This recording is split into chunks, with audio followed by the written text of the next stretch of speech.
Welcome, welcome, welcome, one and all, to yet another episode of WIC TV, a cross ideological space where we come together to talk about issues both political and cultural, from the silly to the serious. And, gang, have we got a show for you tonight? First things first, my mic stand attachment came in minutes before we went live. I didn't have time to install it or to mess with it and things like that.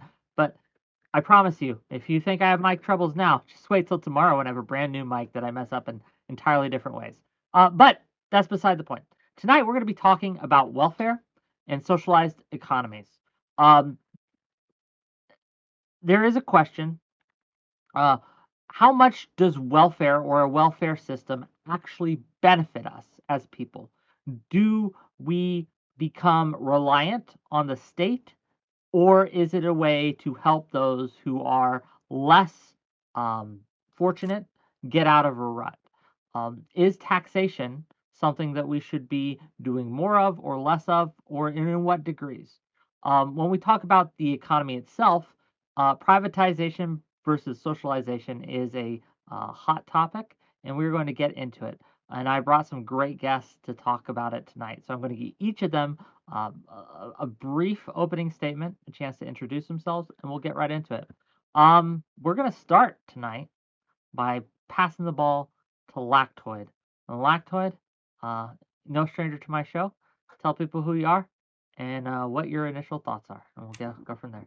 Sure. So I'm Lactoid. You can find me at Lactoid TV on Twitch, Twitter, and YouTube.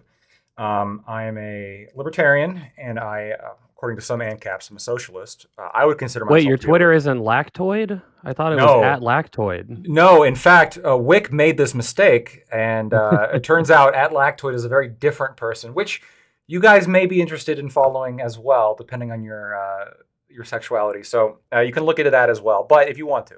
But you can find me at Lactoid TV. That's where you can find me. Um, so I'm a libertarian, according to some ANCAPs. Also a socialist. I'm a lawyer. I am not an economist. I don't have any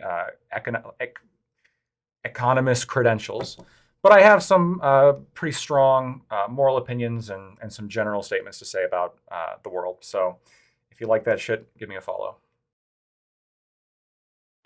Okay, and Econoboy, tell people about yourself, I guess. Yeah, sure. I guess just a little bit about me. I'm an economics and politics nerd. It's what I went to school for, and I do business now. I guess I went to business school as well, and that's sort of led me to where I am in terms of my political beliefs. In the last few years, I've gotten a significantly deeper interest and understanding in the welfare state and collective ownership and things like that, which has been a really fun research process. If you're interested in policy, you can, of course, subscribe to my channel, and that's just Econoboy and everything. But I recently started a podcast with a couple other wonky people, one named Micah Irfan, who's a neoliberal, and then one named Socialism Done Left, who's a socialist. And of course, I'm sort of the middle ground between the two, a filthy centrist social democrat. And so all three of us talk policy on our podcast called The Three Wonks or Three Wonks. I think it's at Three Wonks on YouTube. And so subscribe if you're interested in dense policy political discussions. Okay, well, thank you guys for your introductions. Lactoid, what are your thoughts on a collectivized economy? Give us kind of your initial thoughts, and we'll just go from there. On a collectivized economy, my general thoughts on the okay, very large question, so I'll do my best to kind of break it up into something I can answer. A collectivized economy, and if we mean things like generally an economy focused on the left of the political spectrum, which would be maybe have more of an equity focus and an egalitarian focus as opposed to a hierarchical focus. There's different ways you could do this. There's direct state ownership of the economy. There is no state ownership of the economy, but having some kind of taxation system, welfare in place. And generally, I'm opposed to collectivization of the economy on principle due to the fact that it relies on stealing, right? Where charity is also could be argued to be some kind of egalitarian purpose to the economy. But what I think the difference in definition between charity and collectivization of the economy comes when you introduce when you introduce force, when you introduce compulsion into the calculus, when you have it no longer being a voluntary exchange, but when you have it be the powers that be mandate that you give up some of your assets, you give up your time, your labor, in order to redistribute that to other people. Um, Maybe this is something that Econoboy will take umbrage with, but I think that I sort of ingest, but I sincerely kind of mean it. Economic leftism to me is very similar to it's like an economic way of thinking that's very similar to the way that incels think about sexuality, which is that they aren't getting any, and it's this great injustice, and so then they deserve this that whatever they're not getting. But what both incels and leftists I think fail to account for, or maybe they don't fail, but they just disagree with me, which is that you don't have a right to other people's stuff and you don't have a right to other people's bodies. So you have to rely on them giving it to you and you providing something in exchange for them giving it to you. And that's the way that a free country should operate. I'm curious, Econoboy's response to being an economic incel. What are your thoughts here? The biggest economic insult, I guess. I mean, yeah, I guess to give my overview for like how I think of collectivized economy. So I'm not a socialist, right? So I don't really believe in like full socialization of investment or capital or anything like that. But I do think that taking like the Matt Brunig style view of institutional level socialism or capitalism kind of just makes the most sense to me. I think a lot of people struggle to classify like a country like Cuba, is that a socialist economy? Well, it's not very democratic, but like 70% of their GDP is from state-owned enterprises. But what about that other 30%? Like, is that a capitalist economy? Like, people say the same thing about China. Norway, for instance, is an economy where 2/3 of its output comes from collectivized entities. Is that socialism? Well, maybe for the 2/3, but not the 1/3. So I kind of just take an institutional level view. Like if you have a democratically owned sort of state-owned enterprise, I would call that a form of socialist production. I would say the same thing about government services that provide, not necessarily fee for service, but sort of tax for service, like public transit, public schools, the police, fire departments. Again, these are all things that can be provided by a private market, but we've overwhelmingly decided that those are publicly owned entities, right? And democratically owned and accountable. Sovereign wealth fund ownership, employee stock ownership, worker cooperatives, consumer cooperatives. These are all forms of collective ownership. And an economy can be much more on the left side of things, let's say, with 100% of those institutions or, some combination of them. Or they can be further to the right of things where many more of those institutions are privatized, right? And so I think it's really just a matter of which institutions are best for the market and for people in general. I wouldn't necessarily call myself an incel, economically speaking, obviously, mostly because I think that my worldview isn't really based on sort of an individual sort of desert theory of who deserves what just from a sort of intrinsic level.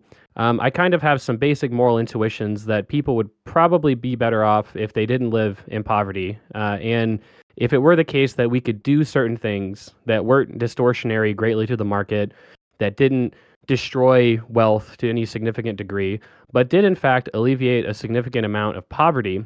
And, transitively, poverty is human suffering, right? And so, to the degree that we can eliminate that, that's probably good. And it seems like many societies across the world have engaged in some forms of democratic collectivism and also welfare spending, which have led to their societies having higher levels of economic freedom, having lower levels of poverty, lower levels of inequality. And that's sort of the foundational argument that I have, right? Is that if we can do things that lower inequality, maintain economic growth, maintain innovation, but also alleviate poverty and don't destroy the economy, then those things are probably good things to do. Well, let's get to the brass tacks, right? Instead of general, let's go specific. You mentioned that there are things that we could do, or economies, countries, democracies, states can do in order to alleviate property. I'm sorry, poverty. that you would find Wow. that Freudian slip would there, Wick. yeah, a little bit. Uh, w- can you give us a couple examples of things that maybe Biden has done, or maybe Cuba has done, since you mentioned Cuba, or something else, Norway, Mhm. another country that you find we would be Mhm. good to implement here in America? Yeah, sure. I would say Cuba is quite a bad example of collective ownership because what you find in the literature is that collective entities, whether they be government services, state enterprises, or sovereign wealth funds, sort of collective wealth management, what you find is that it's really bad when autocracies run these things or autocratic institutions. Whereas when you have more transparent democratic institutions running these things, in general, they're held to a sort of higher standard of accountability and transparency, and they don't. There's not as many problems with graft and politicization of these types of assets. And so I would say that Norway is probably the best economy in the world, if I had to say so. I think some of the things that Norway does well, number one, I think that their sovereign wealth fund is like incontrovertibly a good thing for their society. Alaska does the same thing. We have a US state that basically does the same thing as Norway, where what they do is they take resource rents, which is sort of unearned income, and taxes it and puts it into a collective pool of assets. And not only does this diversify the economy away from a very volatile commodity like oil, it also collectivizes to a large extent the returns to natural resources. And it's not really clear that any one person has the sole right to the resource rents associated with natural resources. And what this has done is it's created a wealth fund, which is worth about $270,000 for every single Norwegian adult and child. And that helps significantly with maintaining their economy. If you compare Venezuela to Norway, for instance, they both have state oil companies, but one of these countries collapses every time the oil price goes down, and one of these countries barely notices every time the oil price goes down. It's just good, responsible economic management. I think that their state-owned enterprises are also good for a number of reasons. Again, I'm not like a heavy state ownership guy. I think I would focus more on government services and sovereign wealth fund ownership, but those are good things as well. And then cooperative ownership, again, it's just a matter of a strict preference. Like I think one of the basic principles that I would have is that if society could be more egalitarian in terms of ownership and let's say income and wealth, but we don't see great sort of terrible outcomes for the economy in terms of growth and innovation, then again, it would be desirable to achieve a more equal economic system of production. I mean, there's just not like an intuitive reason to prefer inequality to equality if we assume that we can maintain technological advancement and like general economic growth, right? At least that's where I sort of come from. Sure. Any response to that, Blackwood? So I guess I'll just address the second thing that was said first. When it comes to cooperative ownership, I think Econoboy actually really, really hit it on the head when he said this is more of a preference thing, right? Because when we're talking about things like equity or an egalitarian system, there's no right or wrong answer, in the math as to like which of these two is quote unquote better, right? Better is more of a normative statement of what kind of world do we want to live in, right? What kind of policies do we want to implement? And I I hate to go back to this example, but I'm going to keep on going back to it because I think it's funny, which is that the incel, like economic incelism in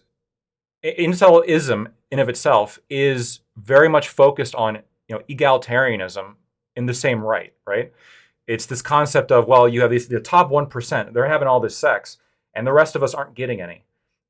This is bullshit. We got to make this equal. But the reason why I like this example even better is because it really highlights. Even the most ardent leftist is going to hate this policy. I'm sure Econoboy is against incels. Most reasonable people are. But the reason I think why it's such a good example is because it really highlights the fact that this equity comes at a price, right? This equity comes at taking or controlling somebody else's body, right? And all assets, the rights to assets come from the labor that goes into them, and come from a complex series of contracts that make up any kind of capitalist society. So just simply saying, well, we got to make everything egalitarian. Um, you know, it depends on how it's done, right? If you're going to be using the government to collectivize things and to steal and redistribute people's property or bodies or their time or whatever, I think this is morally wrong, right? I have a strong dispreference towards this. I dislike this tremendously. If, on the other hand, you have some people get together and form a worker co-op, right, where they were like, let's all just get together and each own a company, like each own part of the company, because really all a worker co-op is a regular company, except ownership is restricted to its workers. I don't necessarily have a problem with that. I don't have an issue with that. I don't have an issue with consumer, where the consumer is the owner of companies. So examples of that are like a mutual insurance company. I've got no problem with that, right? As long as it's set up in a consensual way. And I think that's kind of going to be my critical sticking point, where if you want to set up these institutions to be like in a consensual manner, to be consensual, I have no problem with that. But the moment you start taking and demanding to use things that belong to somebody else, that's where you're going to run into a lot of issues with me. Yeah, I mean, I think that again, I'm relatively outcome oriented, right? So I'm open to the idea that having a nearly entirely privatized sort of system of governance is a good thing. I think I said on my podcast recently that I think a lot of people they come to issues as their ideology, and then they map solutions onto issues, which is probably wrong. Rather, what I've done is I've tried to say basically, what does the research say in terms of outcomes for various things? Okay, the research says these things are probably good, and these things sort of cluster together, and that's why I call myself a SOCDEM. That seems to be where I kind of end up, right? And so the reason I mention that is because it seems like when you look into the empirical outcomes of welfare programs and, like, let's say well-run sort of governance models of ownership, like government services and state-owned enterprise and things like that, and sovereign wealth funds, of course, as well. You don't really seem to have a significant problem with graft or sort of political intrigue or anything like this into these programs. There's some level of scandals. Like when I was reading for this debate, I think I read that at some point Norway reformed their governance model. I want to say this was maybe in the 60s, where one of their state-owned enterprises had government bureaucrats on the board, and there was this big explosion at one of their plants, and so everyone kind of took a big kick in the pants politically from that. And so the politicians basically decided, well, we probably don't want to deal with this accountability. And it's also probably bad for governance. And so they made that reform to where basically people in the government couldn't also serve as directors of boards, even for state-owned enterprises, right? And so there's all kinds of models that you can do to try and insulate these assets from political sort of vulnerability. And then when it comes to the outcomes of like welfare programs, I mean, even in the US, which has a very fragmented and very poor welfare system, I mean, if you look at the sort of after benefits poverty rates in the US, I have some statistics here from 1967 to 2020. Population poverty went from 18% to 11% in that period. That's about a 50% reduction.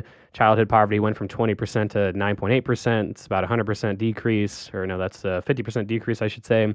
Worker poverty, so poverty for workers, goes from 13.9 to 9%. And then elderly poverty goes from about 37.5% all the way down to 9.6%, right? And so these are all good things, right? I think it's good when people don't live in poverty. And again, insofar as we can provide transfers to people that don't harm economic growth, that don't hurt innovation, but actually bolster innovation, because oftentimes, I mean, how are you going to become an Einstein if you have no access to capital or education from a young age? Obviously, this is very bad for society. I would say that those programs are good. And I mean, if you're willing to concede that, like, yeah, the studies show that these things are really, really good at reducing poverty, but I still would say that they're wrong. We can have that conversation, but the empirical conversation, I think, is, at least more important, because at the end of the day, like, intuitively, every country on the planet has taxation and welfare programs. This is not a moral intuition that's shared by 99.9% of people. The idea that taxation is slavery, I'm enslaved when you tax me. I mean, again, if this was a broadly held intuition, we'd probably see governance be radically different than it is now. And at the very least, I would say also that there doesn't seem to be any movement towards this type of thing. So, like, what you might say is, oh, well, people used to think slavery was bad, and look at where we are now. And it's like, well, yeah, but it seems like the course of human history was a slow decoupling of slavery from the economy, which led to civil wars in some places, and then also just reforms in other places to get rid of slavery. But when it comes to social spending and collectivization, it seems like the trends are quite the opposite. It seems like we have a massive growth from the early 1900s to today in the percentage of the economy that's dedicated towards social services, and of course, in many countries, the amount of collectivization, sort of democratic collectivization, let's say, in the economy. And so, if you're willing to engage in the empirics, I'd love for you to do that. If not, then we can have this more philosophical debate. I mean, we can do both. I think we got a little bit of time. I I have a couple responses. The first thing I'm going to say about the empirics is, yeah, I obviously I have opinions about the economy. There may be certain specific empirics that you may just know better, given your background. In the same way that I think if we had a debate on Roe v. Wade or something, that it would be I wouldn't expect you to have kind of come from the same base of knowledge. But one of the things I do is kind of look at other economists and maybe the negative way of saying this would be to parrot their opinion, but I let what they say inform my understanding of the economic issues here. If I'm not going to deny that if you give someone money, that's probably going to alleviate some of their poverty, at least in the short term. Because, I mean, poverty by definition is just simply a state of not having, right? Incels are sexually impoverished. They're not having it. They're not getting the thing that they want, which means they are sexually impoverished. Poverty is just something that we use to define people who fall below this threshold, in which now we say, okay, you don't have enough stuff. Now we're just going to call you impoverished. And when you don't have stuff, like there's these negative outcomes that we don't like, and so we generally like to see people have more stuff. So I like people having stuff. I got no problem with people having stuff. It's just, again, the philosophical issue is going to be, well, how do you get people that stuff? And the manner of which you do so is, I think, critically important. I also think that there's a couple criticisms, perhaps, on the long-term sustainability of welfare programs. Things like welfare cliffs, which, welfare cliffs specifically could be addressed in certain ways. It is still, regardless, currently a risk in America. Can you define that for me? So a welfare cliff would be someone who is not going to work because they make more money getting welfare than they do working. So in a lot of places, if you reach a certain income threshold, you lose access to government benefits. And the government benefits themselves may actually be more valuable than whatever money you're going to bring on, because it's a hard threshold. So you're going to want to, the ideal like min-maxer is going to want to work and get just enough income to be $1 below what they can, whatever the threshold is, in order to qualify for the welfare program. So there's a very strong disincentive to work. And there's a very strong disincentive to try to expand your career path and to try to advance in life, because it's not in your financial well-being to do so. Why would you do so if you're going to lose out on benefits that are worth more than the $5 you would make extra if you put in, whatever $5 equivalent in extra work is? I would say. Well, oh, sorry, you had more? Go for it. Yeah. Gang, you can interrupt each other to a little degree, though, right? I do want this. Yeah, to be shut the fuck up, Black Toad. All right. I talked for a I'm while. just Yeah, you kidding. can go ahead. No, I mean, yeah, I guess to respond to that point, I mean, of course you're correct that in terms of welfare cliffs, this is a problem that can just be solved with program design, and could to a be. large degree, it's a problem that doesn't really need to be solved by program design. And what I mean by that is that I think that oftentimes when people think of, so I think it's interesting. You're actually correct to point out that it's almost impossible for welfare to hurt people, in the sense that obviously all else equal, if you're poor and somebody gives you money, it's strictly speaking the case like you're probably not worse off. There are some edge cases of like, what if you're an incredible drug addict or something, and you get cash all of a sudden and you spend it all on drugs or something. But overwhelmingly the case is going to be that poor people who don't have enough money, they get money, they spend it responsibly, and this is well studied as well. When you give poor people money, they don't tend to spend it on crack and booze or whatever. They tend to spend it on housing and things like that. And and so a lot of people have this intuitive feeling that, well, like, hey, if we give people welfare, then people will quit working, right? And so that's obviously a big problem, because in order to fund welfare, we need people to work, because without workers, we don't have any sort of GDP, right? And so your tax base gets eroded by it. But the reality is, behind welfare, the philosophy behind welfare isn't necessarily to give money to like poor working people. That's part of it, sure. But the overwhelming number of welfare beneficiaries are people who are not workers, people who are not participating in the labor market, and people who, for various like moral reasons and social reasons, probably shouldn't participate in the labor market. So we're talking about retired people. I think that the budget, the U.S. federal government's budget, all the spending that they did in 2023, 30% of it was just Social Security and Medicare. 30% of every dollar that the U.S. government spent last year was just supporting elderly people, right? And I would say that that's a good use of money because I don't want elderly people to live in poverty. About 7% of that was actually spent on Medicaid, which is essentially healthcare for poor people. But other people, other groups of people that are overwhelmingly beneficiaries of the welfare state, people with disabilities, children, students, caregivers. Again, these are people who are not workers, right? And so there's no reason to be concerned about the labor market outcomes of supporting at least these people. Maybe you would say we shouldn't have unemployment insurance. Maybe you would say we shouldn't have food stamps for people who can work. Maybe, but you're only attacking at that point like 20-30% of the entire welfare state. And in terms of the studies, at least, when you look at the effects of welfare and cash assistance to able-bodied people, like, in theory, people who can work and adults, the evidence seems to show that to the extent that it does decrease your propensity to work, oftentimes it's disproportionately felt with certain groups of people, right? So oftentimes it's women in the house who have children. A lot of women will be stay-at-home mothers if they have the ability to get this cash assistance. A lot of women will become caregivers because now they have flexibility.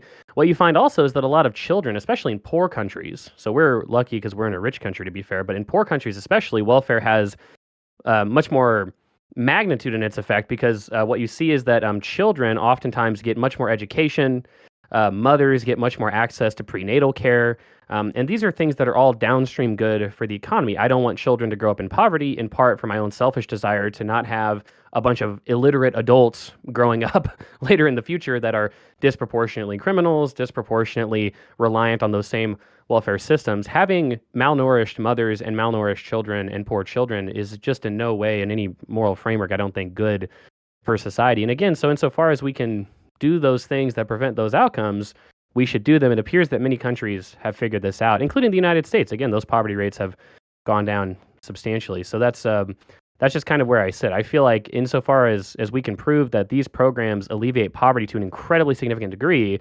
it seems like it's very difficult to argue against them for most people, clearly, because almost every country has a sizable welfare state at this point that's in the developed world. But also, just sort of from a basic moral intuition perspective, very difficult to say that, we should cut these programs and, send these people basically back into poverty, right? I mean, it's really bad to do that, at least from my perspective, right? I don't disagree that I'm in the minority when it comes to some of my more radical solutions, right? Where, yeah, because my focus is going to be so much more on people having rights over what their body and what flows from that. There's going to be situations where I'm not a big fan of Medicare or Social Security or these programs, but instead of me just saying the whole time that these are all equivalents to insulism, which I think they are, we can at least agree to some extent that these programs could be improved. You talked about how there's a program issue when it comes to welfare cliffs, and I actually agree with you. Where while I would like to see them removed, if we can't remove them, there's no political will to remove them. At the very least, there's some things we can do that to not make them just so like fucked in terms of the outcomes you see, where people the disincentive to work. When it comes to food stamps, right? You talked about how these poor people generally aren't spending irresponsibly. I'm not sure I agree with that, right? There's a strong correlation between economic class and engaging in activities such as cigarette smoking, right? Or the fact that with food stamps you can buy soda and cake and all that shit, but that doesn't really provide nutritional benefit. So I'm curious on that front. Like, let's just straight up with the food stamp question, because I've argued with people, in real life, I've argued with people who are like, yeah, of course you should be able to use food stamps to buy a soda, right? If you don't sell them, which a lot of people often go to do so they can buy other things. But do you agree that people should not be allowed to use food stamps to buy soda, junk food, et cetera? I mean, this probably also increases Medicaid spending in the long run due to the obesity epidemic. I don't understand why the government's insistent on paying for people's fudge rounds so they can put themselves in an early grave. Yeah, I mean, I think that in part I would start with flipping the question on its head to some degree, right? Because like I believe in market distribution, right? I think markets are a very powerful tool to not only efficiently allocate capital, in this case money, but also in general, I think that intuitively it should be the case that people are free to spend their money how they wish. Now, that's an intuition that I have, but again, it seems like all the time when we talk about these conversations, it's like, oh, the $200 a month we give in food stamps to poor people, they might go around and spend it on fudge rounds. But we don't seem to talk about all the incredible wastes of money that rich people, spend their money on. Now, to some degree, you could say, well, hey, at the very least, it's rich people wasting their own money, or let's say other investors' money, right? But again, from a basic perspective, whether we have welfare or we don't have welfare, poor and rich people are going to waste their money in some ways, right? And so I'm not really sure that's a great argument against either subsidizing capital in form of investment. Like, I wouldn't say, oh, it's bad to have the tax equity credits that we give to solar energy companies because some of the returns to that capital go to rich people that waste their money on stupid shit. Like, that doesn't really make much intuitive sense to me. And then I would also say that it's just not really it's not empirically demonstrable that when you give poor people money, I mean, how many UBI experiments have there been alone? Like, forget about welfare programs, like actual experimentally designed UBI programs where you give a random set of people $500 a month, $1,000 a month, and you measure before and after their spending patterns or compare them to a control group. And you just simply don't see any sort of significant number of these people greatly increasing their spending, like you said, on things like fast food, cigarettes. There's going to be some marginal effects here and there. But what you see is that they tend to spend it on things like housing, right? That's the overwhelming biggest category that people spend their money on. And I don't think giving as well, I don't necessarily think the government should be in the business of like directly policing people's consumption habits. I mean, I think giving people cash is just empirically also a much more efficient way to administer welfare benefits. Anytime that we say poor people aren't allowed to buy X with their welfare, that's an administrative burden that we're putting on the state. And so I think that in a lot of regards, my ideal welfare system is a great debureaucratization of the government and quite a small government solution if you think about the sort of number of administrators that we're hiring and the number of bureaucrats that we're hiring. Before you respond, I do have a donation for a question. Gang, get those in. If you super chat a question or if you give me enough bits, I'll read your question to these gentlemen when I get a chance. So I'm going to read the question later, right? But I want to let you know I have it. But I do have a question for Econoboy in this, right? You Yep. talk about how rich people often will use their investors' money and things unwisely and things like that. As I understand it, and again, not an economist, if they continuously do that, they do lose their money. Investors stop investing in them. They again, Hmm. if they're consistently wasting this money and show not to provide a return on investment, they consistently lose that money. Is that incorrect? Yeah, I mean, typically speaking, if you're a terrible investor of money, you'll probably lose those opportunities at some point, right? Yes. So, given that, if i- again, consistently, someone who is getting government money, right, when the government's investing in them, and they continuously spend that money on things that are poor investments, right, and don't provide a return, would it not make sense for them to also lose their money? Well, no, I wouldn't really say so because we have to think about the consequences in either system, right? So, like, when it comes to a poor person who wastes their welfare money, that person's still going to be materially poor, right? I mean, that's what they're losing in effect is the poverty effects of the program. If you want to take, $500 a month and spend it all on cigarettes, I mean, I guess your dumbass is free to do that. Now, I'm just saying that number one, 99% of poor people don't seem to do something like that. And number two, when we talk about the 1%, the consequence for them again is basically being poor still, right, and not being comfortable, right. And so, what I would say is that you have to weigh as well the effects of administration on the outcomes of the program, because what a lot of Republicans and like right wingers will say about these welfare programs is we have to have work requirements, we have to have application requirements, we have to have drug testing, we have to have regular visits with an administrative state, we have to have asset cliffs, we have to have income cliffs. And this is all in an effort to, like you said, reduce that.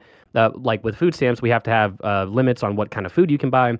This is all in an effort to police that sort of small minority of poor people who are irresponsible with the money that they get. And all that I would say is that I don't think punishing the other 98% of poor people who are good with their money that they get from the government is really worth like cracking down on this 2%, especially because what it seems is you don't typically get like poor people changing their behaviors significantly, even that small minority that wastes their money. What you just get is a lot more like well-intentioned poor people just falling out of the programs because of all these different requirements. And that again is not quite a moral outcome. In my universe, yeah, there's probably more poor people who like smoke cigarettes or something because some of them buy more cigarettes with it. But there's also like way less generalized poverty, way less financial destitution overall. And overall, I mean, just a significantly larger percentage of poor people who are able to have a little bit more breathing room in their budgets. Let me just ask you a quick clarifying question. So when we're talking about food stamps specifically, are you proposing removing food stamps and simply replacing it with a sort of UBI? Would that UBI be dependent on income, or would it truly be like a UBI where everyone gets it? Yeah, I mean, I think our most recent episode on our podcast was about UBI and how we would structure such a program. I did a simple program of just people above the age of 18. I would say that in terms of a practical proposal, you're probably never going to get like a true UBI. So practically speaking, you're probably going to step ladder it with income. Like for every dollar you make in income, you lose 30 cents of this benefit. That way, you're always incentivized to keep working or something like that. And that's simple because income is easier to measure than all these other weird tests that the government does. But in my ideal system, yeah, we would probably have a substantial sort of UBI that we gave to people, and we'd probably have substantially less sort of in-kind benefits, or like call it like constrained cash benefits like food stamps, or call it quasi-cash benefits like food stamps. So in terms of the general proposition of when you make more money, that the reduction of welfare should be proportionate with the amount of money that you make. I don't disagree with that in terms of it being like a pragmatic solution now, because obviously you're right that I don't have the political power to institute my glorious libertarian republic yet. Maybe that'll happen someday. I'm skeptical personally myself. But until then, we obviously need to find ways to remove as many of the disincentives that welfare creates, and hopefully reduce as much of the damage that I think it creates. When we're talking about being able to Just spend real the quick, money, can you elaborate on that damage? You keep yeah, stealing money kind from of people. It all comes back to this idea of like it's a redistribution, right? Where Thievery, Wick. yeah, thievery. You're taking from Peter to pay Paul.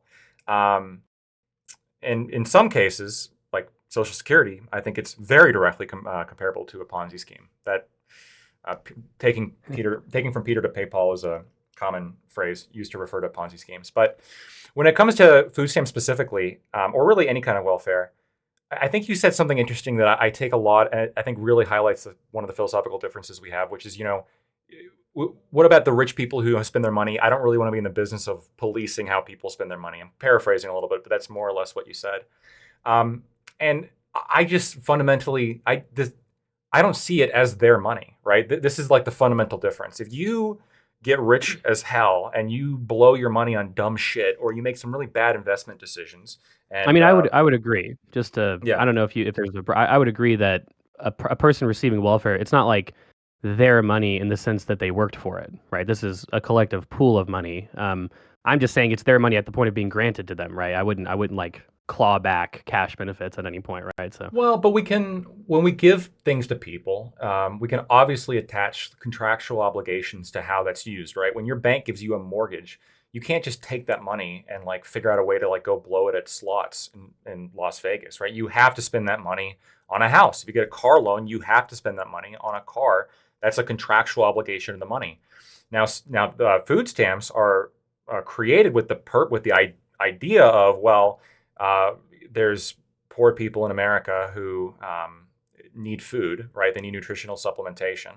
And so, in right. order to give them food, we're going to give them these food stamps, right? But there's already restrictions that we put in that I think are pretty common sense. We don't let them buy cigarettes with food stamps. We don't let them buy alcohol, despite the fact there are arguably calories in alcohol. You could try to twist that, but we don't let them buy alcohol because that's like antithetical to even the purpose of food stamps. And so, um, let me just ask you this: if we kept food stamps, let's say Mhm. we didn't go to the UBI system, Would you allow people to use their food stamps on alcohol? And if not, why wouldn't you also apply this to like Coca-Cola?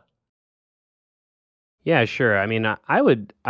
Alcohol is an interesting case. I would say that most states and municipalities, and I guess I don't know if there's a federal tax on alcohol or not, but it seems like there's already disincentives to purchase things like alcohol, and that's kind of where I would line up from the wonky perspective, which is to say that um, I don't think it's necessarily good for anybody to purchase alcohol. It's not good for poor people or for like wealthy people. Alcohol doesn't seem to, like, at least in excess, right? Alcohol doesn't seem to be good for you, right? Same thing with cigarettes. And this is why, again, like I mean, I don't know, there's very few government entities on the local, sort of provincial, federal, national level that don't have this sort of disincentive of buying things like alcohol, cigarettes, marijuana, um, a lot of, places, sugar, red meat, whatever it is. And so my argument in this regard is mostly going to come in the form of an efficiency argument. That, to answer your question directly, I would say, yeah, if in a way that I would alter the food stamp program, it's like, hey, here's a food card. How whatever the test would be, if you buy it in a grocery store and it's a consumable, perishable, non-perishable product, you can buy it. That would include alcohol. Um, because that's just a little bit more efficient, right? What we've seen is that governments don't have actually an incredible ability to monitor or to design programs that are actually good at accomplishing both goals at once. Again, the goal number one, in theory, is reduce these sort of frivolous consumption choices of poor people. Goal number two of a welfare program is alleviate poverty, right? So those are the two goals in theory if you're designing a program this way. And it seems like all the tests that we do to prevent poor people from spending their money in certain ways or from qualifying to access certain money in certain ways, it seems like all those tests lead to is huge bureaucratization, a lot of government bureaucrats collecting checks and collecting retirement benefits when they retire, a lot more government agency overreach, a lot more invasion of poor people's privacy and invasion of their time, measurable and immeasurable sort of benefits, negatives, let's say. But what we also see is less poverty being alleviated because so many people say to themselves, I don't want to deal with all that bullshit. Or I fell out of the program because of one various weird test that they put me through. Like, I don't know, I smoked marijuana and Florida has a drug test for their, food stamps or something like that, right? And again, it's a values judgment. Like, what's the net benefit here? I would say that the net benefit, the best maximizing net benefit world is the world where you broadly give people money and allow them to consume the way that they see fit. Alleviates poverty greatly. They don't tend to waste their money overall. And yeah, some people end up wasting the money. Like, that's a better world to me than the world where we greatly reduce welfare recipients and therefore greatly increase poverty. But sure, there's marginally less people who are, I guess, able to, to buy cigarettes and alcohol. That's just sort of the intuition that I have. I mean, in your worldview, genuinely speaking, like, which world would you prefer? I assume you'd prefer the world just with less welfare because you're well, with less welfare, there's less stealing. But again, consequentially, I just feel like that's unsatisfying for me and most people. The idea that, yeah, there's less poor people smoking cigarettes, but there's a lot more of them in poverty. That's kind of where I'm coming from on questions like that. Well, this is kind of where, yeah, obviously I prefer the world in which there's no welfare, but this is kind of along the lines of what I've been talking about, where, I mean, obviously, as a libertarian, I'm politically losing. As what you think you said, social democrat or democratic socialist, in America, at least, I would argue you're also somewhat politically losing. I mean, you got Bernie, I suppose, but he's, not winning.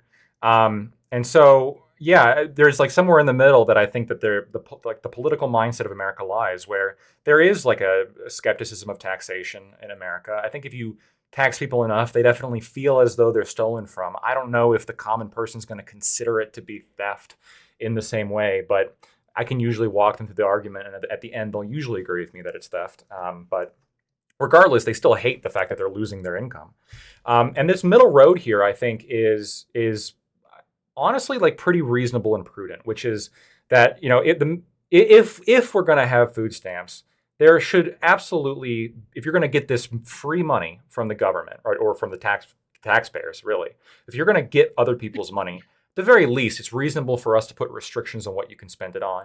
Because if you do spend it on alcohol and cigarettes and soda and chips and cookies and fudge rounds and all that stuff, This does a couple things, right? It first of all eliminates the purpose, or at least reduces the purpose of this program, because you're not that shit's not nutritious, right? You're supposed to be supplementing your nutrition. But second of all, it contributes to a obesity epidemic, which people in America are already having an issue with, and especially poor people. And generally, we don't want to tell people what they can or can't buy, whether it be shitty food or alcohol or whatever, because of that important individual freedom aspect. But we're not infringing upon somebody's individual freedom if we say, okay, like you can choose to get this free money, but you have to spend it under XYZ circumstances. That's not an infringement of their liberty, because they are free to say no. So when they take that money, you can simply like, okay, now you're going to take this money. You got to spend that on healthy food. You can't waste it on shit that's going to like raise our Medicare and Medicaid costs in the long run, which is like another unintended consequence of allowing this shit. And when you're healthier, you're more likely to be able to get a job, and get off the system. Maybe this can also help with the rates of disability payments we make, because a lot of disability payments are due to obesity and its side effects.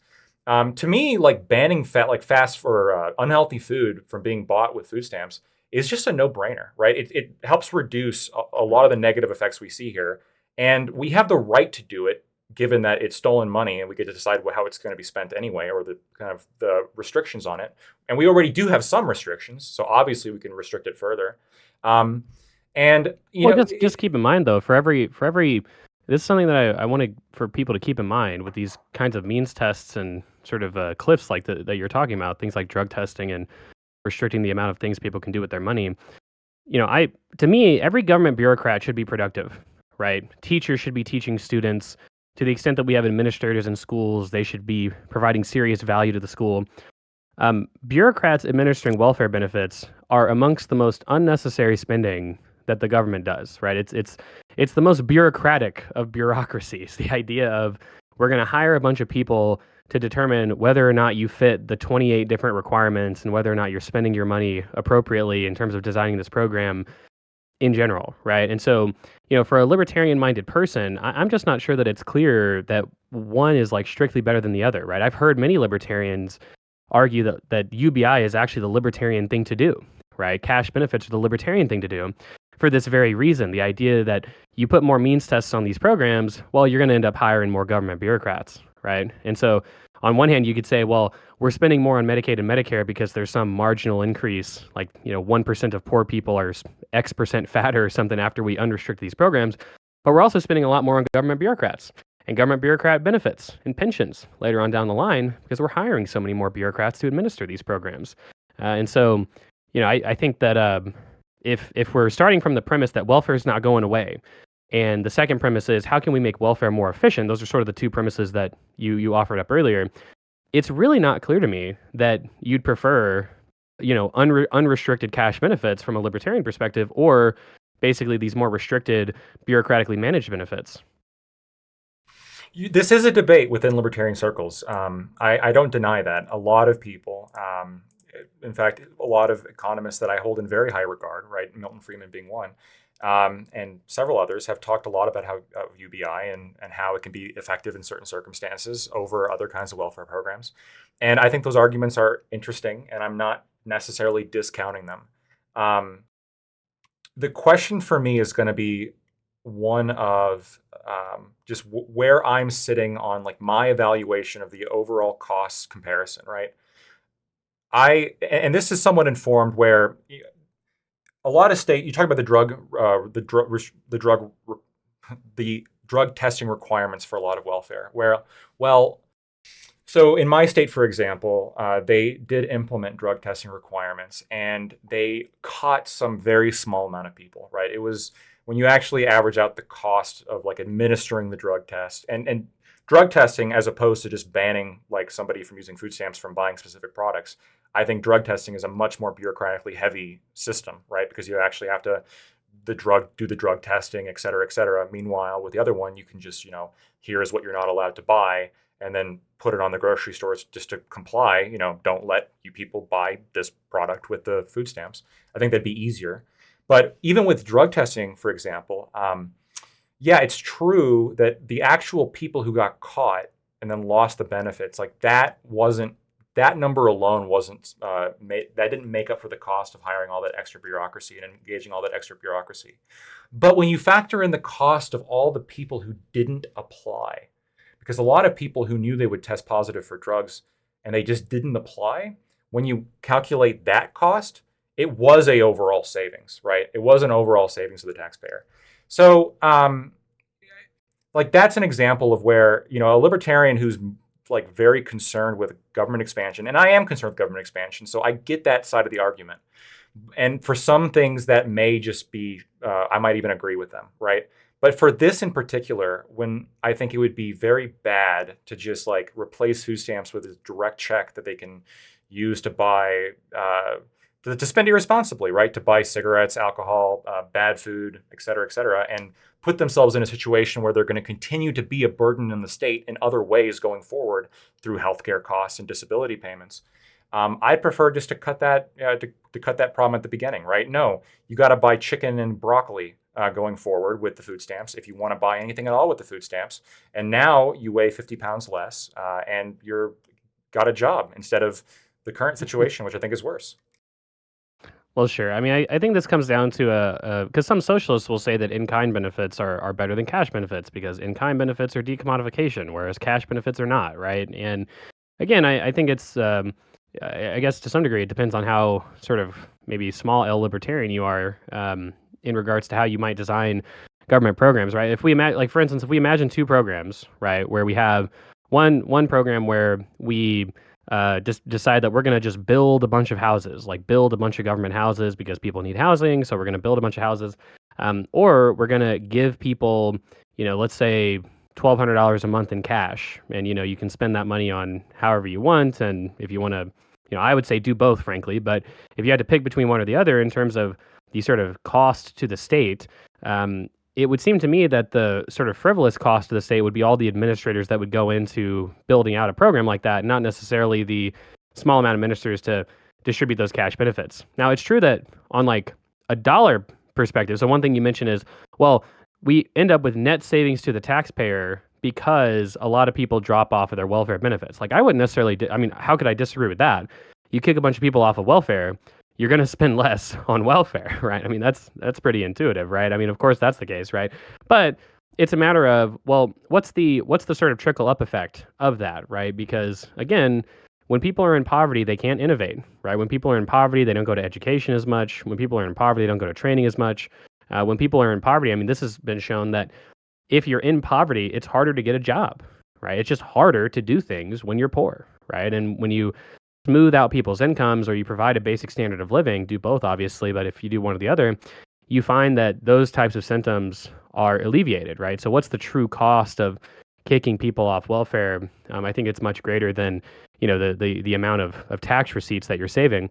Another thing that I would mention is that there was an article from Matt Bruning called Universal Programs Cost Less Than Means-Tested Programs. And the argument that he makes in that is that the accounting cost from the government's perspective of a means-tested program, let's say that we give everyone $500 a month, and for each dollar you earn, the benefit decreases by $1 or whatever. So at the point that you make $6,000 a year, you're not receiving any benefits anymore. His point is that obviously providing a means-tested $500 a month benefit is cheaper to the government than providing $500 a month to every single adult. But when we think about the basicness of this basic cash assistance, everyone on the planet, I'll say on the planet, but let's just say in our country specifically, the United States, everyone in the United States needs probably at least $500 a month to just live as a human being in America, right? That truly speaking, there is some minimum level of income that you need to live as a person in this country.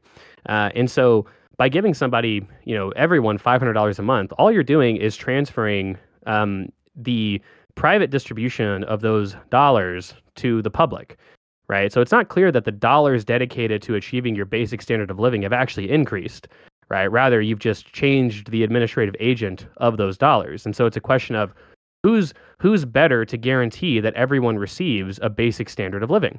Is it the private market and private actors, or is it the government with its power of taxation?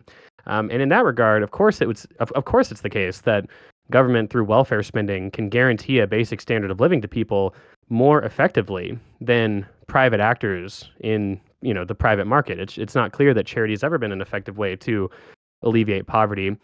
Poverty persists even in the face of these state benefits, and it need not in the face of so much cash in corporate treasuries and people's bank accounts. I mean, in theory, we could provide enough charity to give everyone a basic standard of living. It just doesn't happen. So practically speaking, it seems like these programs alleviate poverty for administratively relatively little cost. And those are I guess the two things that I would really look for in terms of the effectiveness of a welfare state. Again, when we implement welfare, poverty goes down, inequality goes down. There's not significant effects on growth and unemployment, depending on basically you could create a welfare program that destroys the economy, obviously. But there's better and worse designed welfare programs and ways to fund them. So those are just the systems that I would advocate for.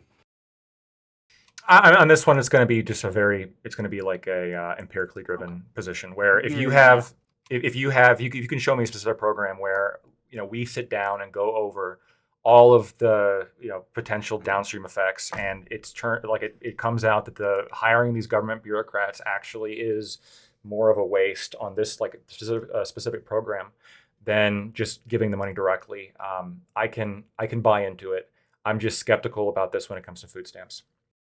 Well, yeah, food stamps specifically. Yeah, Wick, what do you have to say? No, this isn't your show. Come on. Circling the drain a little bit on this one, right? And I want to get to some audience questions. Wick, can you read the audience questions for Econoboy while I go pee? Yes. All right. I will. Let's do it. Okay, so while he, how much water does this man drink? This is his second pee break in an hour, people. Look. You weren't here pre-show. Man's got to do what a man's got to do. Talk about sugary drinks and all that. Really goes for you. Okay, so this was from Average Debate Enjoyer, and he asks this. Average Debate Enjoyer. When you get to a good point, I want to ask about Econoboy's definition of socialism. He basically said any firm controlled by the government regardless of form. So is every army in existence a result of socialism? Is the lack of a state the exact opposite of socialism? I think his definition is silly. Well, no, I mean, not really. And my definition's not really silly if you understand sort of the foundations of socialist thought, right? I mean, socialism in its most basic foundation is collective ownership, right? Collectively owned things, right? And so if you're talking about the military, right, at first glance, it appears quite odd to say, oh, the military is a socialist institution. Because we just don't tend to think of, for some reason, we don't tend to think of productive entities the government owns as socialism if it's in America. But if we think of productive entities owned by the government in places like Cuba or China, we think of that as socialism. So intuitively, I understand it stretches most people's imagination. Most people don't know what socialism is, and that's why it stretches the imagination. Again, the reality is we could have a private market distributed defense we could do that. We could privatize our defense industry. But we don't have a privatized defense industry in bulk. We have a socialized defense industry in bulk that provides GDP and services to us as a people. It's a collective entity that's owned by the government and operated by the government, accountable democratically to the people. And while some people would say, because, but I'm a right-wing Republican, I love the police. Does that make me a socialist? Well, no, again, I'm not calling you a socialist if you think things like the military or the police are right. I believe in those things, and I don't call myself a socialist, right? But if you get to the point where, you believe that like 95% of the economy should be organized with collectivist institutions, yeah, you're probably a socialist. But if you just believe in things like the police and public schools, well, you're probably not a socialist. You just believe in some forms of collective ownership. I want to respond to this as well, if I could, and actually agree very strongly with a lot of what Econoboy just said, which is that, Average Debate Enjoyer, I love you, man, but I actually do somewhat agree that the military is socialized, right? And I don't take umbrage with Econoboy's definition, but I want to ask a direct question then, where there was a common meme, it stemmed from Richard Wolff, of where, well, when you raise taxes, it's just more socialister. But arguably, I think under the definitions we're talking about, raising taxes is more socialist than lowering taxes because you're implementing a collectivization, right, of the economy, the productive economy, by removing a portion of the output and redistributing it through the government. So would you Mhm. disavow Richard Wolff when he makes fun of people who point out that taxes are socialism? Well, it kind of depends, right? Because some socialists would say socialism isn't just collective ownership, it's collective ownership and decommodification. So if you view socialism as requiring decommodification, then I feel like it's easier to grant the idea that taxes and spending are a form of socialism because they decommodify things, right? You know, when you give, when you tax $1 trillion out of the economy and then you use it to build houses, you're contributing to the decommodification, the sort of less than fully market allocated housing, you know, sort of distribution of houses, let's say, right? And so you could make that argument. I would just say that it seems like when you look into the history of socialism and socialist movements, yes, well, like typically socialists will argue for welfare. Even Karl Marx, he said that he had a quote something like, well, you have to have enough money for administration, which is to say you have to have money for the government. You have to have money for poor relief, which is welfare in his view, and then you give the rest of the money to the workers, right? So he didn't believe in complete worker autonomy over production. Even he said you probably need government administration and you need poor relief in general, right? um, so that could be socialist. I just think of it more as collective ownership. I don't think that early socialist thinkers really took an incredibly strong view on that. It seems like the biggest thing that they were concerned about was ownership of capital and production. And that's what I would say. I mean, Richard Wolff just what he's making fun of, I think, is the idea that if the government does a thing, then it's socialism, right? You'll see some libertarians who say that, if the government does anything, that means we have a socialist economy. Fabian Liberty has said this. He says, I have a one drop rule. One drop of socialism, it's all socialism. But that, I mean, just intuitively, again, that just doesn't really make much sense, right? I mean, if you have a 99% privatized economy and you have like courts, police, and the military, does that make your whole society social? Like, no, of course not. That doesn't really make much sense to me, and I don't think generally that's any sort of way to advocate. So the ANCAP I was talking about that calls me a socialist is Fabian Liberty Scott. So I Oh, guess okay. I No, have that man. I have that drop. I'm sure, according to him. So I believe you when that's what he says his opinion is. Yeah. But I see it as I'm going to disagree about some of what you said, but also agree. I see socialism as more of it's like a heuristic, very similar to the term liar, right? If you lie once, are you less honest than somebody who never lies? I would say yes, right? But if you lie once in your life, would I consider you to be a liar? Does one crime a criminal make? Probably not, right? It's a heuristic that we use to just like define somebody who, well, they've reached this point in What if I which. stab just one baby? Okay, am Right. I Well, baby you're right. murder? Like if the action is like sufficiently egregious enough, then we're more comfortable, right? If you fuck one goat, you're a goat fucker. But if you work every day in your life, it's like, or for work for 10 years, are you really a worker? I don't know. It's like this is why I'm calling it a heuristic. It's very much viewpoint dependent where socialism begins and where it ends. But at the very least, I think that while that may be some kind of subjective determination whether or not something has reached enough socialism to be considered socialist. I think I personally think it's inarguable that taxes, like when the government does something, I would say it is more socialister than when the government doesn't do something. Because what is it, right? As long as you have a government that is a collective, which the government is, then moving resources into the government and then them, doling it out or spending it on certain programs would absolutely be socialist. And if it gets to a certain point, then we would all agree that that is like a socialist government. You talked about how if the government took money, and decommodified housing by building housing. Yeah, I wouldn't disagree that'd be socialist, but like a reduced form of that, like Section 8, is more socialist than if there wasn't a Section 8 because you're decommodifying housing at least some percentage, right? You're decommodifying some housing, some percentage in order to fit a certain social goal. If you subsidize healthcare through Medicare, Medicaid, and Social Security. This is obviously more social. There's a reason why, like in the 1930s, right? Like who were the big proponents of Social Security? the socialists, right? It was absolutely a socialist program. Now you're not going to get boomers to agree with that, especially not Republican boomers, because they love Social Security because they're happen to be now on the tail end of the Ponzi scheme and they really don't want to lose their investment. I get that, right? But if we're being honest with ourselves, of course having Social Security is more socialist than not having Social Security. Of course taxes are more socialist than not having taxes. So to the extent that Scott is saying like one drop makes you a socialist, I would agree that one drop makes you more socialist than if you didn't have that drop. But would I call somebody who jaywalked a criminal? Probably not.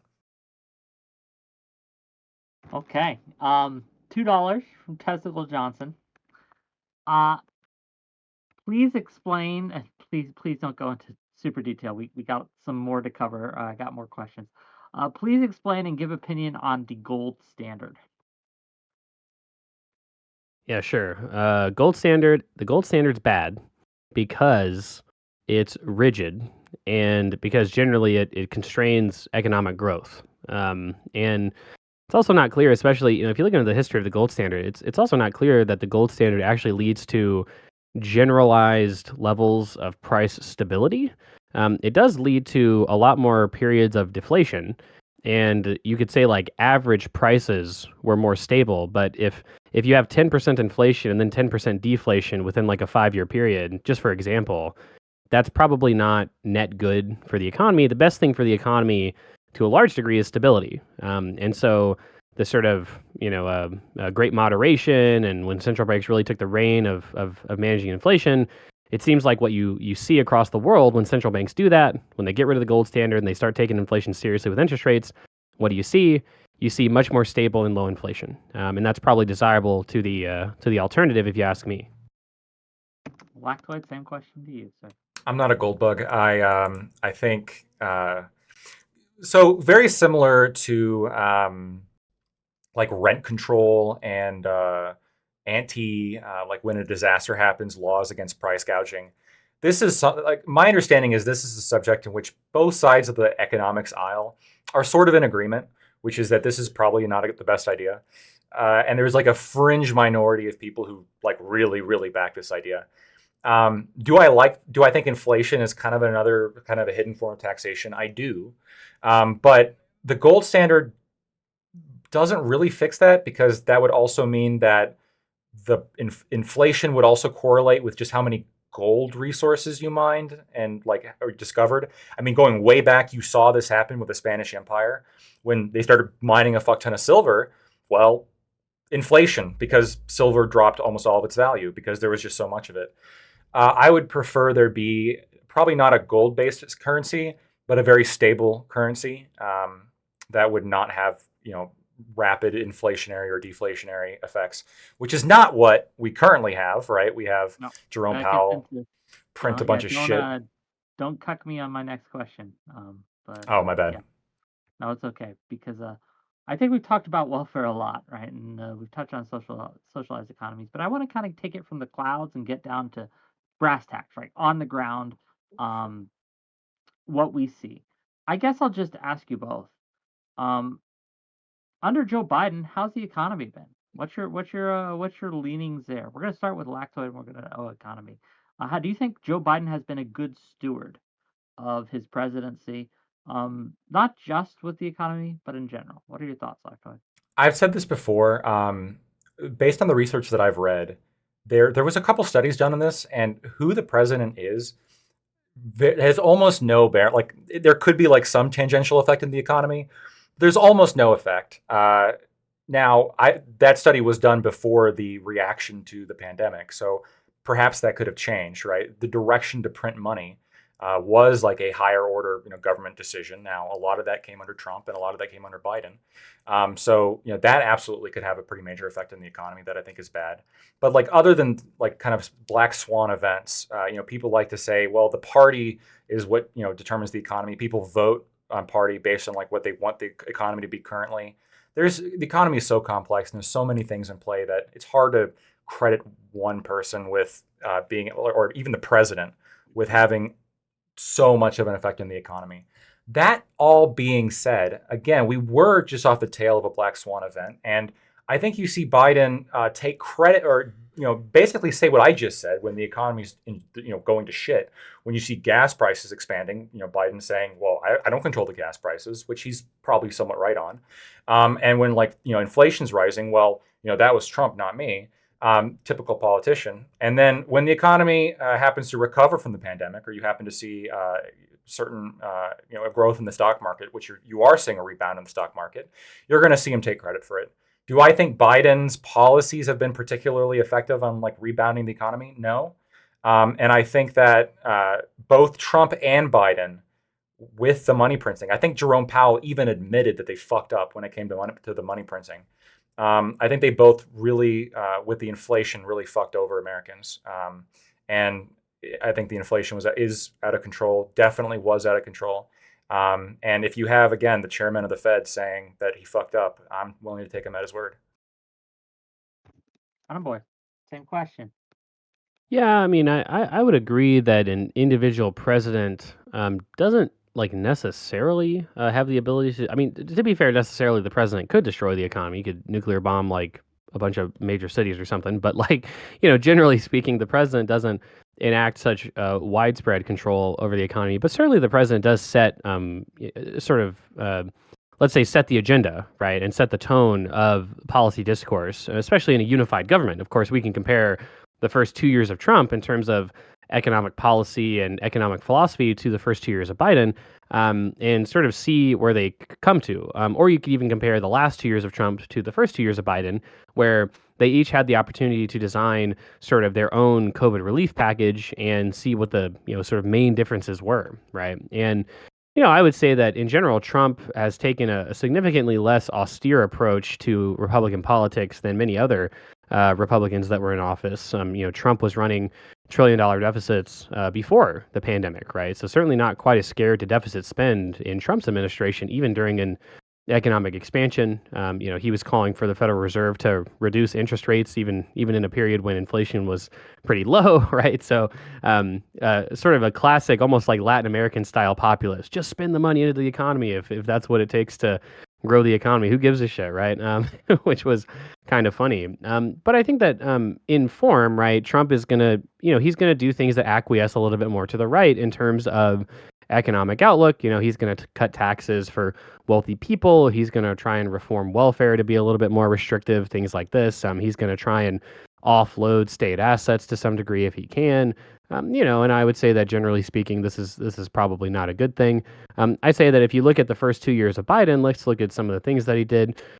He greatly expanded the welfare state, at the very least for his first year, where he had the ARP and the child tax credit.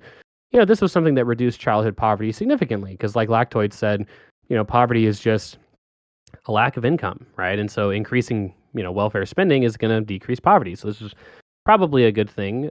He did certain sort of industrial policy, which I would agree with. Things like the CHIPS Act, things like the IRA was essentially just a big industrial policy bill which subsidized renewable energy and sustainable development. These are good things because climate change is going to kill us all one day if we don't do anything about it sometime soon. So I think the biggest investment in clean energy in American history, that's probably, like I've said before, if all Joe Biden did was pass the IRA, that's a pretty big accomplishment, right? But he didn't just do that, right? He had the CHIPS Act, he had the ARP, he had the IRA, all these other things, whatever, as well. So I would say that that's probably a good direction to go in versus Trump and the right wingers. The economy today seems to be doing decently enough. We've had consumer sentiment tick up as inflation's gone down, as employment's maintained its current levels. Wage growth seems to be ticking up as well. So I don't know, things seem to be looking pretty good. Just a couple clarifications. So, if this was hinted, I thought it was hinted, but if it's not, correct me.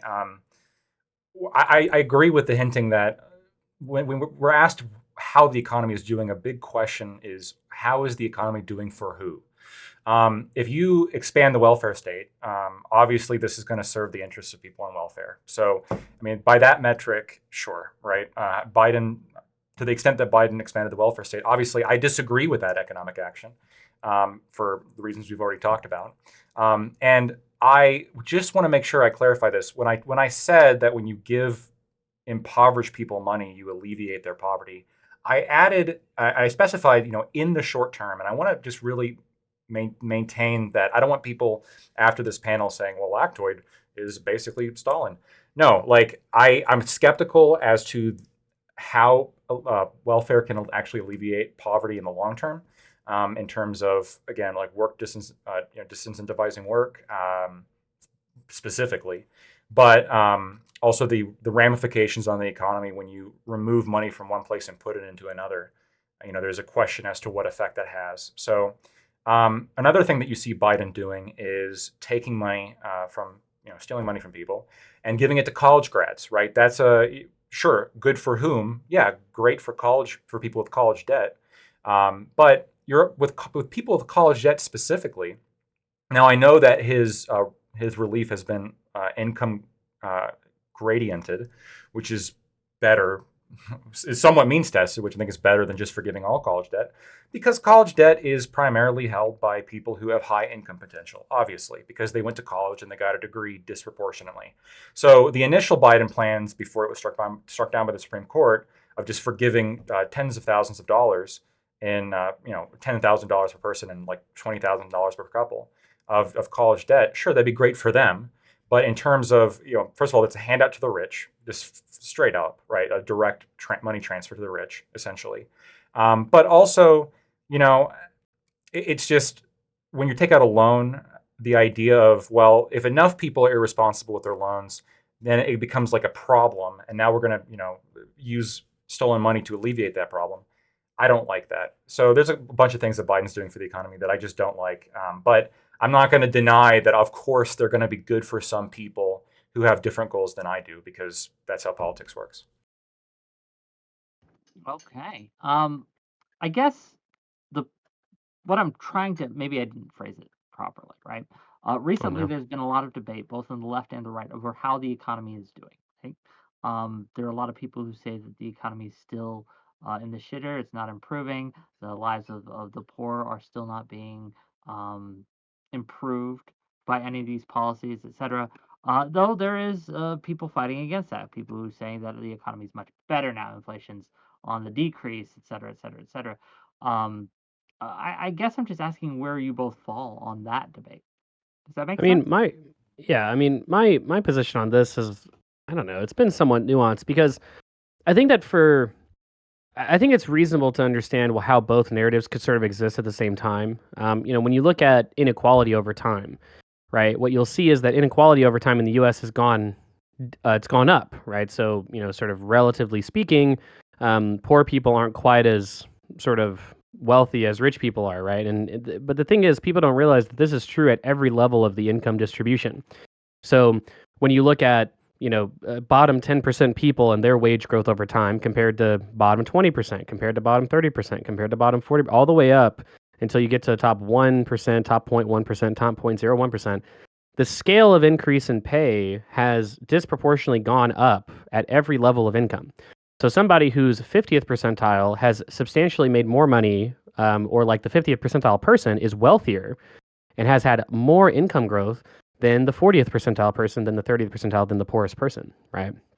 And so the reason I think that both of these narratives exist at the same time is that for a long time, although you can point to statistics that show that like the median income is rising, and median income going up is a good thing, right? It means that obviously the median person is doing better. But it also means that to a large degree, poor people are actually much worse off. That like poor people in this country, in terms of their income that they get. So we're talking about working people. We're not talking about people who qualify for benefits. And that's an important distinction because, again, you can show that poverty rates have gone down substantially.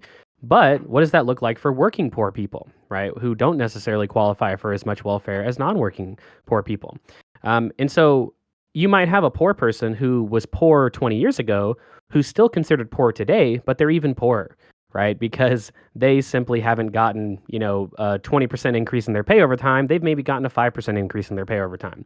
And so that's something worth taking seriously, that it's possible for the economy to be good for a majority of people, but also for the economy to be quite bad for a minority of people. And this is where the Biden economy, I think, has been especially advantageous because what we've seen is that trend is actually broken over these last few years, that because of the tight labor market, lower income workers have disproportionately experienced pay increases, lower income workers have experienced relatively low levels of unemployment compared to higher income workers, at least in a relative sense, right? And so, and that coupled with the relatively generous welfare schemes of the Biden early administration, had meant that that in conjunction, I'm sorry, with also the Trump relief meant that we had the lowest inequality. People don't realize how much stimulus we did.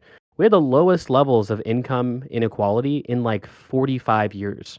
That's how much stimulus we did to the economy, again, which disproportionately benefits lower income people. And so that's one of the reasons, again, I would say that the Biden economy is actually pretty strong, is that we've had this trend of lower income people getting fucked for a long time. And it seems like because of the tight labor market, and I'm saying the Biden economy, not necessarily crediting every single one of these metrics purely with Biden's policy, but like it just seems like people do the opposite where, like Lactoid said, Biden says when the economy's good, I did that. When the economy's bad, I didn't do that. Well, people do the opposite as well. When the economy's bad, Biden did that. When the economy's good, well, that must have been a Trump policy that's actually just carried over into Biden's administration. That's really naive, right? But the economy is pretty good right now for most people, and it's getting better for poor people as well, which I would say is good.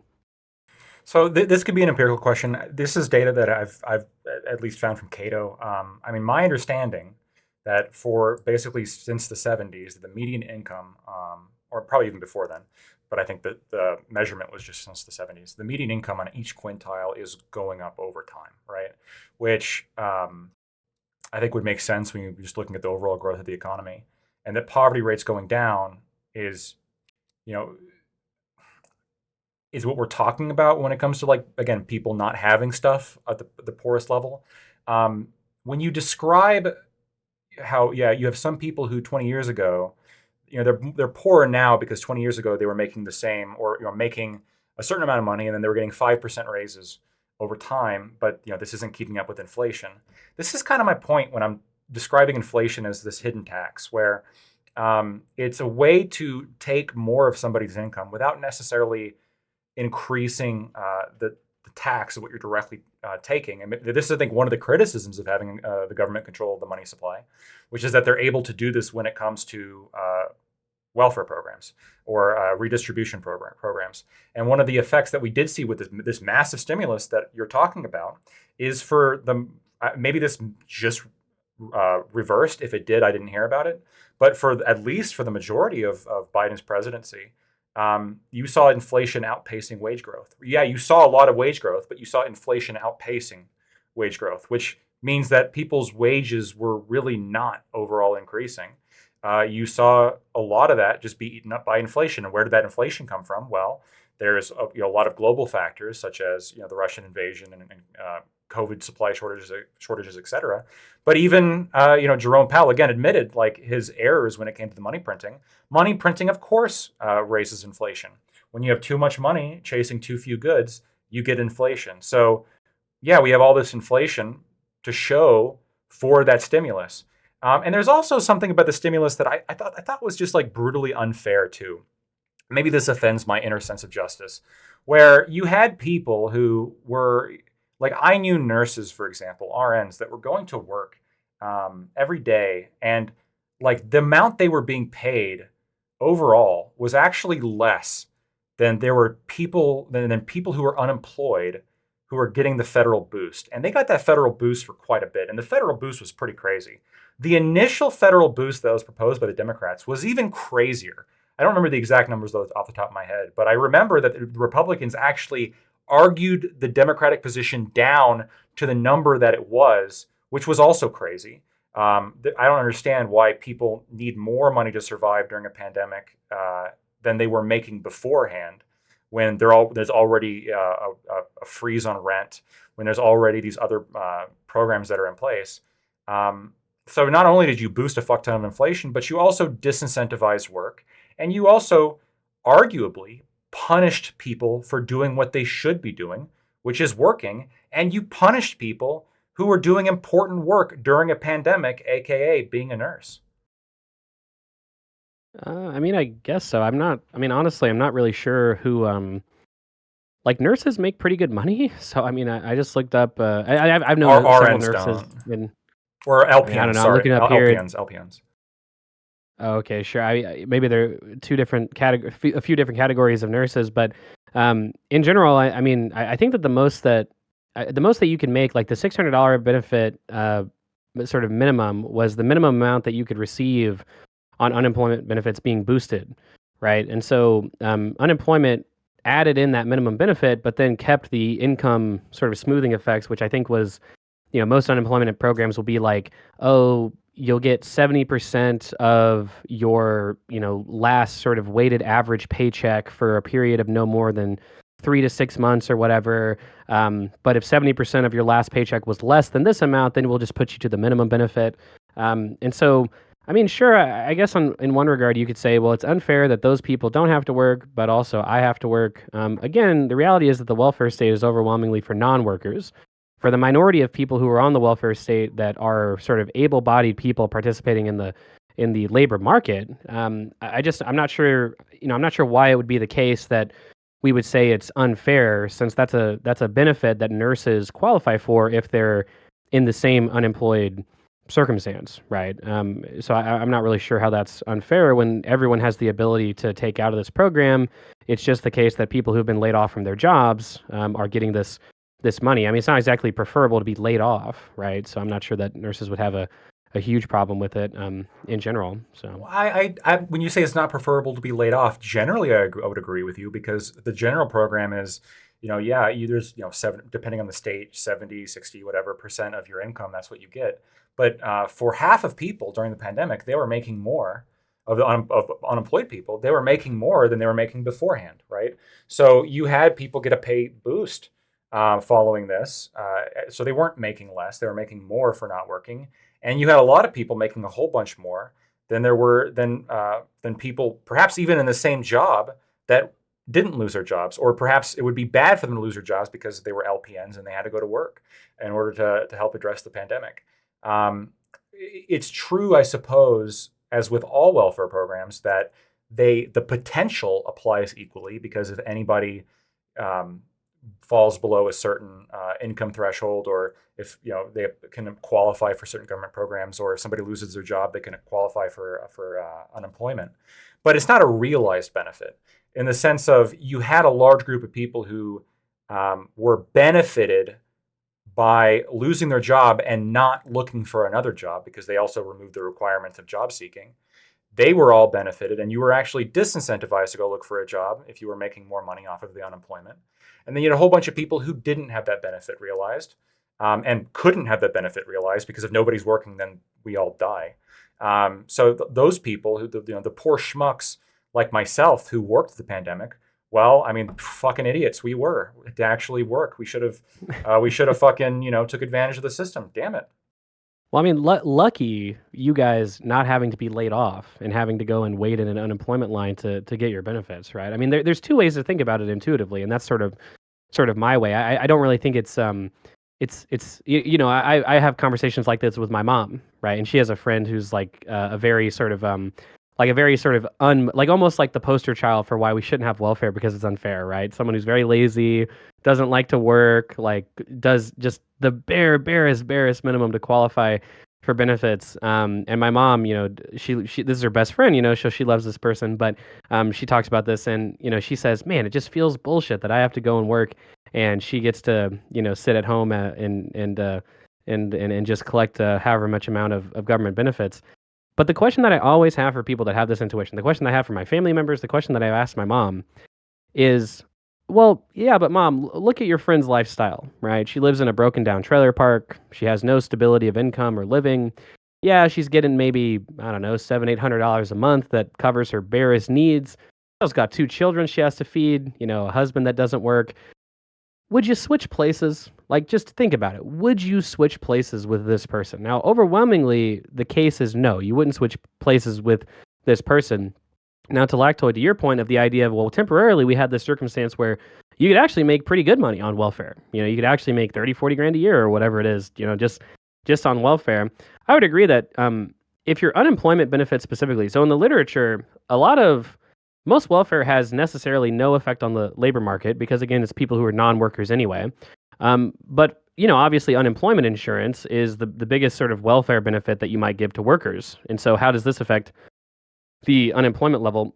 Well, of course, it's the case that if you have an incredibly generous and easily to obtain welfare state for workers, in the form of unemployment insurance, yeah, you're probably going to have some amount of negative effect on people's propensity to work. I mean, in part, that was why the benefit was temporary, right? It was only ever meant to be a temporary boost. It only ever was a temporary boost. We haven't had that benefit, I think, for like 2 years now. It's been quite a while since that program's been expired. And so now we're kind of back to our current levels. And so I can understand some grumbling during that brief period of time. But in general, it doesn't seem like anybody in the sort of taken seriously policy world, let's say, was advocating that permanently we should have an unemployment system that is worth $30,000-$40,000 a year at minimum. But at the same time, even if we did have that, you got to keep in mind, I think only like 25% of people who qualify for unemployment insurance actually end up receiving it because of administrative bureaucracy bullshit. And then we're not including the fact that in order to qualify for unemployment insurance, you have to be laid off, right? You can't have quit. And I believe if you're fired with cause, you also don't qualify for unemployment. So it's literally only the case when you're sort of economically laid off that you qualify for unemployment benefits. And again, that's a relatively small proportion of the total number of people who have, in one circumstance or another, lost their job, right? So it's ultimately never the case that this is going to be a very pervasive problem, even if we did have a generous unemployment benefit. It's not just the case of when you're economically let go. It's state by state, and it's quite complex in terms of each case is evaluated, and so we we can't get into it. It'll just take up too much time. But State administration of welfare benefits, yeah, also cringe. when it comes to, well, I agree with half that statement. Administration of welfare benefits cringe. I agree. But when it comes to this having an effect on the labor market, I don't know. I think at the time it did. You're right that I don't think anybody serious would continue that system. I thought the Democratic proposal, I think they initially came up with some fucking number. I want to say 1,200 a week or something fucking crazy. But I remember there was this big number, and perhaps it was a negotiating strategy, but still, the fact that like if they didn't have to come with that negotiating strategy, that their number would be significantly higher, and the number was already pretty high, I think was concerned me. And to address the story of your mom's friend of would you trade places with them?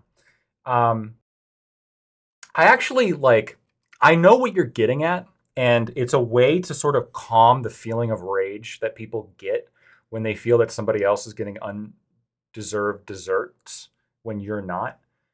It's sort of like you give one monkey the grape and one monkey the banana kind of situation where that's usually what they're angry about as opposed to some kind of deeper system.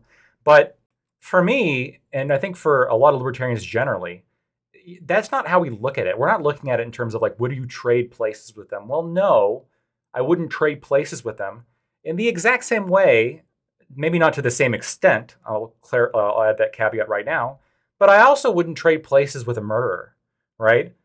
Or I wouldn't trade places with somebody who's burning down houses or breaking into houses or robbing people. Where like the reason, yeah, they're probably more miserable, but that doesn't mean I can't have a moral problem with what they're doing, or at the very least a moral problem with the system that exists that allows them to do what they're doing and allows them to exist in the way that they're existing.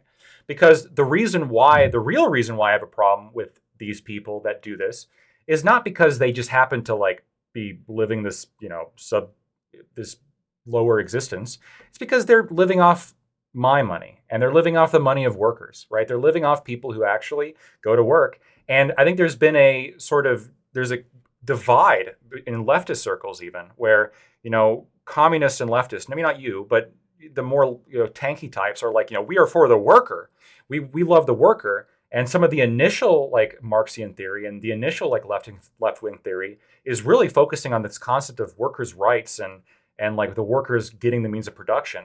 But recently, that's kind of the lefties I know have kind of dropped that and are moving much more to just well, I'm not really concerned about the worker getting what they're what they're supposed to get. I'm just more concerned with there being a more equitable economy with people just having incomes that are more or less kind of close to each other, even if they work or don't work, which I think that's even more toxic than the old leftists. Well, I would again, prefer. you have to contend with the issue, though, again, that we're talking about a great minority of people who are on welfare benefits, are able-bodied workers, right? Most of the spending that every country, not the U.S., every country, most welfare spending is the overwhelming portion is going to go to non-workers, right? So I would, on one hand, if we want to have this weird view that it's able-bodied workers shouldn't qualify for welfare because they could just work, okay, I mean, fine, that's sort of a compartmentalized argument, but children, right, the elderly, people with disabilities, these are people who cannot and probably should not work. We can expand it into two other groups: students, caregivers. We want people to be in training and in education. Again, I said earlier, when you give poor, very, very poor people money, childhood educational attainment goes up because children don't have to work as much, right? And these are things that I would consider like strict moral goods, right? That it's bad when children grow up in poverty because they just simply had the bad luck of growing up in a poor family. Elderly people, it's bad that they grow up in poverty or grow up in poverty. It's bad that they age into poverty and they die in poverty because fundamentally these are non-workers who cannot support themselves, right? And so those groups of people are the biggest takers from the welfare state. And I think they also have intuitively the strongest moral claim to some amount of sort of public assistance. A child growing up in poverty, just there's nothing the child did to be born in that circumstance, right? I mean, it seems like those are the most moral dollars we can spend, is money going towards children who grew up in poverty, right? I mean, this is, and it's also not just from an intrinsic perspective, but the outcomes associated with those dollars seem to be so much more apparently positive as well. I don't think that you have a right to the property and labor of other people just because you happen to be born in a specific circumstance or what you're born as or anything like that. But I will agree with you that at least most people in America, and well, most people probably have a much stronger intuition when it comes to giving free shit or stolen shit to kids as opposed to other groups of people, right? Like people who can work. I mean, everybody thinks they should work, even people who are like moderately left. Now you get to like the anti-work movement, and you got people who are just absolutely off the wall when it comes to their conception of labor. So, leaving them aside, most people can agree that able-bodied people should work. But I'm curious, and maybe we can use this as a springboard to talk a little bit about Social Security and the Sovereign Wealth Fund of Norway that you like so much, which is God, how old. base Norway is. Inferior to Sweden. Okay, I got some stories about that. But when it comes to old people, I mean, this is going to sound insensitive, but I mean every word of it. You have people here who like had their entire lives to earn and save money. They absolutely had a chance. And first of all, why should Social Security exist? First, generally speaking, and if you can make a good argument for why it should even exist for old people, surely you think that it can be done better than it currently is, because it is complete trash right now. Let's put a pin in that because this is going to be probably the rest of the discussion will be this. So Okay. before we get to that, I do want to read the rest of the super chats Fair. and things like that. Do it. $20 from Lawson Harrison to say this. $20. Yes, $20. Big spender. I know Lawson. He's a good guy. He works hard. He works for that money. He is, and he chooses to spend that money on WIC TV. He is an example to us all. Again, this is one of the reasons I prefer UBI to food stamps. You can't buy a sub to WIC TV with food stamps. Not yet. We're working on it, gang. We're working on it, gang. Okay, anyway, $20. Seems to me that the question is, how much does the public's perception of the economy affect the actual functionality of the economy? And Yeah. one more question, and then you guys can discuss this if you'd like. Skill Tree Gaming for $5 says, what do you guys think of Ecuador's new libertarian president balancing the budget in the first month for the first time in 12 years? Also, is Did they say MMT Ecuador? Ecuador. They said Ecuador in their thing. Oh. I'm reading the chat. Maybe Ecuador has a believe libertarian Venezuela- president as well as Argentina. I mean, it's all the same, right? I mean, it's all one country. I thought it was all Ecuador. There you Look, go. They're all I Hispanic, just used the besides wrong- Brazilians. I just used the wrong country too, right? So There you go. Right. I would say that to the chatter's question, I guess there's probably some psychological effect of like productivity and stuff. If people perceive the economy to be like so incredibly fucked, there's probably some deleterious effects on sort of aggregate output. But I don't know. It seems like most people are able to pretty cleanly disaggregate their opinions on the economy and also their opinions on their personal financial situation. When you look at when you look at polls that say, how do you feel about the economy, but then how do you feel about your own financial situation? It seems like a lot of the people who say the economy is shit will also say my actual personal situation is pretty good. So I'm not really sure if there's a very big effect of people who think, oh, the economy is shit, and that actually causes economic problems. It just seems like a lot of people have sort of almost like you could say like very sensationalized views on the economy, but they don't necessarily have those same sensationalized views about their personal situation. And $5 before you respond, $5 follow up from Lawson Harrison to say, thank God I was able to shingle houses in July and avoid that horrible and dangerous welfare line. Thank you for the $5. Okay, Lactoid, if you want to address those questions, feel free. Yeah, can you repeat the first question for me again? I apologize. Sure. It seems to me that the question is, how much does the public's perception of the economy affect the actual functionality of the economy? There's probably some effect, right? Where people have a perception of something, they're going to act on that. And an economy is just like a collective group of actors that are all doing things.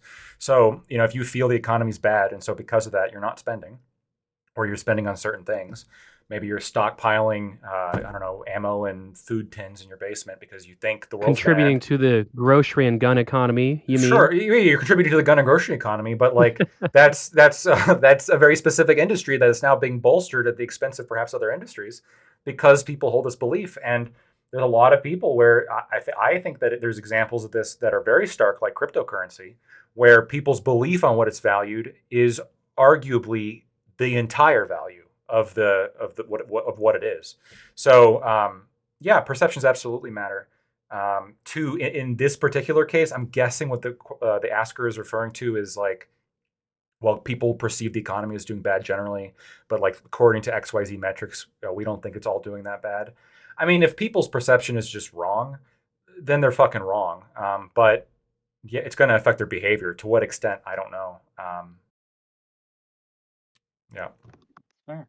And now, when we talk about the second question, Argentina and their president, what are our thoughts there? Can I let me clarify one thing. Sure. All value is based on what people perceive it as, generally speaking, as a concept of value. But cryptocurrency, I think, is very much about short-term perception as regards to long-term perception, which is what the differentiation I would make between the two. All right, sorry, go ahead and answer. Yeah, I guess, personally, I would say, if we're talking about Javier Milei, I know that Ecuador recently, well, not recently, but I think about a year or two ago, they did elect a center-right government. Yeah, go on, Wick, sorry. Oh, no, you said Ecuador. Are you talking about Argentina? Probably got confused. No, that's what I'm saying. If we are talking about Ecuador, He literally. to me. He chatted that he meant Argentina. Oh, he did mean Argentina. Yeah, Okay, perfect. So if we are actually talking about Argentina, then yeah, I mean Javier Milei. I mean, I think that the reality is, I think there's probably a better way to go about fixing the Argentine economy than basically selling off state assets and privatizing a whole bunch of stuff. Now, the reality is, like, are some of the problems with Argentina, bureaucratization and overregulation? I mean, of course, that's probably the case, right? I mean, it's almost certainly the case that any sort of, like, if we could peer into the universe and look at the optimal path for Argentinian economic success, it's probably going to involve some level of cutting regulations and some level of debureaucratizing the state. But I would just say that, some of the things that he's done would probably not be optimal, like this sort of shock therapy of trying to sell off state assets, things like that. I think that one thing that he did that arguably is bad, the effects we'll see, like he's changed it to where I think landlords can require their tenants pay in other currencies. Arguably, this isn't the biggest deal because the Argentinian economy is so informalized at this point with the US dollar anyway. Like, maybe most people just don't really feel the effect because most people don't use pesos anyway on a day-to-day basis, but that's probably bad. And in general, his economic philosophy, obviously, he's an anarcho-capitalist. It's honestly one of the most insane things that an anarcho-capitalist became the president of a huge country. It's really shocking that that's the case, but that is the case, and obviously, I would say anarcho-capitalism is quite bad. And I would also say some of his foreign policy stuff has been pretty terrible as well. Like I don't, it seems like suspending relations with Cuba and Venezuela and Nicaragua. Like I get it, they're autocratic countries, but you should probably still maintain diplomatic lines even with countries that are autocratic. It seems kind of weird to do the opposite. It doesn't seem like it's in the interest of your own people. And he's being really antagonistic with Brazil as well because Lula's a filthy, corrupt socialist. And it's like, dude, again, like it just seems like it's probably best to maintain good diplomatic sort of relations with these huge regional trading partners. But hey, that's just me, I guess. I don't know. What do you think about Javier Milei Lactoid? I love Javier Milei, Econoboy. He is Why don't fucking you move to awesome. Argentina then, I'm. Lactoid? It's getting to that point where I'm considering it. He's so fucking great. I think that not so he's great in every regard, except for maybe like one or two. You can maybe point me to something he did stupid. I don't know, but generally he's fucking awesome, and he's good for America if he actually does adopt the U.S. dollar, increases the power of the U.S. currency, and it's good for Argentina because that has an inflation mediating effect, especially in a country like Argentina, which before Milei took over had an inflation rate in the six figures. It was, it was like 104%. I don't mean like 104,000%, but it was like 104%. So three figures. So yeah, real shitty inflation, bloated government, super leftist government functions. I'm pretty sure like 1% of government agencies were specifically reserved for transgender people, and those spots could not be given to anybody else. So just like flat out like quotaing certain positions. They were spending a lot, like they had entire like equity, DEI councils and government programs. And Javier Milei came in and said, no, we're going to change everything. And we got the first surplus in a long time. And I'm really excited to see where Argentina goes. I think Argentina is going to be better off for it, obviously. I think the world's going to be better off for it. I agree with being strong on authoritarian communist countries. I think one of the biggest criticisms I have of my other home country, Sweden, is that they continue to trade with the Nazis during World War II. Ideally, they wouldn't have, and there's a lot of complex politics there. But I think that's what you do when you empower countries like China and Cuba and Venezuela. You shouldn't be empowering those countries, and you should be implementing free market policies at home, which is what Javier Milei has done. I think what we're going to see is kind of similar to what we saw in Chile, which is, you have this stagnant leftist economy, and then you have a right winger who's more free market oriented take over and set up the country to be one of the strongest economies in South America for the next coming decades. If I'm wrong on that, then you'll all laugh at me and it'll be good for you. But I don't think I'm going to be wrong on that. I think you're going to see a resurgence in Argentina. And if it gets good enough, maybe I'll move there. There we go. Okay. But I do want to, well, thank you for the money, gang. But I do want to get to Lactoid's question on Social Security. Can you restate, just so Econoboy is familiar, and then for the last 20 minutes or so, we'll talk about that, and then we'll get to closings. Sound good, gang? Sound good. Go ahead. So my question was, I know that you're a big fan of sovereign wealth funds, and to some extent, maybe I'm not going to hide the ball so much. I think that they are in some ways superior to the current Social Security system. So maybe you'd just be in favor of abolishing Social Security and replacing it with that. But at the very least, can we agree that Social Security, as done in America, is just fucking terrible? It's a Ponzi scheme. I think there was an analysis by the St. Louis Fed or something where it's like, for the 98% of people, if they just invested that money in the stock market, like they would make more money off of the money that's being taken to their paychecks than if they give it to Social Security. And the whole reason why Social Security is being propped up is because it's a fucking Ponzi scheme. And the old people who are politically powerful are already bought into the Ponzi scheme, so they don't want to let it die. Is that like what do you think about my analysis? I mean, I would agree that there's probably more optimal ways to structure Social Security. I mean, fundamentally, though, there's like every retirement system on the planet that is good at alleviating poverty is some sort of forced savings, right? It's some kind of forced savings, right? You're taking money either from some people and giving it to other people, and you have this entitlement program where the money you paid in, not that you're getting those exact same dollars out, but you can expect to have, sort of equitable benefits by the time that you're older. Um, or it's some sort of, mandatory contribution system where you get that money out or you're allowed to access that money when you retire. And so there's really no getting out of the fact that if you want elderly people to not overwhelmingly be in poverty, I mean, again, pre Social Security, we had like 50, 60% poverty rates for elderly people, right? Number one, in a large part, that's because very, very poor people just simply don't have the money, right? They don't have the money to put away for retirement, and they don't have that money their entire lives, right? And so that's probably the most important thing to keep in mind. Number two, um, it's just the case plainly that when we implemented even Social Security, which is a transfer payment. We're transferring money from workers to elderly non-workers in this case, or let's say elderly non-working former workers, because Social Security is not a truly universal benefit. Um, and so in that regard, yes, it's a transfer program, but I don't think that, I don't think transfer income is stealing or, this sort of libertarian philosophical jargon of theft and stealing and slavery and, inceldom and stuff. I wouldn't quite describe it in those terms.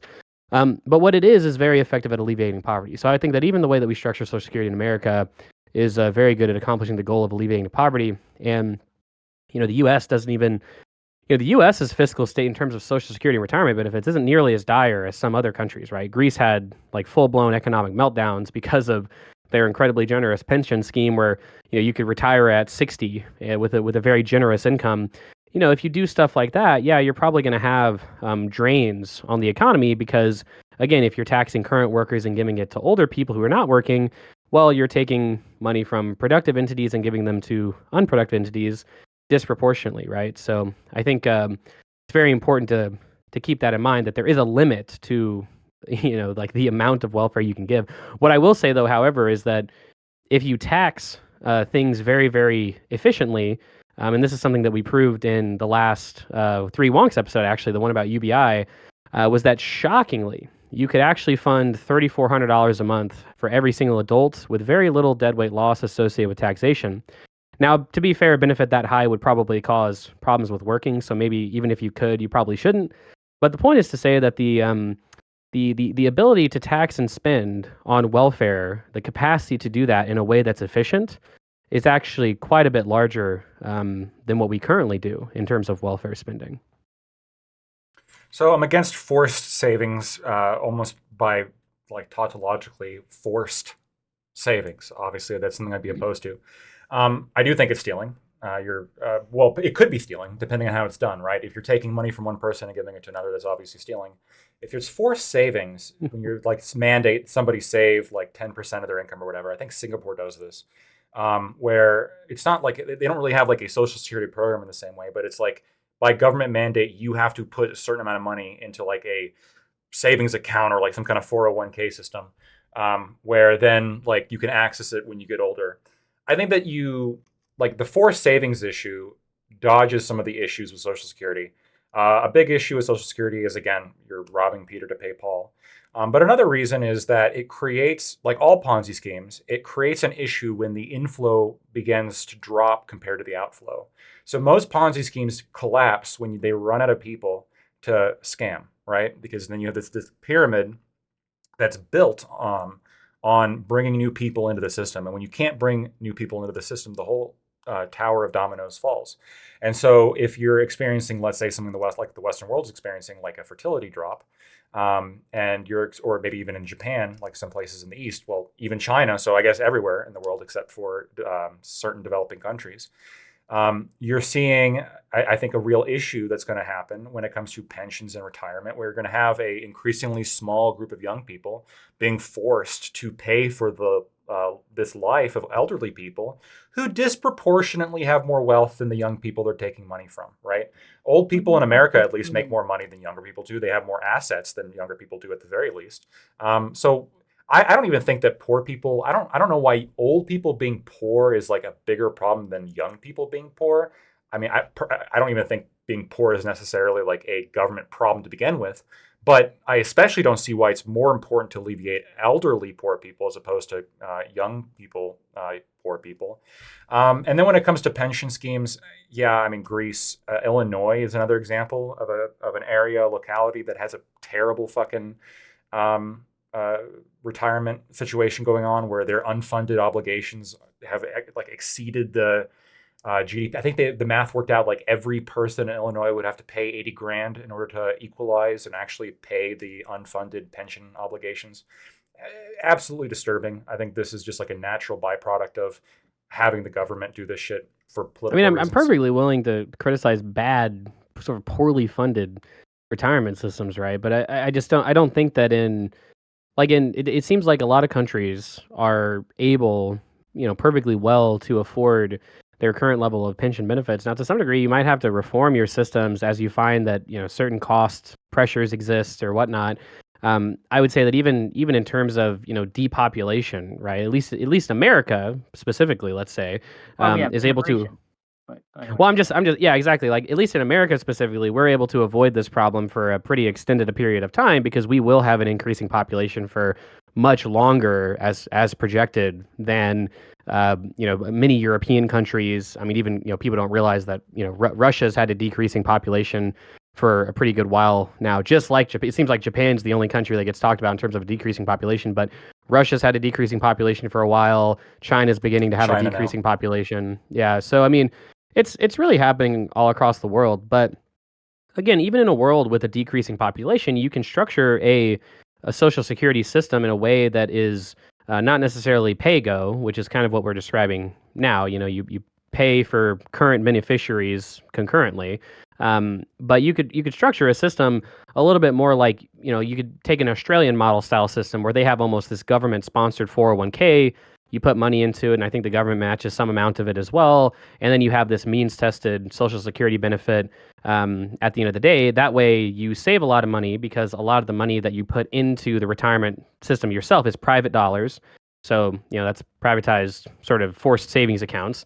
And then you have a means tested benefit on the back end, which is, in terms of cost to the government, much cheaper than this slightly more universal benefit that we give to elderly people today. And there's a number of reasons why means testing an elderly benefit might be more efficient than not means testing it.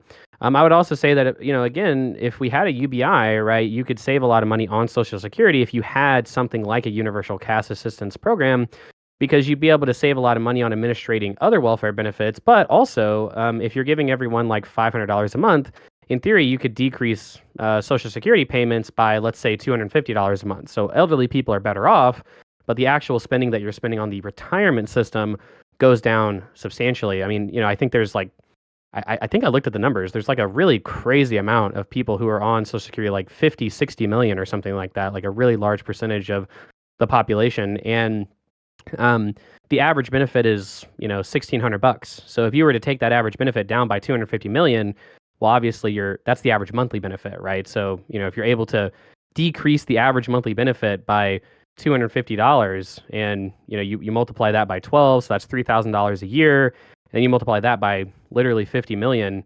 I mean, what does that come to? That's like $150 billion a year that you're saving on Social Security right off the bat. And that's not to mention that there are some simple changes you can do with Social Security that greatly extend the life of the program, like taxing every dollar the same. So, for instance, right now, incomes above about $150,000 don't pay into Social Security. So if all you did was tax every labor dollar the same, then you'd be able to fill 3/4 of the gap in funding for like the next 25, 30 years in Social Security. And I don't think that's an unreasonable policy. Again, we're talking about a program as well for people listening. The most effective poverty reduction program in the history of our country is Social Security, right? So it's quite a decent investment if you feel like elderly people living in poverty is quite bad. Last thing I'll say, Lactoid mentions, well, why should we care about old people more than we care about young people? So I would say that we should care about all of them. It's just that it seems like poverty rates, a welfare-less society, it seems like in that society, elderly people are significantly disproportionately impacted by that. Able-bodied people without welfare can work.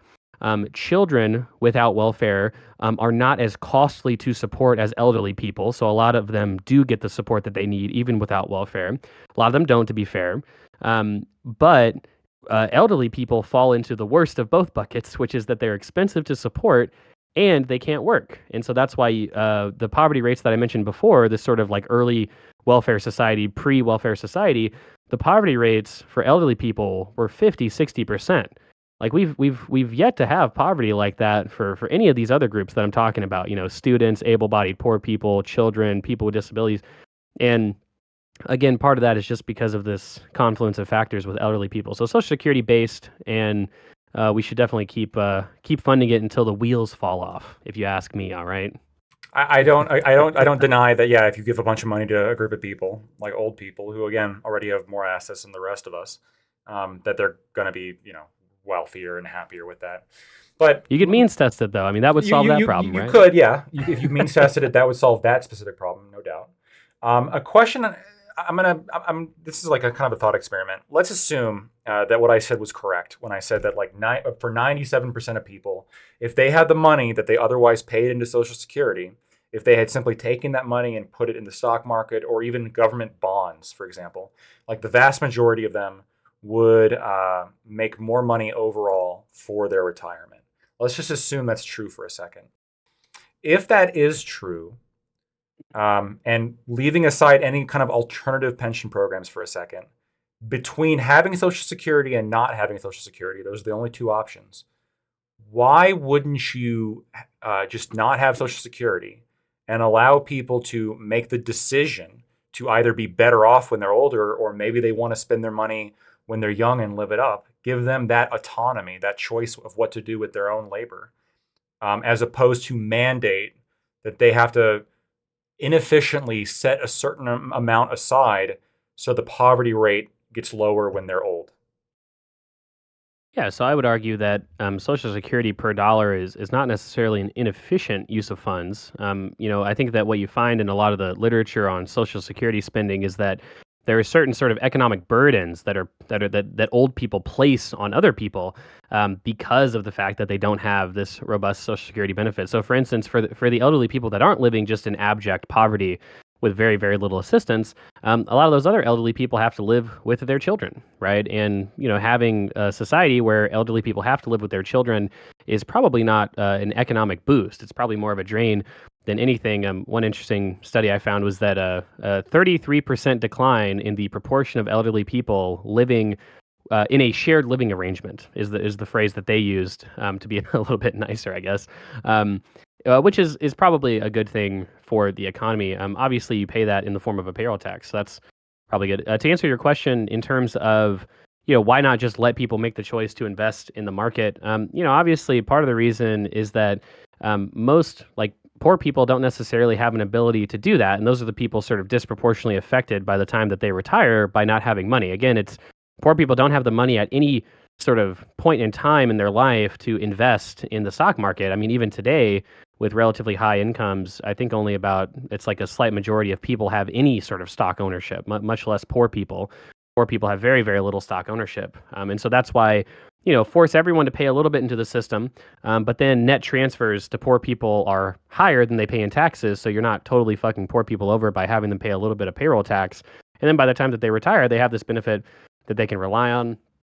Also, I would say that having a sovereign wealth fund is probably better than having sort of individual retirement accounts, mostly because, like I said, number one, poor people aren't able to really invest money into the market. Number two, even if they were able to, it's not clear that that's actually an efficient investment. Most people are bad at investing money, whereas allowing the government to actively manage a sovereign wealth fund in a way that basically is structured like any university endowment where we expect 4 to 6% return on a given year, that's a much more efficient use of money and allocation of capital than basically just having everyone manage their own little individual retirement account. And it also significantly smooths consumption and smooths income, right? We don't necessarily want people to invest retirement money in volatile assets because by the time that they retire, well, what do you have left, right? And what if you retire at a point when the economy's gone down by 20, 30%? Well, that's bad, right? Because now maybe you can't retire anymore, even if you were planning on it, even if you're not able to work anymore. And so, government administration of this kind of thing is probably more efficient for a number of reasons. I think that what you said when you said poor people don't have the money to invest. Obviously, what I'm talking about is just the money that's taken from their paycheck. Like it was like if 97% of people over the term of the study, if 97% of people had simply taken the money that's taken out of their paychecks by Social Security every 2 weeks and put that in the stock market and like some standard non-volatile ETFs, like it tracks the S&P 500, 97% of them would have made more money for their retirement. And then I think the study also showed that if they put it in bonds, it was still more than half would have made more money than for Social Security. So I think one of the reasons why these poor people, the poor working people, don't have all this money to invest is because a big chunk of it's being deducted from their paycheck by the Social Yeah. Security Administration. And you could say, well, even if it wasn't deducted, they're poor people. They're probably going to waste the money anyway.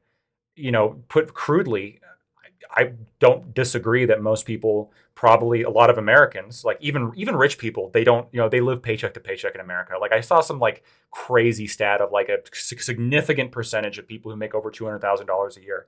It was like a third or a fourth, like or something like that, live paycheck to paycheck because they're just I'm gonna be fucking. real. I don't believe that stat, but fair I'll, enough. I'll I'll send it to you. Americans are just shit with money. So are people, especially on like the lower end of income, obviously, and so are these people going to like save the money? I guess I can't guarantee they will. You could argue, well, we're going to make them save, so we're going to force them to put it into a forced savings account, like Singapore does, or that would be superior to Social Security. But for me, my position is, look, they're an adult. You should be able to let adults do what they do. If you decide to have a higher standard of living when you're younger, and you pay for that by having a lower standard of living later in life, when life sucks anyway because you're old and it sucks being old, then that's your decision. And I'm not gonna. I don't. I think it's paternalistic at the very least to make that decision for somebody else. Okay. Gang, we are coming up on the end here, and I want to give each of these individuals a chance to uh, close, have closing thoughts on everything we've talked about, as well as tell people and remind people where you can find them if you want to find them. Gang, it's been a great discussion. It's a little different than what we've been doing the rest of the week, right? We had the horse drama yesterday, right? And we had a man sets himself on fire drama Monday. But tomorrow at 6 p.m. Eastern, we're going to do more politics stuff. We're going to have Fabian Liberty Scott, Lauren De Laguna, and also Admiral Gibbs are coming on to face off with Counterpoints and Rashad Crenshaw and maybe a special surprise guest about is the GOP being infiltrated by Russian influence? So that'll be fun. Another politics panel. I hope What a you group tune of into that. people to discuss that question, Wick. It's gonna be great. It's gonna be I'm fun. gonna have to tune in myself. You should. But for now, I want to give each of these lovely, lovely young, totally not incel men a chance to have their closing thoughts. And we're going to start with Econoboy, and then we'll let Lactoid have their last word. Go ahead, Econoboy. Closing thoughts. Yeah, sure. I think that Lactoid's right to point out that there's going to be some very foundational moral intuitions that distinguish between the two of us. Obviously, most people don't really deeply consider their moral philosophy. Most people might just say, "Oh, I'm a Christian." I look at the Bible, and by that they mean I look at some portions of the Bible most of the time, right? And that's about as deep as most people get in terms of their morality outside of their basic intuitions. That's why, in part, I do appeal to people's basic intuitions because it just seems like it's the case that most people would agree with my more sort of deeply thought out conviction that poverty is bad. And insofar as welfare programs and collectivized institutions can decrease poverty and decrease inequality and increase, sort of transitively social cohesion and things like this, that those are good things. That if we can do things that maintain innovation, growth, sort of economic competitiveness, then and at the same time we can have a world with substantially less people living in poverty. Then I would say that that's a preferable world, even if that world includes some level of collective ownership or government taxation. It's good when a poor kid anywhere in the country has access to a public school, right? In the U.S., obviously, we have some of the worst examples of public schools, but obviously in many other countries, they've figured out how to run public schools quite well, and in most, even circumstances today, public schools are decently quality. It's good when people can call the police, whether you're in a poor neighborhood or a rich neighborhood, and a publicly funded police officer shows up and writes down your problem and goes from there. These are good things. Fire departments are the same thing. The military is the same thing. But I would argue to go a little bit further. State investment bank is probably a good idea. Sovereign wealth fund is probably a good idea. Taxing things like resource rents and whatnot to fund these things would be good. And a great expansion of the welfare state. I think that there's many very sympathetic groups of people in our society who are born into circumstances that make their lives inherently harder, despite the fact that they didn't choose to be born in those circumstances, I should say. Poor children, poor people with disabilities, things like this. Many other more sort of groups of people that people are sympathetic to. Wounded veterans and things like this who. I would say that we have some sort of moral responsibility towards, and insofar as that's an appealing argument, and in a democratic society, we vote to do these policies, understanding what our institutions do and understanding the outcomes, and sort of necessity to vote if you greatly disagree with what's being proposed. I feel like, especially in that circumstance, it's very righteous to do things that would reduce poverty and alleviate sort of financial destitution. So that's what I advocate for. That's why I believe in a big welfare state and some level of collective ownership and government services and things like that. Oh, and I guess subscribe to Econoboy on YouTube or at the Three Wonks, youtube.com/@the3wonks for more policy discussions. So there you go. Check them out, gang. Thank you for coming. Thank you for being willing to come out and have your say. I really enjoyed the conversation. I know it was policy based, right? So a lot of people were like, but I wasn't. I was engaged. Lactoid, last word, and tell people where they can find you. Yeah. So I guess in summary, I think the things that Econoboy presents, although he's not, I wouldn't say he's a full-on communist, right? I think that his podcast is sort of split up into, I think the most reasonable person there is named Micah, I believe, right?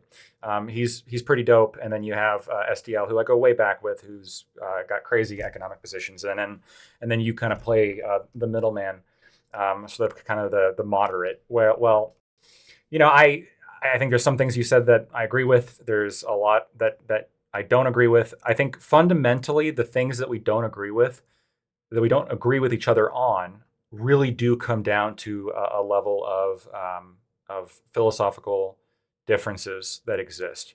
I mean, this was actually, I really enjoyed this debate. It was one where there wasn't a lot of bickering over very specific empirical claims. There was just like a more flowing kind of conversation about what kind of world we want to see. I think that fundamentally I would characterize your vision that you just described and the leftist vision generally as being fundamentally rooted in a kind of paternalism of sort of, we want you to continue to have, stuff. We want you to not be impoverished. And so we want to set up this system in a way that we will care for you. We, the government, will care for you. But my answer is just, look, if you get more money throughout your entire life working and you decide to blow it all in fancy sports cars and alcohol and all that fun stuff, and you happen to be poor now that you're old, tough titties. Part of being an adult is facing consequences for your actions. I know people don't want to hear that, but fundamentally, I don't think that just because people have put themselves in a bad position, that they can therefore take the things that other people create in order to alleviate their position. I think that's my fundamental perspective, and I think that's Javier Malay's fundamental perspective, and that's why he's going to fix Argentina. If you like what I had to say, you could find me at Lactoid TV on Twitch, Twitter, and YouTube. Thank you, both of you, for one of the best debates I've had in a very long time. This is just the standard on WIC TV. No, thank you both for being here. Gang, we're going to raid out to him on Twitch. Econoboy, are you streaming on YouTube right now? On Twitch and YouTube, Wick. On Twitch, on YouTube. We'll do you on YouTube, and we'll do Lactoid on Twitch. So both of you get a raid, okay? Let me set that up real quick. Very equitable, Wick. Exactly. That's true. If it was based on performance, I would get both rates. Look, But then you would still argue for equity, right? You still want to give me some of True, your of viewers course, because of you're course. I would distribute some of my viewers to you naturally. so gang, remember tomorrow, 6 p.m. Eastern. Got some great guests lined up to talk about well, the GOP being infiltrated by Russians. So yeah, check us out tomorrow and let's rate out. Bye everyone. I know you can't wave, Econo Boy, not really, but Bye, guys. It was fun. See ya. see you. Bye. Bye. Oh God, this rating. I need to. I know there's a setting to take the raid timer down. Anyway, we'll see you guys.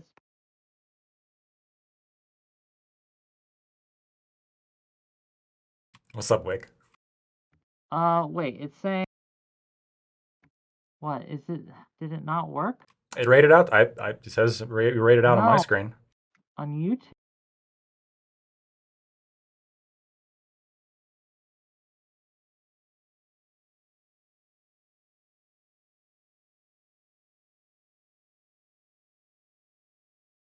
Did you not raid to him on I'm YouTube? trying. Damn. It's because I won the I'm debate, right, Wick? That's the trying. reason It why. says we had trouble saving your video. Oh no. You can just pull the Twitch VOD, right? Yeah, but wanted to. Now he's gonna hate me. Okay, he's gonna hate me. Anyway, dude. Thanks again. Yeah. I'm gonna let you go, buddy. I hope you enjoyed it. I hope you had fun. Um, yeah.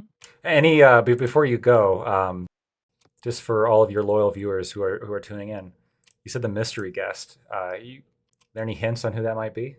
Well, if they say yes, it'll be Hutch, but we'll Okay. have to see what they say. Yes. Um, I've been meaning to get into a Twitter fight with him recently because Sure. he actually followed me and he shares a bunch of libcuck stuff. So I'm gonna see if I can find something and maybe it'll turn into something productive. You guys enjoyed your conversation, didn't you? Right? Yeah, no, I like I like him a lot. Do I disagree with you and 80% of the people you bring on? Yeah, of course, but I'm used to that. That's why I like you. You can disagree and it not be cancer. Like Fabian Liberty. Okay.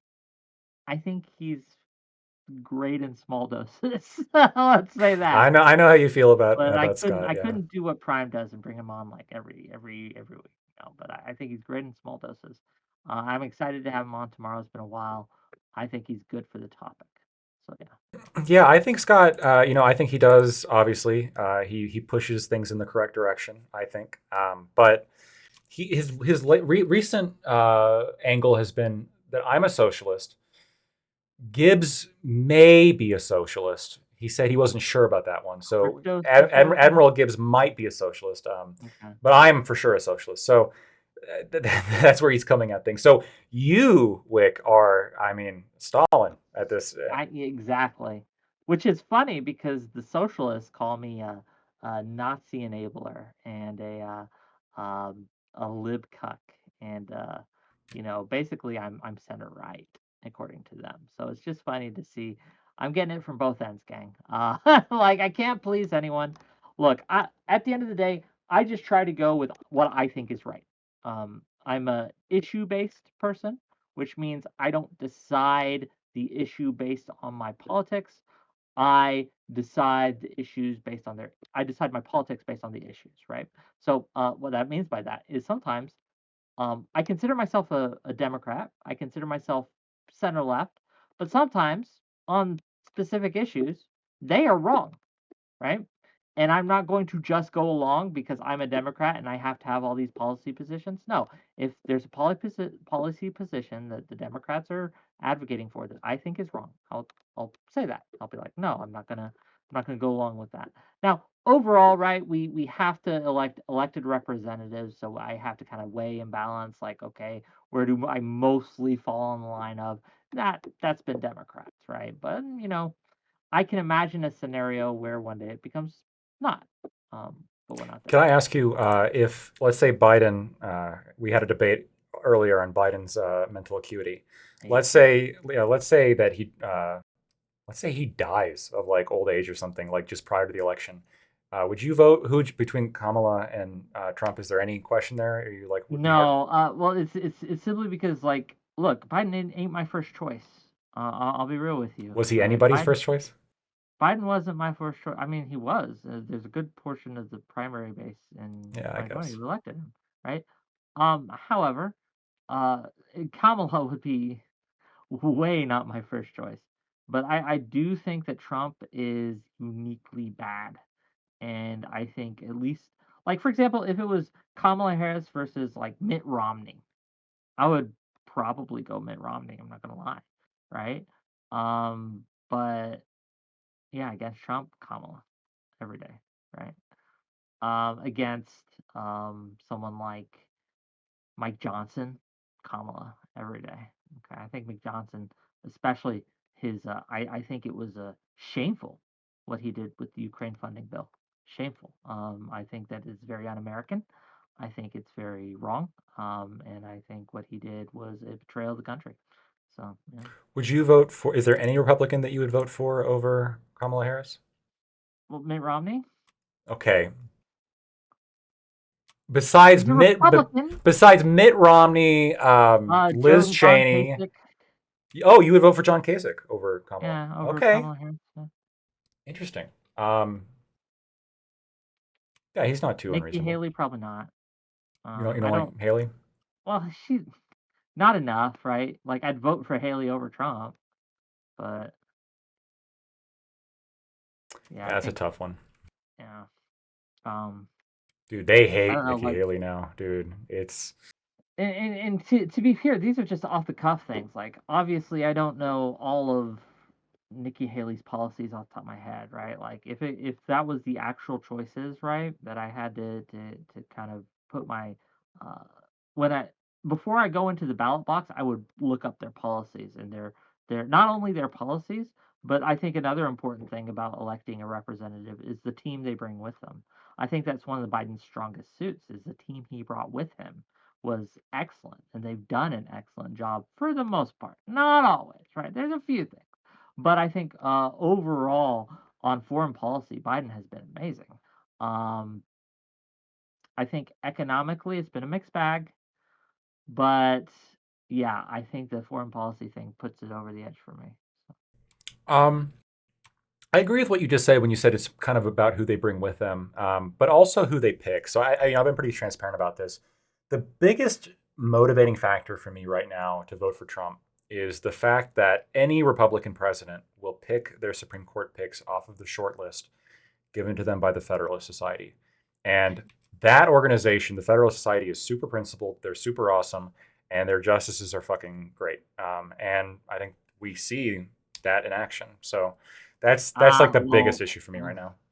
I disagree. You don't like the court? You don't like their picks? I think the court isn't as bad as some doomsayers say it is, right? Like, I remember when uh, again we had the 6-3, and now we had the, I think, what was his name, Kavanaugh, confirmed. Oh no, the one after Kavanaugh. Who was after Kavanaugh? I forget. After Kavanaugh, Was Kavanaugh the it's latest that Trump picked? no. Amy Coney Barrett was after Okay, Kavanaugh. yeah. I remember when she was appointed, right? There are a lot of people who say this is the end of everything, right? But I think I've been pleasantly surprised by some of their decisions, which I felt were fairly well reasoned, well argued, Yeah. etc. That said, overall, I don't like the court. I think that the court, I like a more left leaning court, just principally. I think that Roe v. Wade should have been upheld. I know it was bad, quote unquote, bad law, but I think it's gotten enough precedent that I think kicking it back to the states. Well, I like it in the sense that it's probably going to save us come election time, right? I think Republicans probably just lose because of that. But I know that, yeah, I just would have rather it not happen. So yeah. Can I ask, is your what's your in terms of evaluating whether you like like a Supreme Court, is your metric going to be It's just results based. it's going to be like, do you agree with the results as opposed to It's how they get results there? based because I'm not a lawyer, to be clear, right? Okay. I don't know. Like, if you give me two like arguments by Supreme Courts, right? Different Supreme Courts, they all sound well reasoned to me in a way, right? Like I'm like, okay, makes sense. I'm not a lawyer, right? I don't know the law as much as you would, right? And so it's honestly, Supreme Courts aren't a big deciding factor when I go into the voting booth, right? Like I don't usually vote on that. I usually vote on okay, who are they going to be appointing for Department of Transportation and shit? Like how are they going to be when it comes to um like for example, if Ukraine gives the president a call saying, "Hey, this is happening. We need support." Is that president going to set the precedent of aiding them, or is he going to be more standoffish? I think that's where the president shines, and I think that's what I usually vote on. That's fair. I think a lot of people would agree with you there. To maybe kind of a way to explain myself without talking about legalese and all that boring shit that me and Pisco debate over all the time. Um, the way I kind of view it is the methods really do matter, and the Supreme Court is one of obviously it's one of the major three branches of the government, and so when we start having, and it's not supposed to be politically motivated in the sense of finding things based on the political preferences of its members, and so like in the same way that I'm sure that you are like super against the concept of like you despise what happened on January 6th, right? And even if it was Biden who was doing that shit, I'm sure that you would be like Well, even this is why when like there's a lot of leftists who'll be like, no, we need to fight back harder and use some of the weapons that the right does. I'm like, no, it's I fundamentally am opposed to the argument of no bad tactics, just bad targets. I think that exactly. is wrong on a fundamental It's level. not just results, it's also methods to get to Yes, yes. yeah.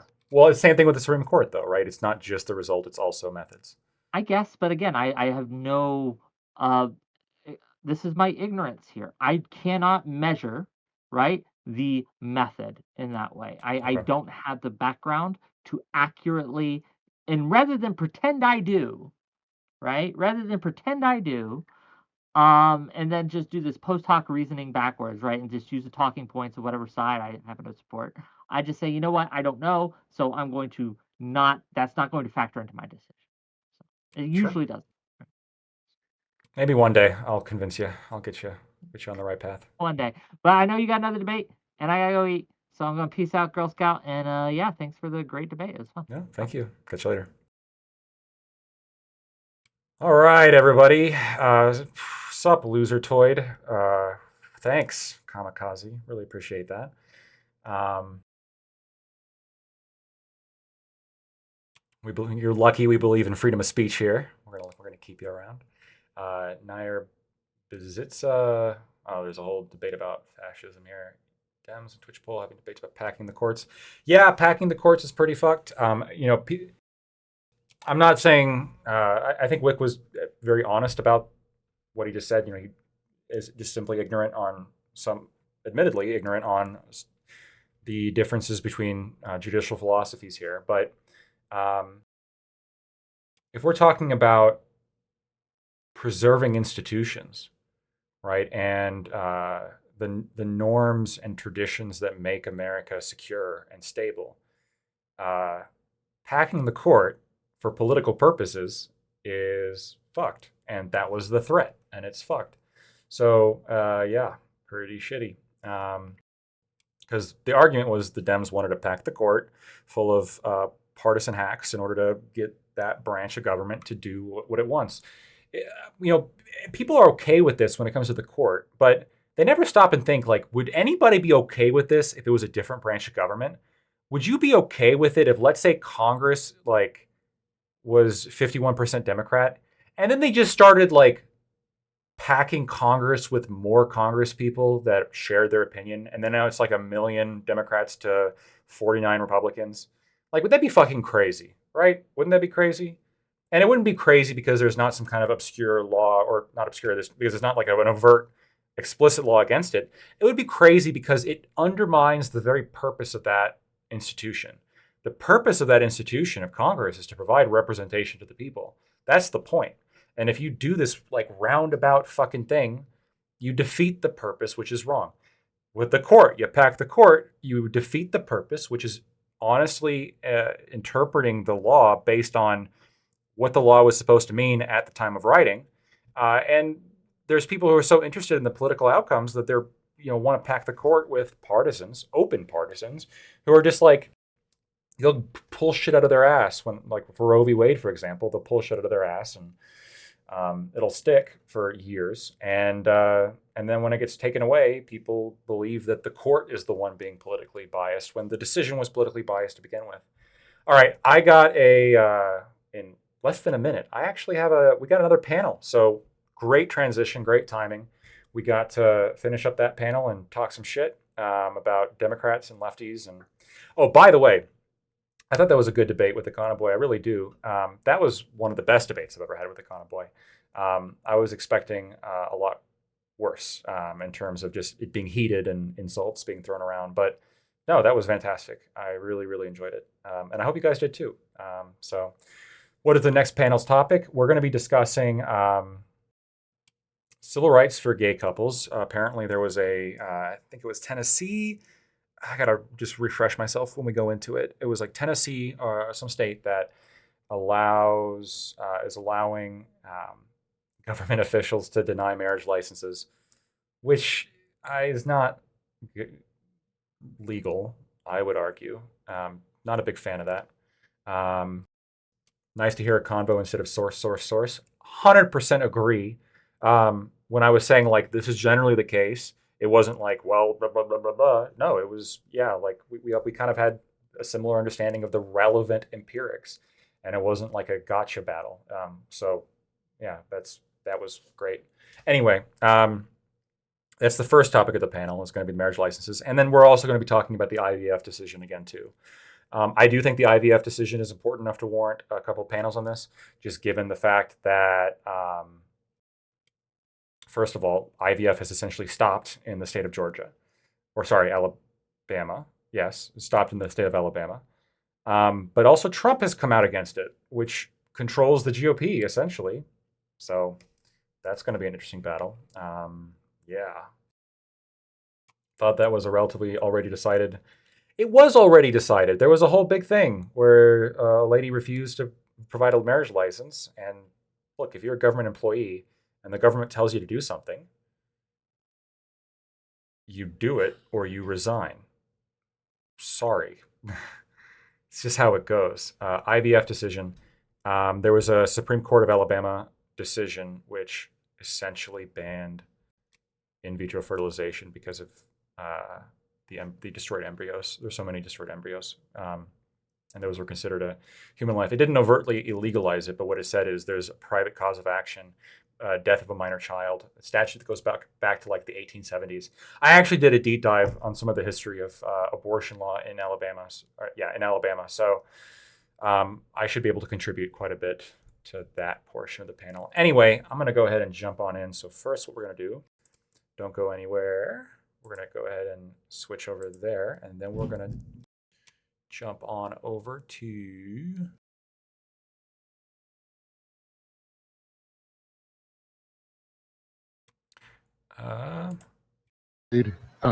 Lactoid is here. It worked. Excellent.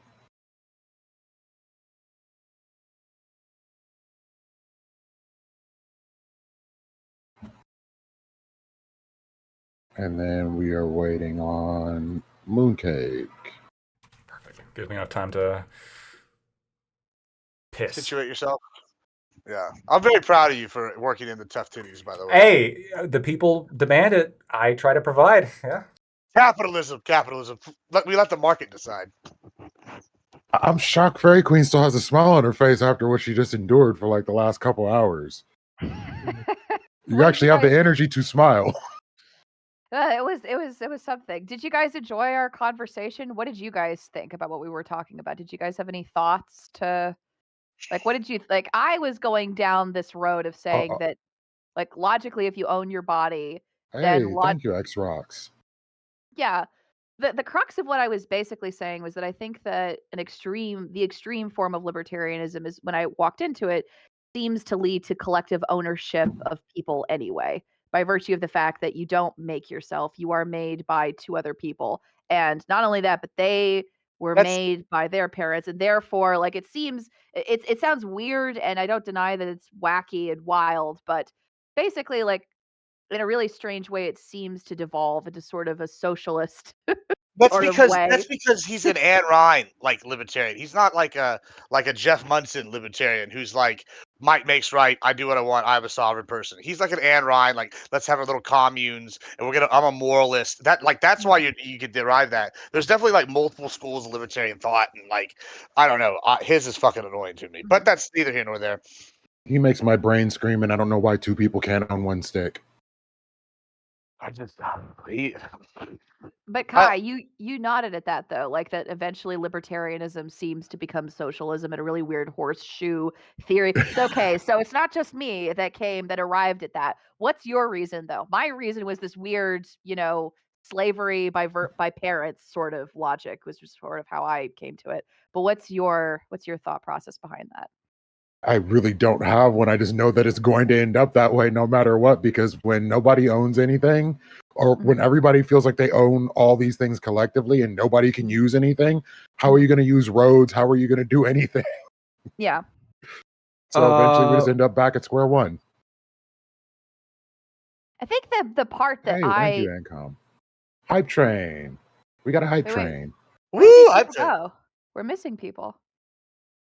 Yeah, Oh, I mean, so like, I don't know if he knows or even like is aware, but he like definitely Okay. preaches like Anne Ryanism to the max. Like that's like his thing. He like lives it. Like every panel that ever been on with Fabian, that's what he's preaching. Like I was like, cool man. I read Anne Ryan freshman year of college. I'm glad you did. Like let's move on. Like and like so there are definitely libertarians that are not socialists. But I think that he definitely like if you follow the logic he makes, I also come to the conclusion you're drawing. But like if that's your only interaction with a pure libertarian, then don't judge it off that because he's kind of a We out are there. on the hype train. Mooncake, can Thank you all. talk in this channel? Oh, wait, let me give her a roll. I just gave it to her. I don't know if she can Okay, talk. perfect. Hello? Yeah. Okay, I can hear you. I don't know I don't know how it dragged me and Mooncake back, but that's why I moved to a different VC. Hey, was to thank try you, and Razor. get that I appreciate fixed. your kindness. No problem. Hype train still rolling. So everybody cam up so we can see you, and let's get this party started before KOE comes and puts us all in our place. 1 second, sorry, my computer's just being funny. Not to rehash this whole argument that you apparently had with Scott, and I don't know what things were brought up. I don't know. I don't know what things were brought up, but I do subscribe. So what Scott's referring to is actually not Randian, it's Lockean. So John Locke was the philosopher who was behind the it's the labor property. Well, no, well, kind of, but it's labor theory of ownership, right?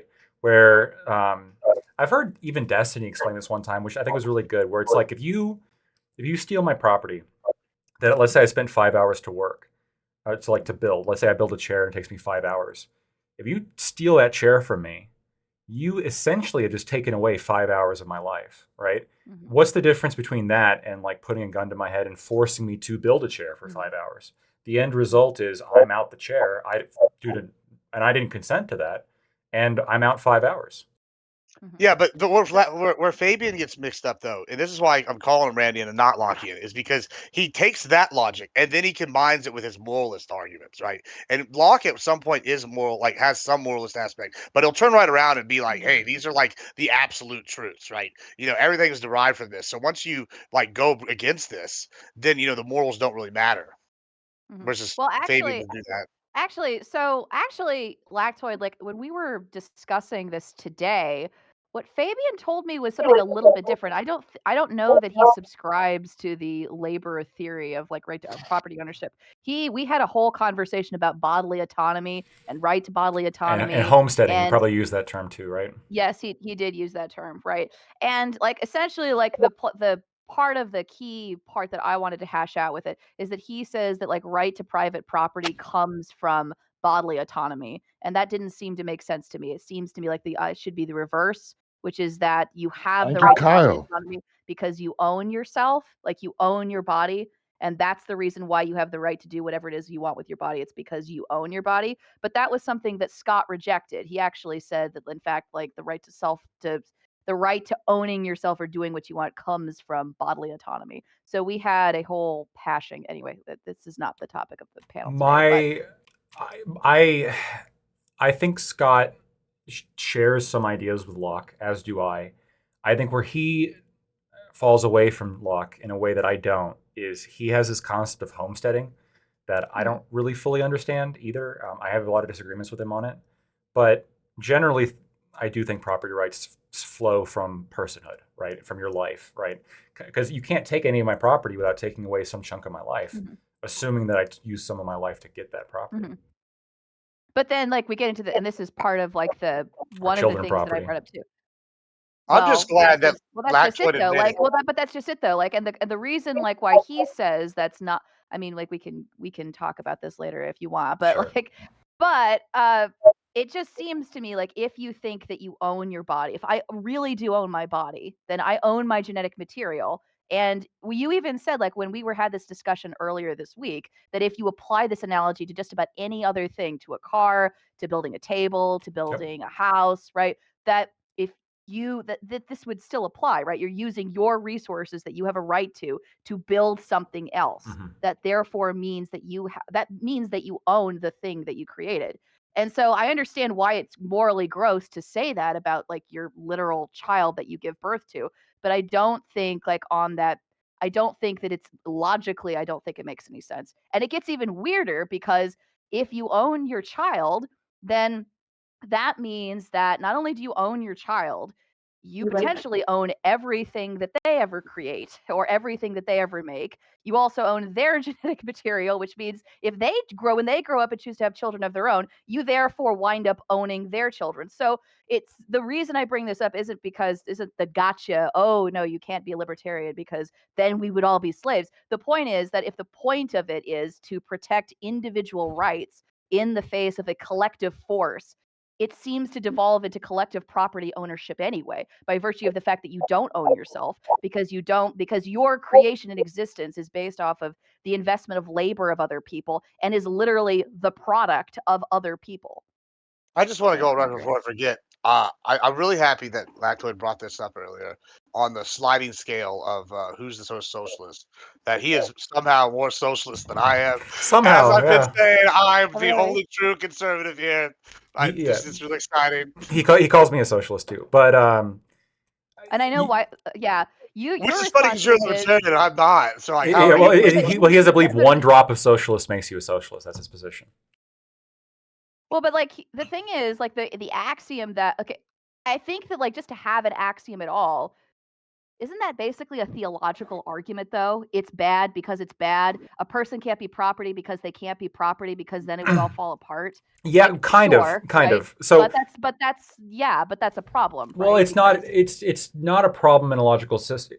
It depends if you make it a problem or not. So, like, you're right. When you apply the same standards and rules to a person than you would anything else, it's different, right? Because a person is a category in its own, right? And there's rules that apply to other things that don't apply to people because humans are also the only moral subjects and moral agents that exist, right? So if what Fabian would say is that like a moral subject and a moral agent cannot be owned, right? Like that is within the fundamental nature of a moral subject, and I would agree actually. I think that But why? But why? Why? because of its very nature, right? There's no more satisfying answer than that, right? Like the very basis of one of the core principles of libertarianism is that like people own themselves, and then another equally core one is that they own what they sink their life into. Well, these principles can't contradict, and so the only solution is you can own what you put your life into on everything except for persons, because that's the other core principle. What are a core principle? An axiom is just another term for core principle, right? So another axiom could be like I like feeling happy, or happiness is good. Well, why is happiness good? Right. Because it just is, right? I can't boil it down further than that. It just is. Yeah, but that's precisely what I think for me is the problem. It's because, like, sure, intuitively happiness is good, right? And I think it stands to reason that it probably produces the best outcomes for the most amount of people, right? Like, there are ways we could justify happiness being good, right? But just as a core principle and axiom, it's I told Scott this, like, during our conversation. That sounds to me like that it feels theological to me. It Wait. feels How like do you justify happiness being good? I don't think that you can. I mean, like, I don't think that you can, right? But but that's the problem, right? Like, that No, you we can still can't. say it's good. What? No. What if you derive happiness from evil? Hey. Yeah. Well, then you would say evil is good according to your frame. Like, sure, which you could. A lot of hedonists do that, Gibbs, right? People who are into drugs and debauchery and shit. They could. Hey, listen. Mm. None of that's bad. That's all state of mind, you know. So what I wanted to finish in that, what we went on a whole tangent. I mean, it's hours long, and we went into a lot of different places. We talked about common property. We talked about all of this different stuff, right? But the point is that I think that just on a very base level, like, because of, like, what I stated earlier to Kai and to Gibbs, that the only way I think you get out of the slavery weird problem is one of two ways. One, you have a theological, like, principle, right? Where you say a person can't be property because either because they can't be property, it's an axiom that you have, in which case you can't really justify it, it's just there. Or you're a religious person, literally. So you say a person can't be property because they're made in the image of God. That's one reason you could do it. The second way you can do it is by saying a person can't be property because you have subscribed to the social contract of this state that defines what property is and what isn't. And we define property as such, and therefore, since a person exists outside of this category, the person can't be property. See, that And one's super unsatisfying, though, because if there was a state that did define a person as property, aka pre-1865 America, right. we would want to change that because we would assume it's immoral.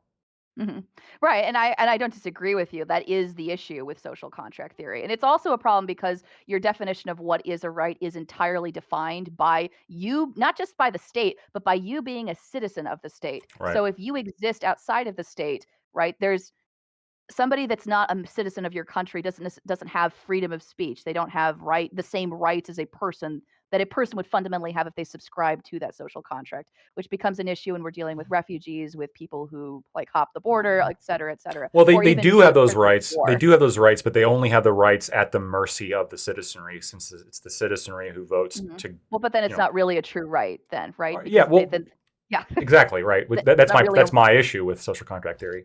But I don't like to call it theological, because to me, theological implies that you're making like objective statements as opposed to like normative statements. Like, so would you think it's theological if I said that, I think vanilla ice cream tastes really good? Is that a theological statement? No, that's just a personal preference. But, so I would argue that when we say axiom, we're talking about like foundational moral preferences. All morality is a preference. I don't know if that's true. Isn't it, if you're saying that something, because I think if you're saying Scott would happiness is disagree. good.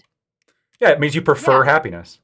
Well, I mean, it could mean that, but I think that, like, the average person hearing that statement, you're not just saying, I think that happiness is good, in my personal opinion. You're saying objectively, happiness is good. Whether you agree, whether I agree, whether anybody agrees with it or not, this is true. Yeah, Like, you're, but it's the is statement. You're asserting it's still it's still a preference, right? You're saying that happiness is good. Well, what is happiness? It's a certain like state of mind, and it's one that you prefer gets proliferated in society. That's what good means. If you call something good, all it means is that you just have a preference for it. And if you call something bad, it just means you have a dispreference for it. So me liking vanilla ice cream, I would argue, is just as like key or like just as theocratic or theological as me saying I think murder is distasteful. I think certain art is distasteful. That's just is how it goes. But Scott has this. I've been meaning to actually have a full conversation with him about this, because he would put my head on a stake for even saying morality is subjective. But I dare him. It is subjective. Fuck him. I think it's subjective. Yeah.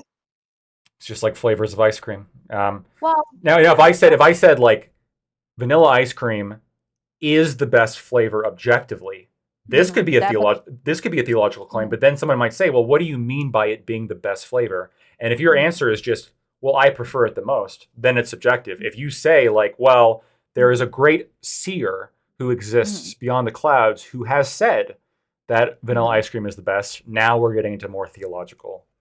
Right, realms. right. But I would say that the average ordinary person, like when you say the phrase, vanilla ice cream is the best ice cream, that if they never speak to you, if they never meet you, if they just read that blankly on a piece of paper, their interpretation of this is this person is saying that vanilla ice cream is objectively the best ice cream. They're not just stating a personal preference. I simply prefer vanilla ice cream. They're saying, screw you, I have objective evidence that in fact No, vanilla they're ice saying a cream preference. is good. They're stating a very strong preference. If I say this is the best fucking ice cream on the face of the earth, do you think that like I'm really going to fight with somebody who says, "Well, I prefer Turtle Track"?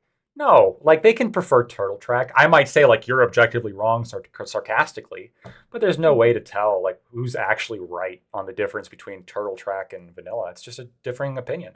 And so you could have somebody say, "I think murder's good. I think murder's good in of itself." I'm not going to be able to argue with this person because how could I argue that it's not good other than just saying, well, no, I think it's bad. I mean, I'm going to have to just defeat them politically. That's the only way. Or you could ask them what it is. I mean, like as you mentioned earlier, what do you mean when you say it's good? It feels and good. then you find it feels good to do. It feels good to do. I like the thought of it happening more. It warms my heart. Okay. So I'm sorry, Kai. We've taken over your panel tonight. Oh, Thank no, you it's for all good. having That us. was pretty interesting. So I'm going to go ahead and let everybody get intros. We have one more coming in, but he is not here yet. But trust me, he will make his presence known. So, welcome one and all to the Minds of the Ecclesia panel. I am your host, Leafy Water Kai, and I thank you all for your generosity so far today. It's very much appreciated. And we're going to go ahead and start with Admiral Gibbs. Go ahead and introduce yourself. Hey, I'm Admiral Gibbs. I do a lot of streaming. It's good stuff. We do gaming, politics, all the goodies. You can find me at Admiral Gibbs everywhere. Hope y'all ready for a fun time. All right. And here's Fairy Queen. I don't know how she has the energy, but she's here with us. Darn tootin' I do. All right. Hi, everybody. My name is Fairy Queen. You can find me at Fairy Queen's Cottage on YouTube and at Fairy_Queen on Twitter. Thank you so much. Awesome to have you. The man Lactoid with the amazing flags. Go ahead and introduce yourself. Hi, I'm Lactoid. You can find me at Lactoid TV on Twitch, Twitter, and YouTube. Really excited to be here. And I actually did a bunch of in-depth research on the Alabama stuff, so I'm excited to spread my knowledge. Thanks. Awesome. And here for, I think, the first time, we have Mooncake. Hi. Oh, by the way, hi, Fairy Queen. I never got to say hi when I came in, so I'm Good to sorry. see you, dude. I'm Mooncake. I do streaming. I don't have like a set schedule, but I do like cooking streams, some political stuff, but mainly just like video games and things of that nature. So yeah, it's Mooncake XO on Twitch. Awesome. And the Sprouticus. How are you, my dude? I am doing all right. I am the Sprouticus. If you've seen any of these, you probably recognize me. Looking forward to a conversation. Awesome. And the man with the hair, Tiberius D. No, that's Lactoid. Get it right. Hello, everyone. My name is Tiberius D. It's good to see you once again here on the Lethy Waterkai panel. I'm very interested to see how tonight goes. I have prepared for the worst and hope for the best when it comes to this wonderful arrangement of people. We'll see how it goes. Well, time for a little bit from column A and a little bit from column B. Let's go. So, starting with the first topic. Let's go straight here. Tennessee governor signs bill allowing public officials to refuse to perform same-sex marriages. Tennessee Governor Bill Lee signed a bill Wednesday allowing public officials to refuse to perform same-sex marriages. State lawmakers approved Tennessee House Bill 878 last week. The legislation states people shall not be required to solemnize a marriage if they refuse to doing so based on their conscience or religious beliefs, according to the Tennessee legislature website. The governor signed the bill Wednesday. Lee has not publicly commented on the bill per his social media and his office's website. The bill does not allow officials to deny marriage licenses to couples based on their beliefs, but prevents officials from being required to solemnize a marriage. The State House first passed the bill in March 2023, but the state's General Assembly booted it to 2024 for consideration. Lee was thrown into the spotlight last year after signing a bill that became the first in the nation restriction on drag performances and banned gender-affirming healthcare for transgender youth. A federal judge later ruled that the restrictions on drag shows were unconstitutional. So the question is this ruling going against the civil rights of same-sex couples? And under what circumstance should officials be able to decline officiation? And I'm going to go ahead and start with Gibbs. Yeah, I mean, so in this case, no, I don't think it's restricting the rights. It's not stopping them from getting the license. It's not stopping them from going and getting the ceremony from an official that is willing to do this. This is only giving it out for officials who don't want to do the ceremony for religious reasons currently. And I think that's actually an honorable thing. I don't understand this whole point that the left has, where they want to sit here and say everybody's beliefs welcome, and then turn right around and force people who believe the alternative to this to do something just out of pure spite. It seems spiteful. It is spiteful. That's what it is. And like I said, it's not really stopping them from getting what they want anyway, which is a ceremony. They can go to anybody for that, and they can get the license. So no, I think it's perfectly fine, and I'm glad this guy did it. Right. Very clean.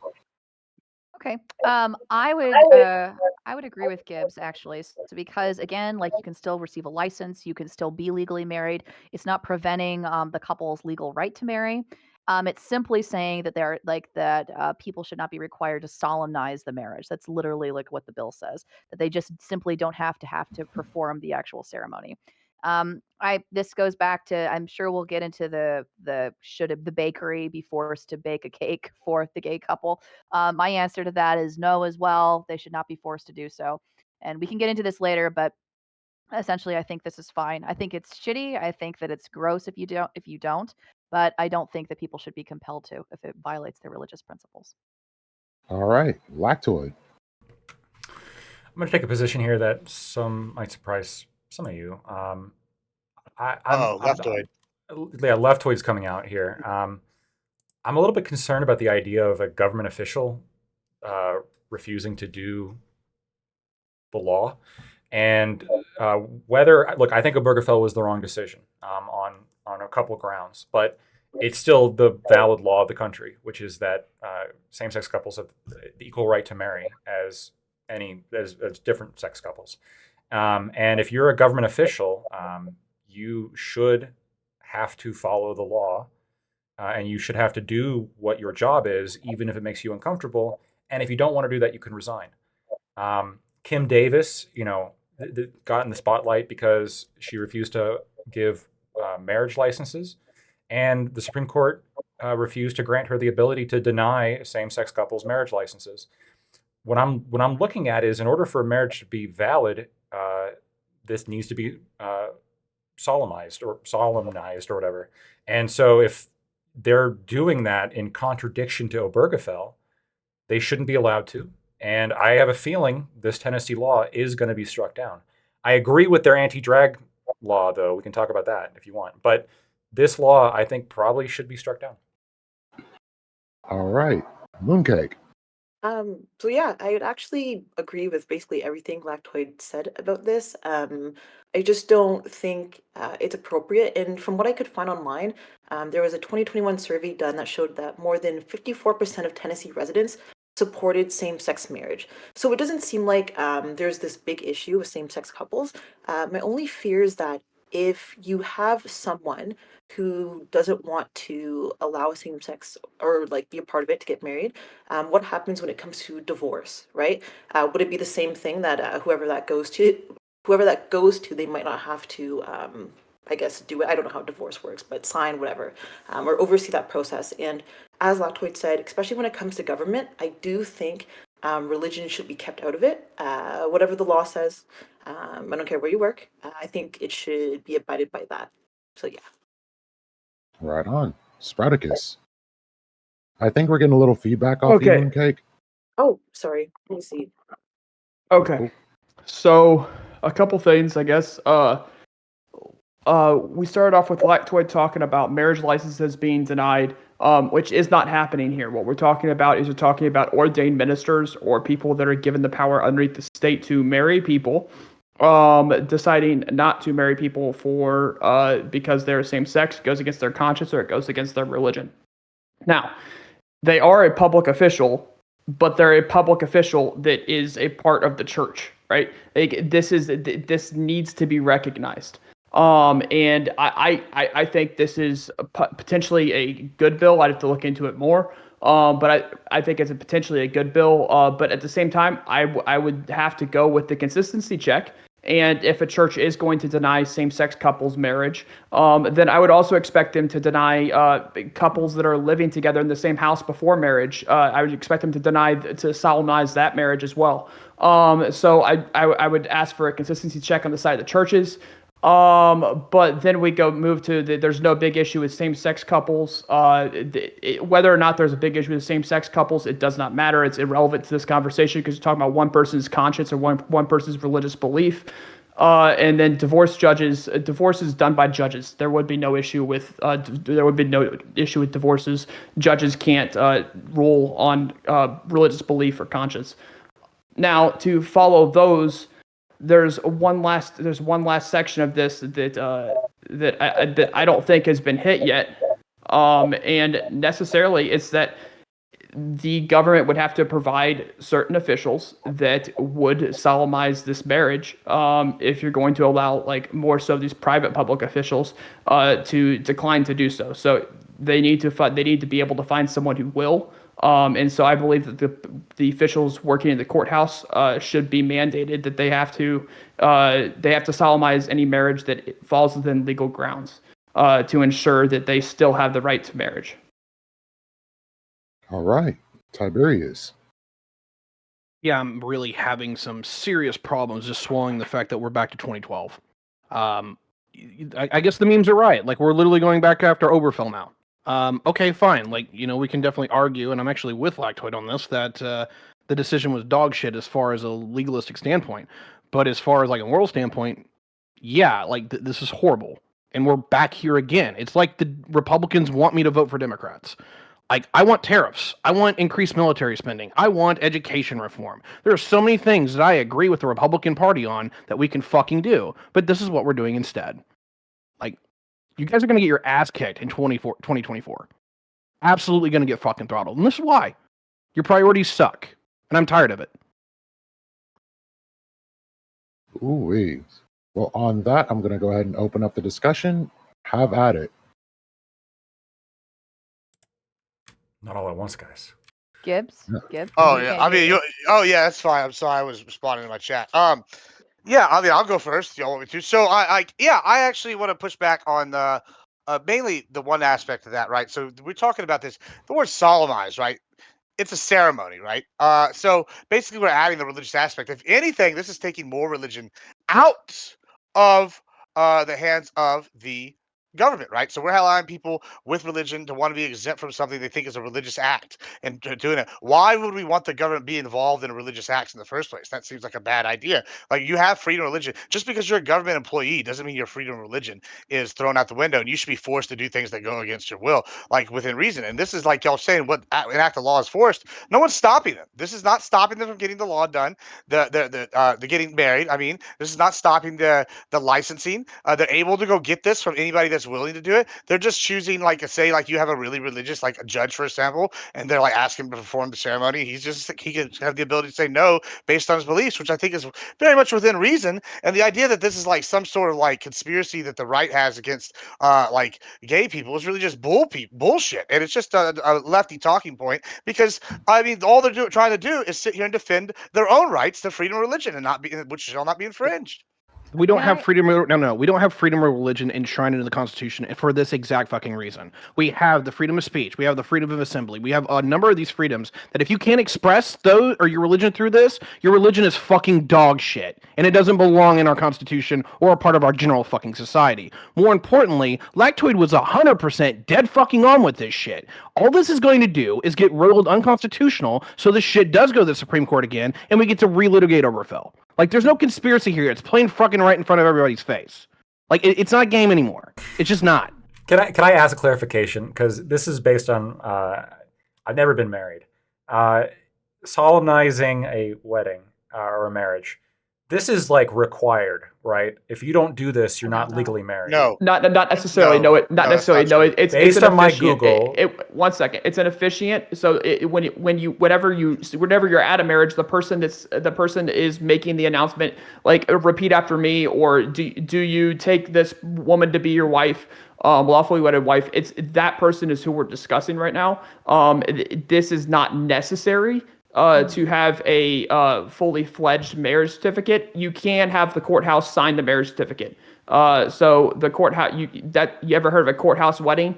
There are officials inside the courthouse that can sign this certificate, and you don't need the officiant. No, they are the ones that are. that's No, those people are the ones solemnizing it, right? So I'm just again looking at this. Yes, but pastors or you also ordained don't- ministers are also solemnizing Yes, weddings. yes, they can They're also do it. signing those. Yeah, you're Yes, right. so You're right. It's giving those pastors or those ministers the ability to say, "I'm not going to marry you because it's No, it's also outside of my giving the religious judges- conscience." No, Like the judges are also getting the right to say No, no, no, That's I- what it's the public What do you mean, officials. no, it's exactly what it's doing. I think there's a misunderstanding here. So Yeah, it's definitely the judges. Before this law, there was nothing requiring a rabbi, for example, to solemnize a gay wedding, right? There's no requirement that private religious institutions support this.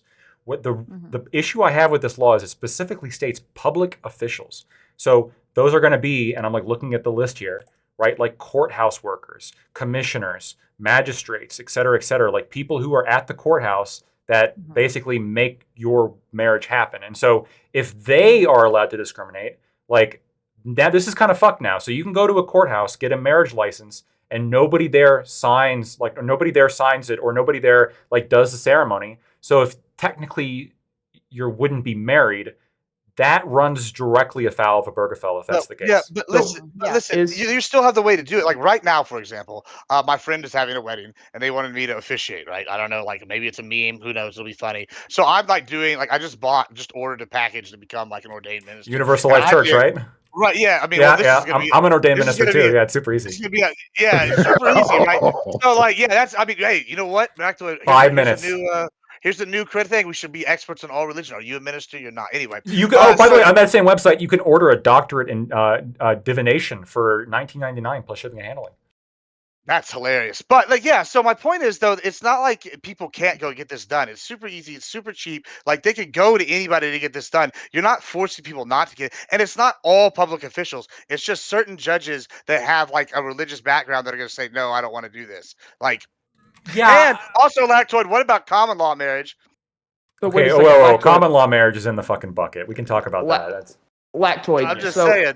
Lactoid. So it does this. I mean, I guess I might be confused. Does this not apply to ordained ministers because ordained ministers are given power from the state to marry. Like in this sense, they would be public officials. No, they're not public officials in the term that public officials is used, right? Because nobody's in ever. In this sense, they would. No, nobody's given the power from the state. Nobody is. Look, I don't think this applies to them. Yeah, it never has, right? Like I can get ordained within. Anybody here can get ordained with under 5 minutes. It's super easy. That doesn't mean that you're required now to like go officiate gay marriages. I am ordained and I have never officiated any marriage, let alone a gay marriage, right? There's no requirement here. Even if somebody asks me, I can just say no. The problem is when you're a public official, right? Your job is to do this and you're sitting at a courthouse and like it comes time to solemnize it, but you're like, no, fuck you, I'm religious. Dude, you're a magistrate at a courthouse.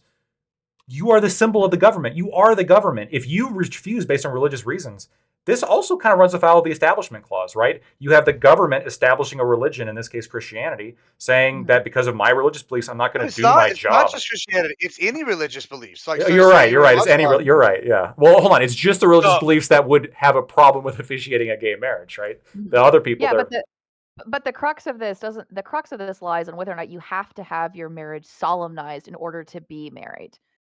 Like, wait, one that's second. the question. It does. If it does, you no. I agree with you that it hinges on that. I think it does, based on everything I've been able to find. So the bill says I nothing don't about think that it does. I think it's literally, isn't it? I think it's literally they just have to sign the certificate. I don't think they actually have to stand and say, "I pronounce you." I can't speak for this. Is that not true? Here's why that doesn't make sense though, because like it's advertised all over the Universal Life Church. It is true. That like you can like in order to legally officiate a wedding, in order to solemnize it, you do have to be like a minister of some registered church, or you have to like be something, right? If it wasn't the case, you have to either hold a public position or you have to be an ordained minister, which is why I was including these people.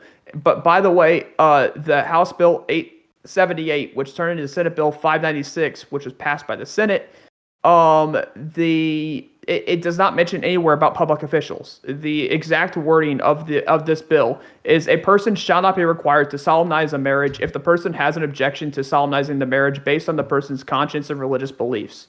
Yeah, but you just you just clarify. You just said like a pastor or like religious like person or they're a a public. person. Well, I know, but you said or a public official. The reason they use the word "or" there is because there's obviously a difference between a public official and somebody who gets a fucking becomes a pastor Right. like I did 5 So- minutes on the internet.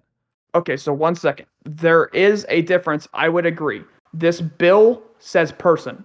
Okay, so we can leave public official out. This bill specifically says person. And that includes public officials. They are people too. There are certain policies that you as a person may decide that you want to do, but you and your duties of your job can't do. So I would disagree that So you don't think this bill actually?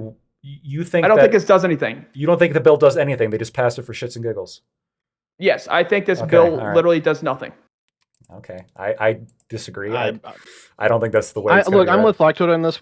Sorry, like I'm with Lactoid on this one, but like whether it requires X or not really is not the important part to me. The important part is largely what he got on with, as far as like you are an agent of the government. You're supposed to actually enact its laws and whatnot, even if you disagree with them. And if you disagree with them enough, you probably shouldn't work for the fucking government. What really gets at me for this one is that when it comes down to it, we have a society that is based on some level like mutual respect and trust. And when you actively just kind of target at this to where it's like, oh yeah, I'm just going to go my own way based on my own belief structures, like you're tantamount to literally just kind of like quiet quitting the government, thanks Republicans, or openly just encouraging a civil war. Like if we can't work together, there's no point in the society being a fucking thing in the first place, right? Like the fact that New York and Texas can get along and actually participate in this greater scheme of whatever this is, yeah, like that's important. It works. And if you openly want to push it, this kind of shit, how long before it just everyone quits?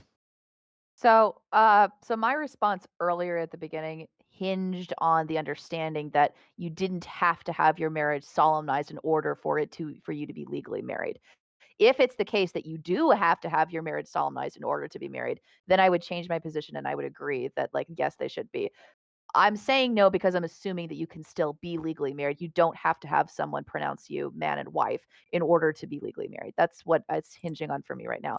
But just to expand this a little bit, like so if we really wanted to go down this road, doesn't this mean that like in order to be a public official or in order to work for the government, therefore, that means it's only exclusive to a certain number of people? So if you are somebody, for instance, who is a hardcore, I don't know, evangelical Christian, doesn't that necessarily mean you're excluded from public office or from being a magistrate or for working as a commissioner or for working at the court because you will be required by the court, by your job, to do things that are against your religious principles?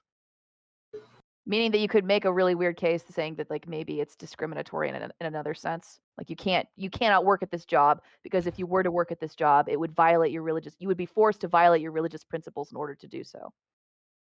So and because like the job that you're working at doesn't allow you any exceptions to refrain from violating your religious principles, therefore you could say maybe is the place of employment discriminating against the employee? Yeah, the question there just comes to be like, is it pretext for just actual, like, is the motivation there pretext for religious discrimination against the employee? Or is it like, we have this law and we expect you to do your job? And the line here could get fuzzy, right? So there's no way that, let's say you want to discriminate against Muslims in a workplace, a public workplace. So like you ban prayer mats. Like that wouldn't be reasonable. That wouldn't be going towards like a legitimate government interest. So that would just be obviously thrown out. But like if you're in the military and you're like, well, I don't believe in killing, so sorry, you don't get to pilot the drone then, right? Because Well, that's like key to the Well, job. but you could be a conscientious objector. well, but I, in the I, I military. actually have a question about that, because my head went to the military as well. So suppose, for instance, you're a chaplain. Okay, you're a chaplain and you don't believe in killing people. It is against your religious principles to kill people, but you're a part of this battalion of people. Okay, you are out in the field. They're shooting at people, and your commanding officer tells you, because you're on the brink of death, pick up your gun and go shoot the opposition, and you don't do that. Should you be forced to do that in that instance or not? As a chaplain as a chaplain in the military, if you pick up a gun, you forfeit your office as chaplain in the military, specifically. You forfeit your office as chaplain in the Yes. military? So if you pick up a gun as a chaplain in the military, you are no longer a chaplain, and you cannot go back to being a chaplain. That's interesting. I didn't know that. But like, should the person like, so in that case, like, is the person just fired then for being like, if you, the commanding officer, tells, hey, Father Francis, pick up the AK and go, like, should the commanding officer be fired? Should the chaplain be fired? How does It's an this work? unlawful. It's an unlawful order. It's an Chaplains, unlawful order. uh, the commanding officer telling the chaplain to pick up the gun. It's an unlawful order. Chaplains are considered non-combatants.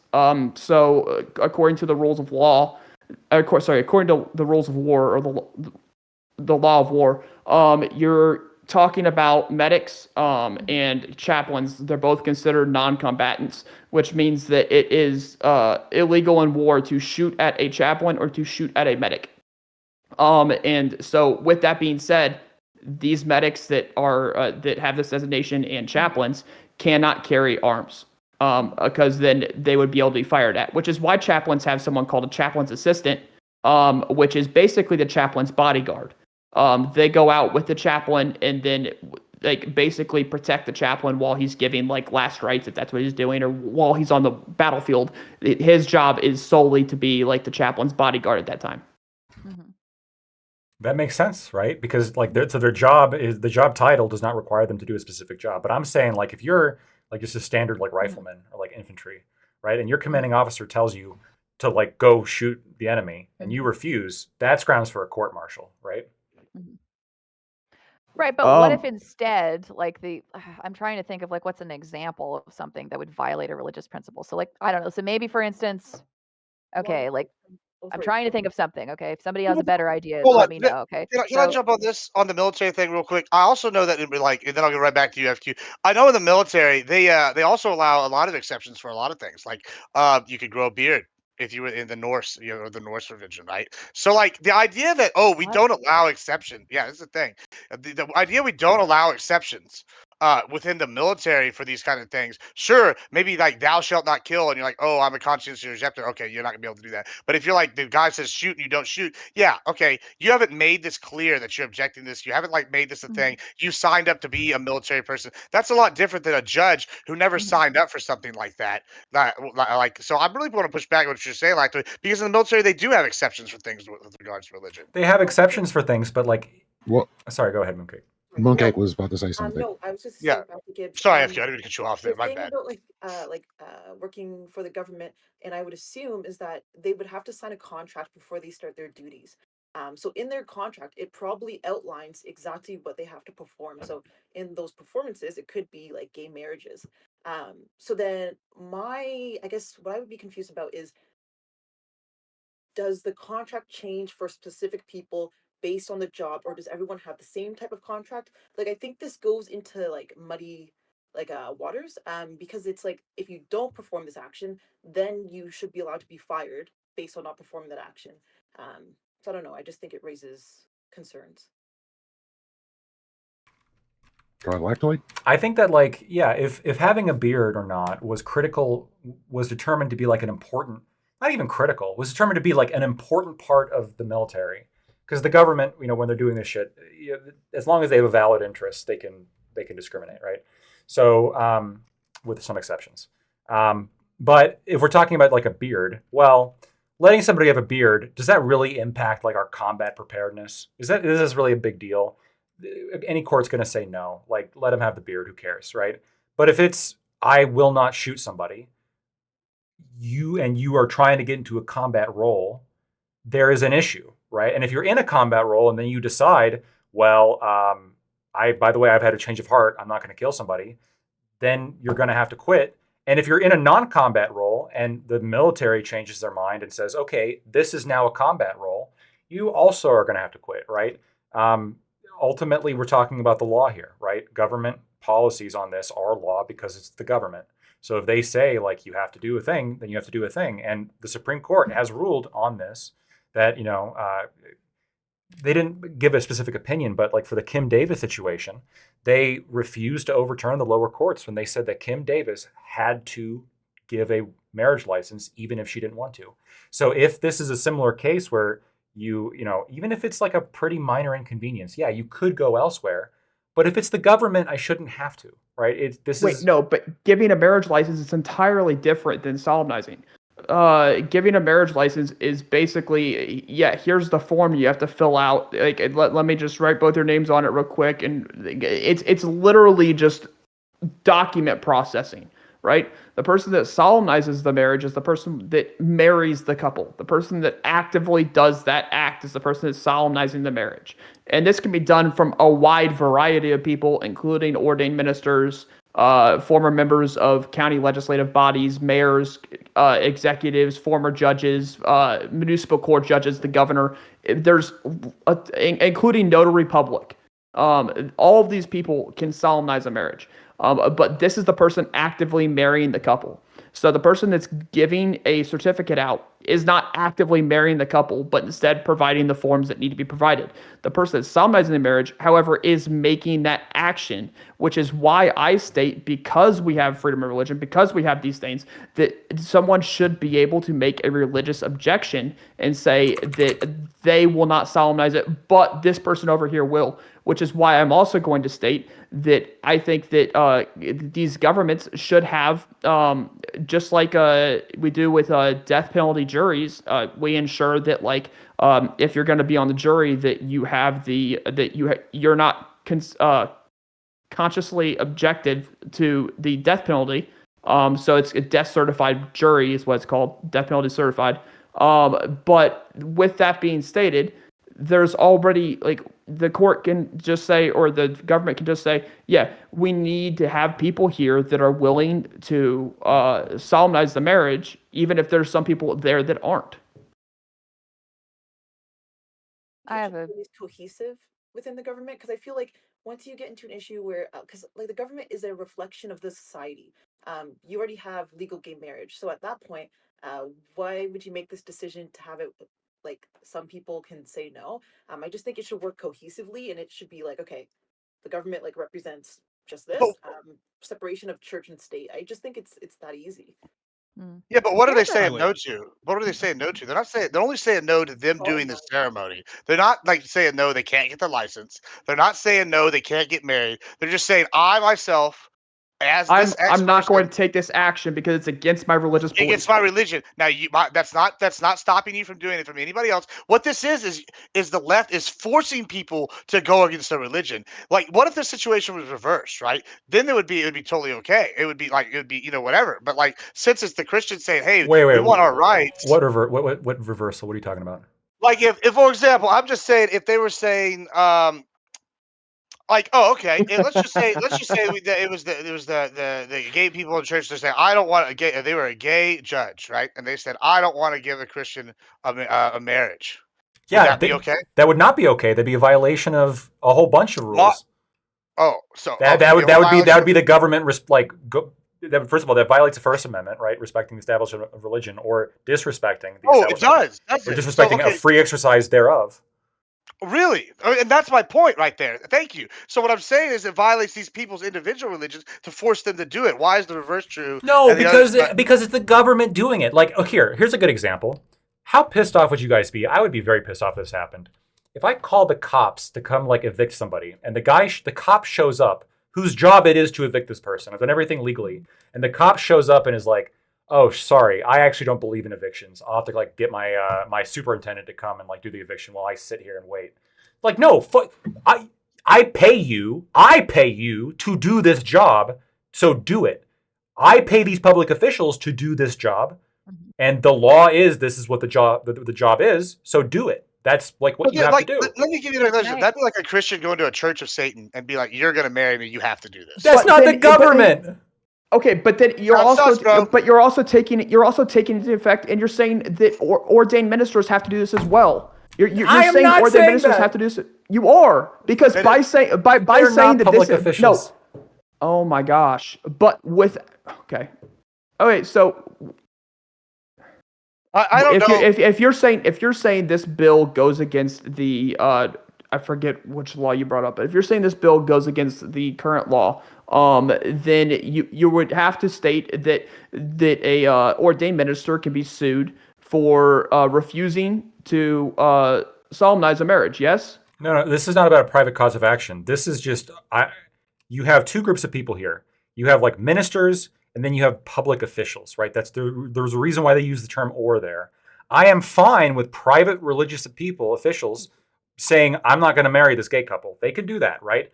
I'm not fine with public officials, the government, refusing to do that because they are the government. And look, the Constitution, a lot of those rules apply to the government. It's what the government can do, what the government can respect, and they are representatives of the government.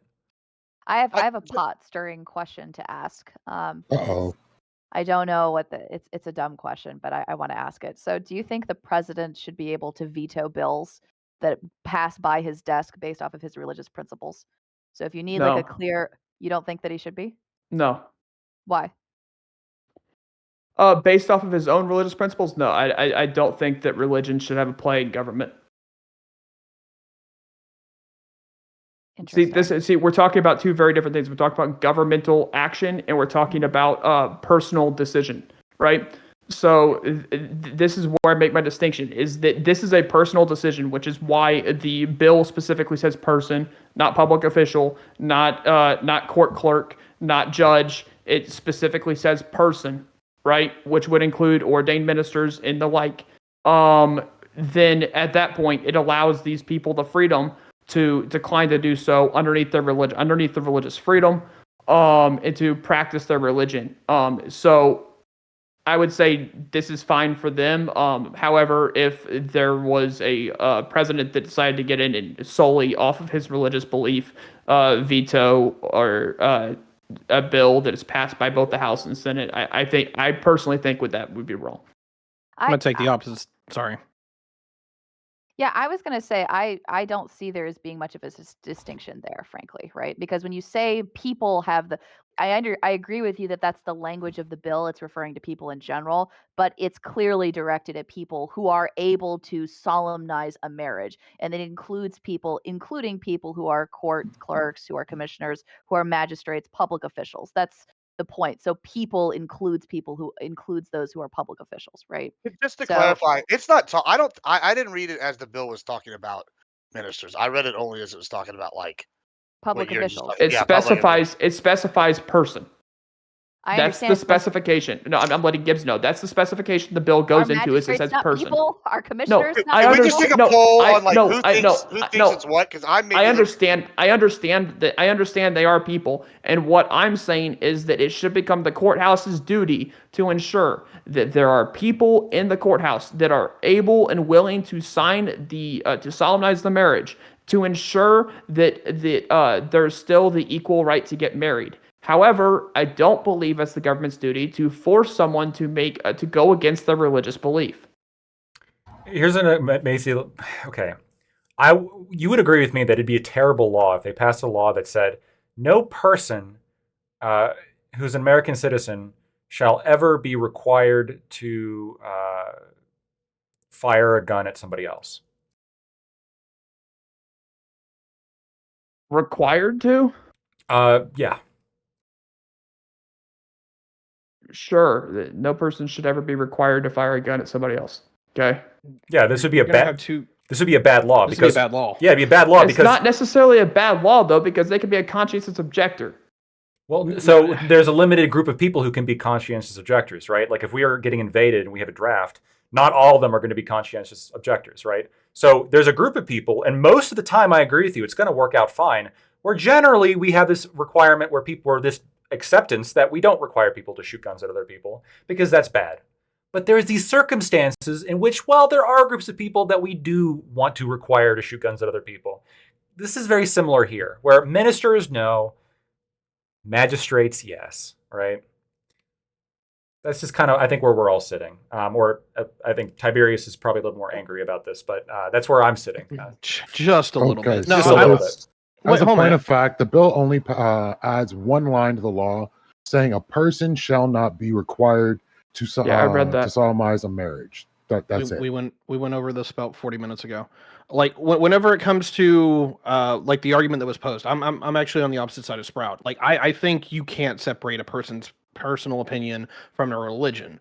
My issue is that from like the arm of the government itself is that we have a number of like rights that are enshrined to us but in the Constitution, and if your religion cannot be reflected through that, where literally we can't bring it to the Supreme Court and say, hey, this is stupid, please strike it down, and they do, then all's fair. Like if you're gonna say, hey, look, it's my religious doctrine to believe in X, Y, or Z, as long as it's constitutional, I don't give a shit. But if it can't fall within that framework, this is fucked up. And that's really where the issue is right now, is that I do think that this law absolutely will be ruled unconstitutional. It will go back to the Supreme Court. And to validate the left again, it's probably going to be relitigating Obergefell. I got a great reductio for you guys. Would you be okay if, let's say, there was like a classic Mormon who believed that black people were black because they were punished by God or something, and they were like, all right, I'm not going to marry, like, I'm not going to solemnize any interracial marriages. Would you guys be okay with that? They can go. They can go to the. What recognized religion says that? Because there are a few. So which recognized religion? So certain sects of Mormonism, I understand, like overtly believe that black people were stained by God for being evil. There's certain Christian sects, like even that aren't Mormon, that believe that. I know of a couple churches in Corpus Christi that they would have to. They would have to. So okay, let me put it this way: in order to be a conscientious objector, you would have to give once you get notice you've been found qualified for military service, you have to make the claim. Then you have to provide written documentation to include personal appearances by people he knows who can attest to the claims. Then a local board will decide whether to grant or deny. If it's denied, the person can appeal to a selective service district appeal board. And if they also deny but the vote's not unanimous, he may further appeal to the National Appeal Board. So what I'm stating is as far as I'm tracking, I've met a lot of Mormons and I've read a little bit of Mormon text. But from my understanding is there's no text in there that they can point to that would disallow interracial marriage. And certainly in Christianity, there's no text they can point to that would disallow interracial I'll tell you marriage. I'll tell you the text they would use they would say that people with more melanin are descendants of Ham, and therefore they are cursed by God, and thus to be married to someone like that, you would be cursed by God. This is a thing that many Christians know. Like I know at least 3 or 4 use that as their basis, and I don't know the exact verse off the top of my head, but it's from when like God separates Noah's sons and he sends them whatever. They say that Ham went to Africa, and that's why all the Africans are black. Okay, I mean, now, this is what I believe. Just want to say that. So I just found I found a direct example. So the followers of the Serer religion just overtly believe that interracial marriages are forbidden. If one of these adherents to this religious practice got into like a magistrate position, should they be allowed to deny, like not solemnize like an interracial marriage, and then they can go, get the separate but equal treatment at some other officiant, perhaps? Okay, yeah, I'll bite the bullet. Yeah. Oh, come on, Sprout. Come on, really? I'll bite the bullet. What if they were all? What if they were all? Wait, 1 second. It follows the same thing I said prior to this. There needs to be a separate option to ensure people's equality to the right of marriage. A separate but equal option. Yes, there needs to be a separate option. Water fountains for both, right? This person may not do it, but this person will. So what I am stating is the same thing. And yes, this may be an extreme example, but I think it is necessary to protect their religious right, to ensure that the freedom of religion is protected, and to ensure that the U.S. government cannot force upon people to take actions that are deemed against their religion. So, yes. But at the same time, that courthouse better have somebody else who can do the same exact action, and they would get the same exact outcome, just not by that one individual. You know, a talking point I hear a lot of these panels is like the idea of deserts, right? Like where we have food deserts, we have whatever. Like the idea that we have marriage deserts where we can't have people getting married because there's just so many people that are refusing the rights to people of the LGBTQ persuasion that they can't get married is just ludicrous. And this is clearly just infringement upon Christians. Like this is who this is targeted against. Like that, the outrage is like just it's really ludicrous to me. Like the only ones that are being affected by this are the Christians, really. Like Who in the hell made that argument in the first place? I mean, not y'all specifically, but this is a talking point. This is the talking point. Great, they're It's not like, on panel. I mean, I'm talking about it. I'm making that argument that I've heard it. All right. All right, fine. So like it's an argument people said with the like we have food deserts, we have all these other like the idea that we're now gonna have a marriage desert. Essentially, what this is ludicrous, and that's basically what y'all are arguing. No one said those words specifically, but we're just saying, oh, they're not going to be able to get married. They're not going to be able to go down to the Alabama or the Tennessee courthouse and go see Brother Jeb, the judge, and get him to take care of you because he's a Southern Baptist preacher in his free time. No, you're going to be able to go to his cousin Tim, who's also a judge, and get him to sign off on it, or the constable, or whoever. There's another official there. It's not like all the officials are gonna be like, no, no. Like that's not what's happening. Time, they started replacing like those officials with like more religious people, and over time it became more and more of those people working those offices are refuting like the to marry them. I won't go down this. So it's so a lot of these positions aren't elected; they're hired. So even if you say that they're electing more and more of these people into it, then they would have a solemn duty to hire people that would be able to make these actions according to governmental law, according to the equality to this right. They would have to hire someone who would be able to do this action to ensure the equality. During like hiring practices, we all know there can be some. It's not perfect. So I'm just saying some people may give favor to like someone that they know is a Christian and be like, okay, we're gonna hire this person because Then they sue have them. similar religious beliefs. Then sue them. If no one in the courthouse will marry you, sue them.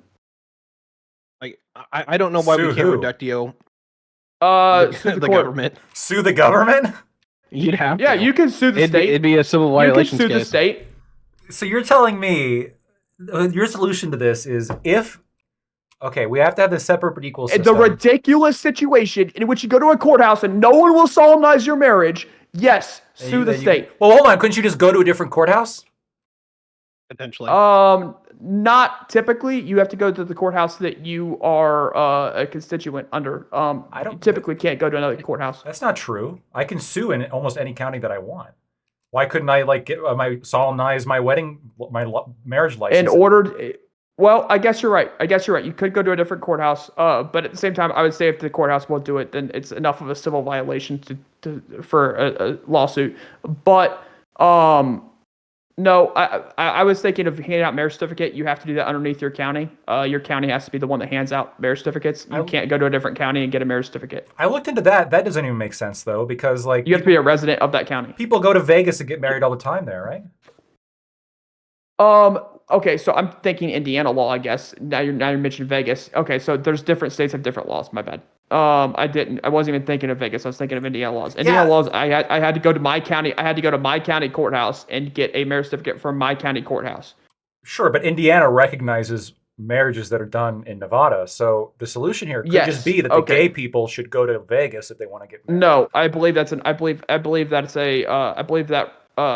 is an unfair burden to place upon the equality to get married. But one county over is fine, though, right? No, I think that I think each courthouse should be able to do these actions. I think one county over is an unfair burden. Yeah, man. Yeah, I'm gonna be honest. I don't know how to reconcile both of which things you're arguing. I mean, what do you mean? I feel like you're kind of arguing somewhat what I'm saying is I feel like you're saying you don't want the ministers to be forced to do it. You don't want people to go against the religious beliefs. And then you're also simultaneously saying, I guess, that you think that the county should provide some. Just correct me if I'm wrong. This is like not a gotcha. Okay. It's like, but like you're also simultaneously saying you want the courthouse to provide, make sure they have at least one person there that can perform it for these people, despite the rest of the courthouse not being willing to, right? And but then, and on the third point, you're saying you think even going one county over is too far. Um, I just don't know that it's necessarily reconcilable that these counties, like if you're at, I don't know, Bob's County Courthouse in, you know, Biloxi, Mississippi, that you're going to find anybody that's going to be willing to do that whenever it's probably like a homogeneous like segment of society. It's going to all be the religious aspect of that. So I guess maybe, I don't know. I feel like that kind of is maybe little fairy tale land on that part of that point. But the rest of it, I mean, I don't disagree. One county, I disagree. One county over is too far. I mean, Vegas is too far, but one county over, that's fine. You can figure out how to get to the city next door, or like I would argue it's too heavy of a burden simply because it's an unnecessary thing for them to do. I don't believe they should have to go through any unnecessary actions. And so with that courthouse, that they would have to hire someone who would be willing to sign this, and it's not all that not all that I'm just far asking. Do you stretched. think It's that's like well, I'd say- realistic that they would do yes, that? I do. Like, Yes, I think okay. it's absolutely realistic that would happen. So the problem is, even if that's realistic, that they could do that, like there's some issues here where, like, separate but equal was a concept in American law for a very long time, and it's the concept of you can have two water fountains right next to each other. One says whites only, the other one says, I don't even know if I can say that on Twitch. Gosh. They are both very easily accessible options, but the government can't do that anymore. Okay. Because for the very explicit purpose of that's not valid. You can't discriminate even when it comes to providing a separate but equal service. If you are a government official, you have a specific list of job duties. And if your list of job duties include this, like, I just don't see how this doesn't get struck down, right? Like, Obergefell, if you read it, I mean, it's full of the most flowery, like, woke language you can think of. Like, I think right side of history, I think, was actually explicitly said during that opinion. Like, it's that fucking wild. I don't see how this law survives that, right? They're going to compare it and say, look, Obergefell said we can't have laws like this. Sorry, we got to get rid of Did it. Obergefell go to the Supreme Court, or did it get denied to be looked at? By the Supreme Court? Obergefell was the It was a Supreme decision. Court verdict. Yeah, it was the Okay, it was the Supreme opinion. Court verdict. Okay. So Obergefell was a Supreme Court verdict. What? I mean, I guess I can look it up, but what year do you, if you have that? This was Blackwood. early Obama 2012. administration. Wasn't it Okay. 2012? I think you're right. I think it was. It was 2012. 2015. Okay, Really? so Jesus. Oberfell? I thought it was 2012. I thought it was early. No, I think Oberfell was you're like right. 2015. No, you're right. It was. Yeah, for some reason, Yeah, 12 was sounding right, but I think 2015. okay, Yeah, it's so I 2015. mean, so I guess with that being stated, that like I mean, it may go to the Supreme Court, but I do believe that the government. I mean, even if I disagree with the Supreme Court on this one, I do believe that the government owes it to its people that the people do not have to make a decision or take an action that rips them of the religious freedom to follow their religion. I think I think that's absolutely insane. And before, because I know where it's getting ready to go, is someone's going to bring up some wacky example of a religion, and it's going to not even be recognized by the United States. They have to be a recognized religion in order for it to apply underneath religious freedom. It can't just be, I created this religion 5 seconds ago and now it's my religion and now you must let me follow it and murder you. That's not the way that works. It has to be a recognized religion by the government. What's up, Gibbs? All right, so I'm gonna maybe change this a little bit, but it's gonna be related here. So I'm gonna do what Lactoid should have done as the libertarian in the first place and ask a very important question, which is, why is the government involved in the concept of marriage in the first place? There The we only go. answer I can come up with is tax laws, and taxation is theft, so we shouldn't be having them involved in marriage at all. So this is all a moot conversation. Let me just play ANCAP for a second and libertarian Lactoid. No, Turn to the left coin. No. I agree with you. That just wasn't the topic, but I agree with you. Yeah, the ideal scenario is just to remove the government from marriage altogether. I don't disagree. No, Marriage is maybe a tax. Marriage is a tax on single people. That's all it is. facts. And no bites really on that? Jesus. That's what I was wondering. What'd you All say? I right, was then. trying to look I- up something. Yeah, I am trying to look up like what rights you have as the spouse, if it's literally only taxes or if you No, have it's any not. other It's rights. not just taxes. It has to do with, Yeah, you know, you get certain priority and like when you die, Yeah. like disbursement of funds in terms of power of attorney, in terms of visiting them in the fucking hospital. Like there's a reason Right. why Yeah. gay That's, people were yeah. like wanting to get married. Um, Right. So And the like all symbolism. of right, but for And the all of these symbolism. reasons, like doesn't it make sense for why you would want the marriage to be a legal institution as opposed to simply a personal one? So that you can have the right to see your spouse first, like when you go to the hospital, so that you can I personally would just have that be like a hospital policy. If they want to allow people to visit like of any kind, they it should be entirely up to the policies of the hospital. By the way, tax is not theft. I think we got Uh-oh. into this. I'm sorry. Had to put that out there. listen, you shouldn't have been in my 3-hour debate with Fabian earlier. That would but okay, so Mooncake loves Fabian. That's her favorite debate streamer. right, but like, part of the reason, like, why you would want to have these rights, specifically with the hospital, is if the spouse is incapacitated, right? So if the spouse is incapacitated for some reason, if they're in a coma, if they are on the brink of death, if they're giving birth, if then a decision has to be made, there's a reason why you want the spouse to specifically have a right or to be able to say that they have the right to be in the same room as their partner or to make that decision. You don't think that No, you that should be Well, hospital policy. when a spouse is incapacitated, the other spouse is pretty much automatically given power of attorney at that point. Right, but that's the point though. Like if marriage is no longer a legal institution and your spouse goes into a coma, that would therefore mean your spouse isn't automatically given power of attorney over your spouse. That's what that means. And nobody bites on that. Nobody sees any problem I'm with fine that. with that. If a hospital has a policy where it's like, look, our policy is like we're only going to recognize power of attorney for people that you have given power, like a contract with a power of attorney, and that you tell us about that, then that should be fine. Like that could be the hospital's policy. I also think a hospital should also be able to have a policy where they will automatically give power of attorney to someone who you're married to. I think that makes sense. I disagree. I think that marriages should be recognized by hospitals as the spouse is given power of attorney. I don't think hospitals should start to go on like a dictatorship of we get to make all the decisions, you don't get to make any of them. Sorry, he never told us that he wanted you to have power of attorney before he went into coma. You know, the ambulance brought him here, so you're just shit out of luck. That's absolutely insane. And no, spouses should retain power of attorney when their spouse is incapacitated. Complicate like the family law system. Um, so I just don't see that going over well. Like if you kind of get what I'm trying to say. What if I hate my wife? Then divorce there her. it is.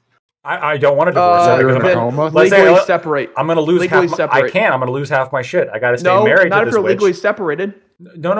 Let's say I can't. Let's say that if I really want to get away from this witch, like I'm going to lose too much, so I got to stay with her. And now you're telling me that she gets power of attorney over me. What if she kills me? Separate. There's even if you are legally separated, like there's still restrictions on what you can do. Like you can't. If you're remarry. legally separated, your spouse doesn't get power of attorney over you if you're incapacitated. Well, that depends. If you like went through all the paperwork and it's like documented. I know people like That's when I why I was said working at, legally. That's why I said legally separated.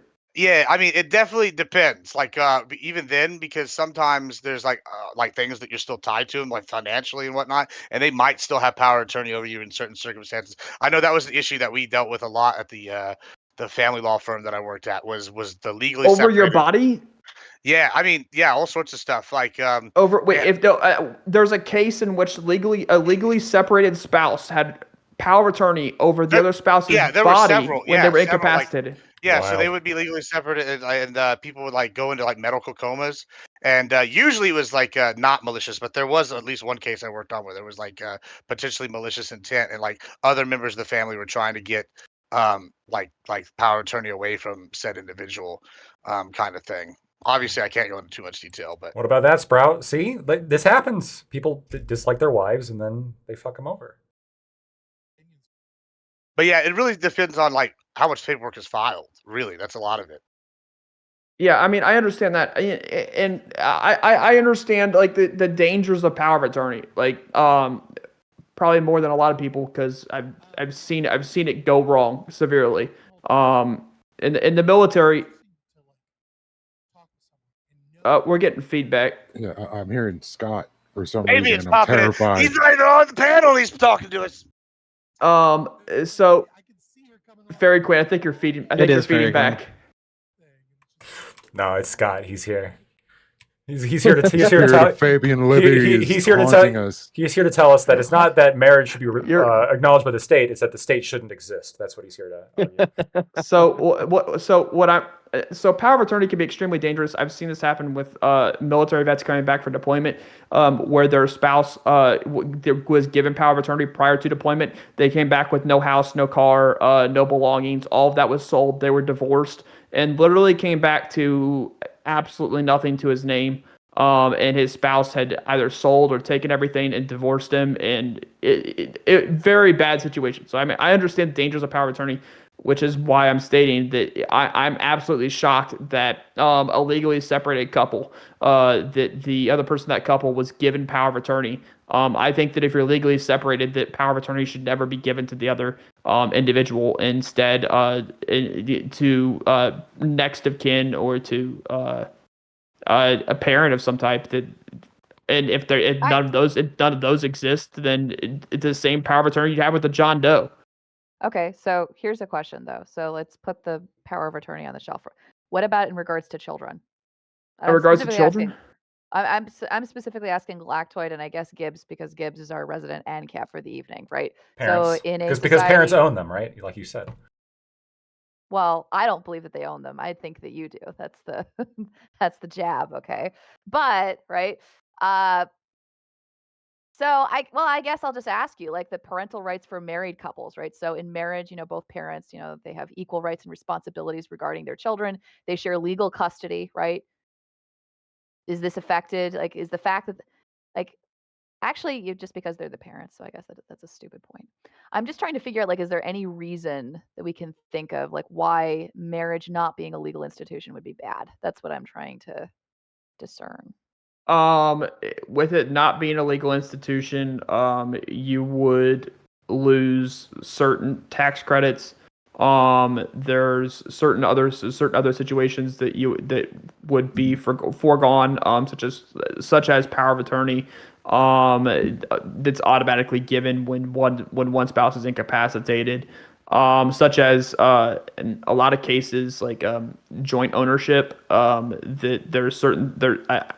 I'm gonna have a hard time picking it out, but from my understanding, there's certain things that you own, that you can only joint own if you have a spouse. If you're married, that's the only time you can joint own this. I have a hard time picking out what that is, but from my understanding, there is cases that are like that. But I mean, I think those are the major reasons why removing marriage as a legal institution would be a bad thing. However, I would generally be in favor of marriage being taken out as a legal institution, that it's no longer a legal institution, but we'd have to figure out a way to make sure that what I've just talked about somehow maintains in a different form, or somehow goes together with something else. So I mean, I think that you can probably make like a legal institution that's not marriage, right? It's not specifically marriage, but it is like some other type of like of a partnership, right? And so with that being basically, in order to be married underneath the eyes of the state, you'd have to have like this partnership, right? And in order to be married underneath the eyes of God, you'd have to have the marriage through the church, which you can do both at the same time. Don't make it any more complicated than it has to be. But I think that you could pretty easily separate and kind of sever the two, to where it's no longer a religious exemption, because the partnership under the state has nothing to do with the religion. It's just a partnership exemption. Is anyone here against child tax credits? Yeah, but what this? No, they're I'm just great. I'm just asking a question. It's just a simple question. You don't have to answer if you don't want to. Yes, Just I'm against asking. it. It's theft. It's funded off theft. Okay. Are you with him, Admiral Gibbs? Yeah, it's theft. I think it's theft. Based. I mean, Interesting. yeah, I mean, like the idea of credit, it means that they're taking money from somewhere else. So like, yeah, I'm getting Mhm. fucked. Theft. Okay. From somewhere else. So on But that note, Gibbs, we should start Gibbs, are moving. I'm glad Gibbs, are Leftoid you came back to us. the Gibbs, productive members of society, they're taking them and they're giving it away to these kids. to those And this seems Ellen like a Rotten perfect kids. time to start the next topic. Anybody have any final thoughts on this one? All No right, time for Fairy Queen's gotcha. Sorry. well, we got to figure out if embryos are babies and what ramifications this has. So, on to topic 2. Alabama's highest court ruled frozen embryos are people. What is next? The Alabama Supreme Court has ruled that frozen embryos created and stored for in vitro fertilization are children under a state law allowing parents to sue for wrongful death of their minor children. The ruling revived 3 families' lawsuits accusing a Mobile, Alabama fertility clinic, Center for Reproductive Medicine, and the hospital where it's located, Mobile Infirmary, of failing to properly safeguard frozen embryos, resulting in their destruction. So is this ruling a step too far, and what are the ramifications of a ruling like this? Do we agree that embryos are people? And we'll start with Gibbs. Oh, so we'll start with are embryos people? Well, that was the last question, but yeah. Oh, okay. Well, yeah. Okay. Well, I'll just give my opening here then. Yeah. Basically, I'll take the same stance I took Monday with this. Is basically, I find this as government overreach. Right. I'm a true conservative. I really don't like government overreach. This is a case of the government stepping in and deciding things, and they're going to reach over and whatnot. And like basically, it's a slippery slope. It's first this? What's next? So we're going to get sperm banks? Are we going to just say eggs? What are we going to come for? Where's the line? Because generally, conception, as I've been led to believe, is most people, even most religious people, believe it starts at fertilization and attached to uterine wall. That's how I've always been led to believe conception was, and also what the motives are here when it comes to these clinics. These clinics basically are for women who are generally having some sort of problem already with their reproductive system. They're going in order to make a life. They're picking the best one that's going to be genetically viable. That's going to be most likely to attach to their wall, and that way be a productive, viable pregnancy. I think the motives are much different than say like an abortion clinic, which is like you're going to go in there and you're trying to kill a potential child or however you want to define it. So when I come to this, I just feel like this is overreach, and I feel like it's really against the spirit of the law, the spirit of the concept in general. And it also, I want to say, Alabama. If anybody from Alabama is listening, I know that y'all voted y'all's people and everything. That's great. I'm a big fan of that, and y'all represent your constituents well. But hey, you bastards of Alabama are making it real hard for the rest of us conservatives this coming up election. That's all I'm saying. Maybe like tone it back for a little bit. All right, calm down. All right, Fairy Queen. I want to get to the back and forth. I don't think that embryos are people, meaning that I think that like the decision is fundamentally flawed. I think that the parents should be able to sue for financial damages and for negligence of handling their property, but I don't think that the embryos count as human beings, and therefore I don't agree with the ruling. All right, Lactoid. All right, so I'm going to defend the Alabama Supreme Court here on a couple grounds. The most important grounds I'm going to defend them on is the fact that, legally speaking, their opinion makes the most sense.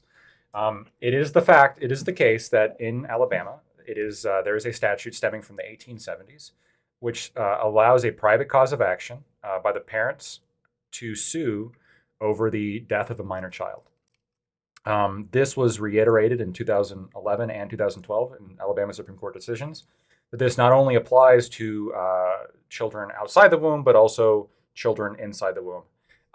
That is bolstered by a pretty reasonable originalist argument, which is that Alabama passed this death of a minor child statute around the same time that they, along with the rest of the country, criminalized abortion. There was only 3 states in the country in the late 1800s that, when they criminalized abortion, they kept the pre-quickening distinction, which had prior determined some of the law, but Alabama did not. So Alabama essentially decided, like, quickening doesn't matter. As soon as you have conception, it is a child. And this was passed roughly the same time, around the same time period that the Death of a Minor Child Act was passed. So now we come to this case today. The facts of this case, if you guys have read the opinion, and if you haven't, I encourage you to, because the facts of this case are actually pretty sympathetic, even to like a lefty. So in this case, it was people who went to an IVF facility, and the embryos were frozen, and there was some embryos that were left in a supposedly secure location, and a random patient wandered in and removed the embryos from the sub-zero temperatures and killed them. Right. So this was not like the IVF facility, like just doing the natural thing in which it disposes of embryos that aren't being used. This was a random patient who went into what was supposed to be a secured area and just removed embryos. And it was the parents of these embryos that filed suit against the IVF facility for not securing it. The reason why the ruling is important, though, and why it led to the closure of all the IVF facilities in Alabama was because it stated that this law applies to embryos, right? Death of a minor child. And so conceptually, what this would allow for is somebody to go to an IVF facility, some of those embryos be destroyed because that's how IVF works, and then sue the IVF facility for killing their minor children, according with Alabama law. And they'd probably be successful based on what the Supreme Court has said today. The majority opinion just makes sense based on that kind of legal analysis. I think that there's the concurring decision is pretty more scary, and people, if you haven't read that, you should be a little bit more scared of that because it overtly mentions the Bible several times. But the main opinion's pretty damn good. I also think that this demonstrates a level of consistency with the pro-life crowd, where I do think that they are generally just interested in protecting what they see to be life. This isn't like some kind of plot to control women. All right, mooncake. Oh, sorry. Okay. No, I don't believe that the embryos should be considered children or like minor children. Something. Well, actually, let's go over this first. From what I was reading, after they made them children.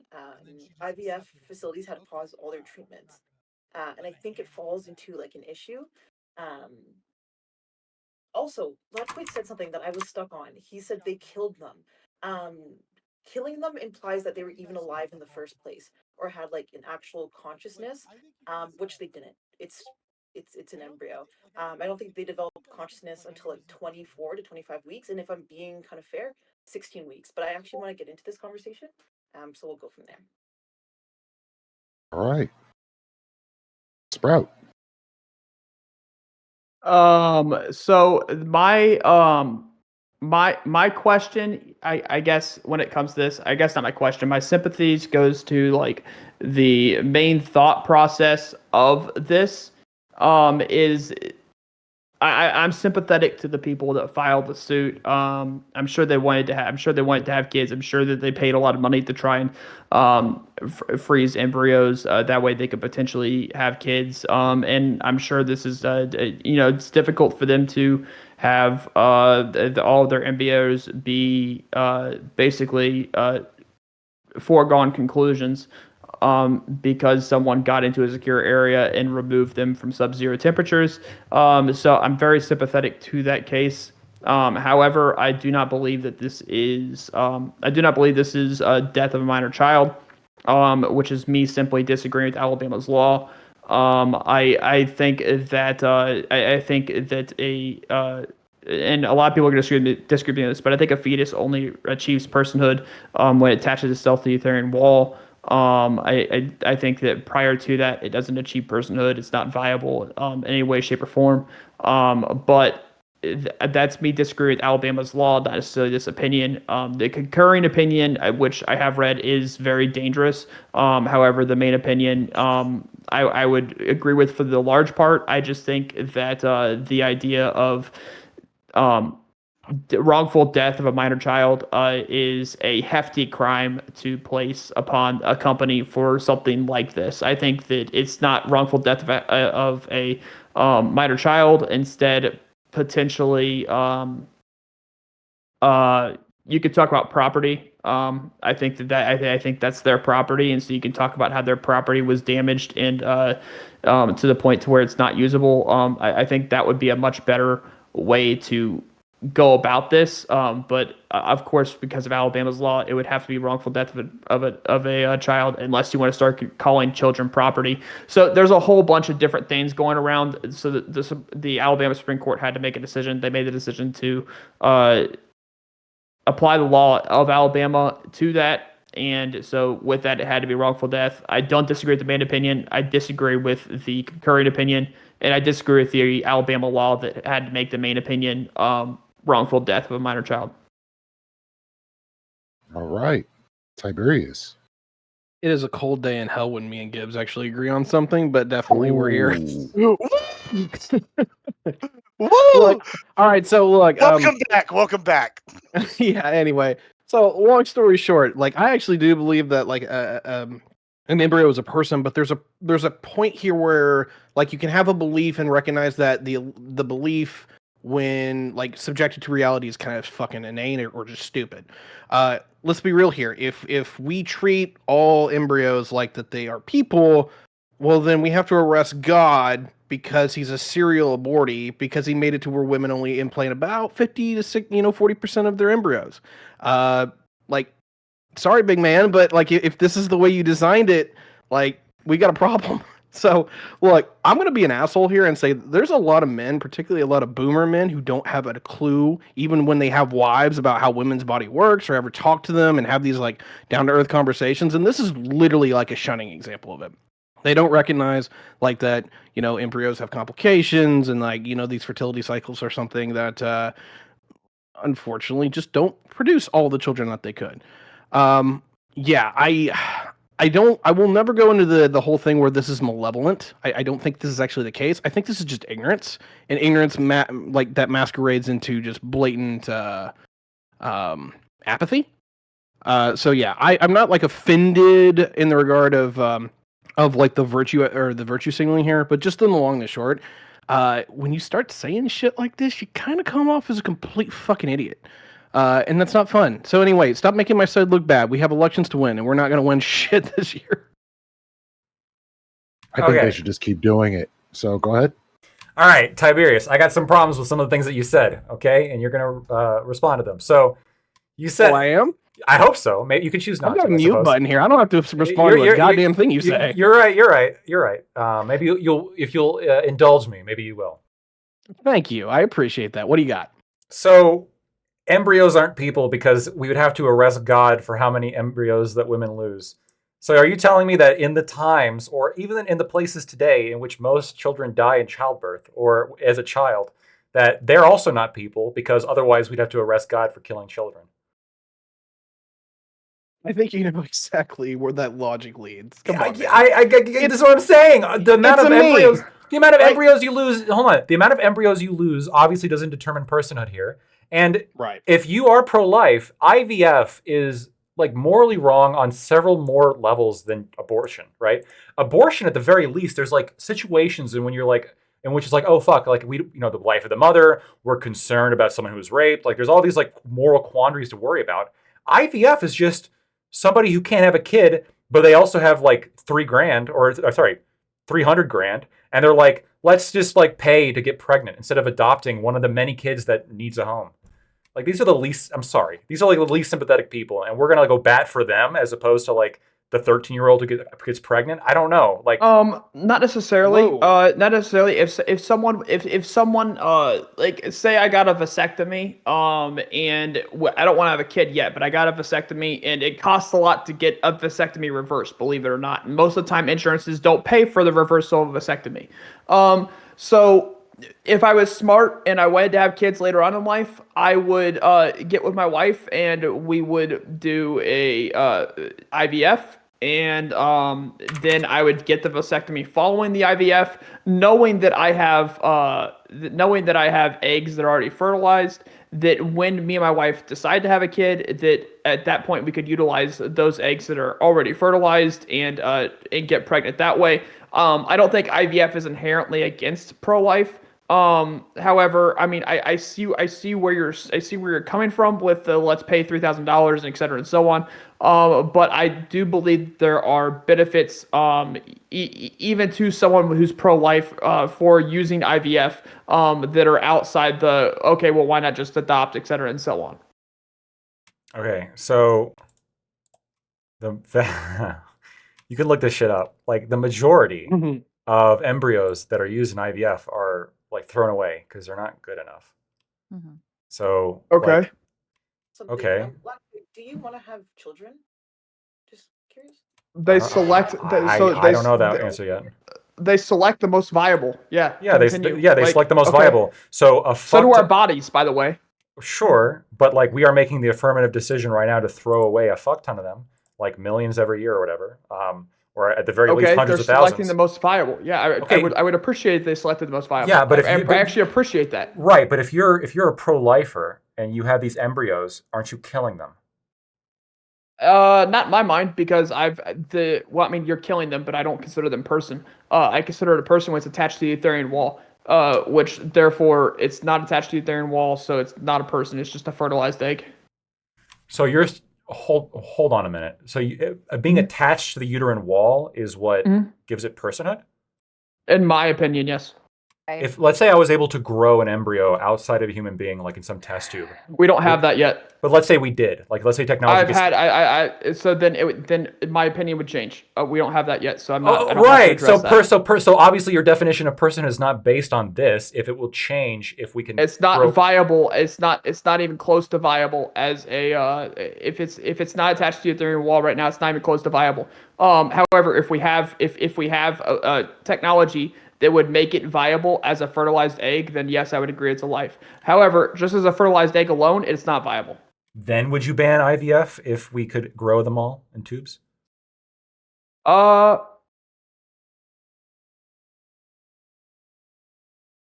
yeah, I would. Yep.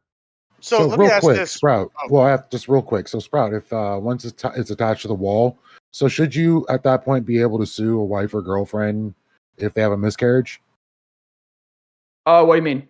for being negligent? Like, say they were doing wild shit and they had a miscarriage once the embryo had already attached to the wall.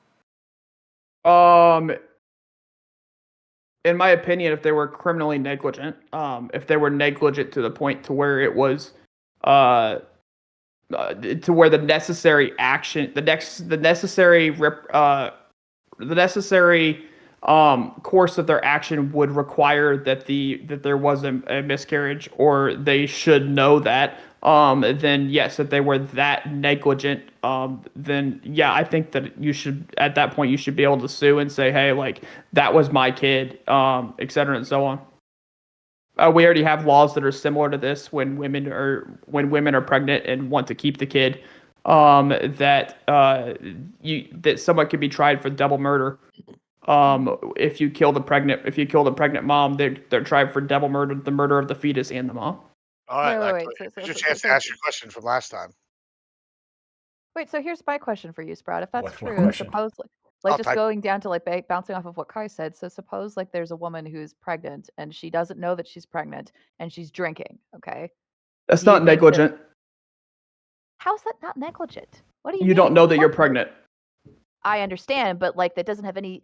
If the fetus is if the embryo is attached to the uterine wall and I don't know that it's attached to the uterine wall and I drink, is it not negligent? Like how is it No. not negligent? You had no knowledge to be negligent of.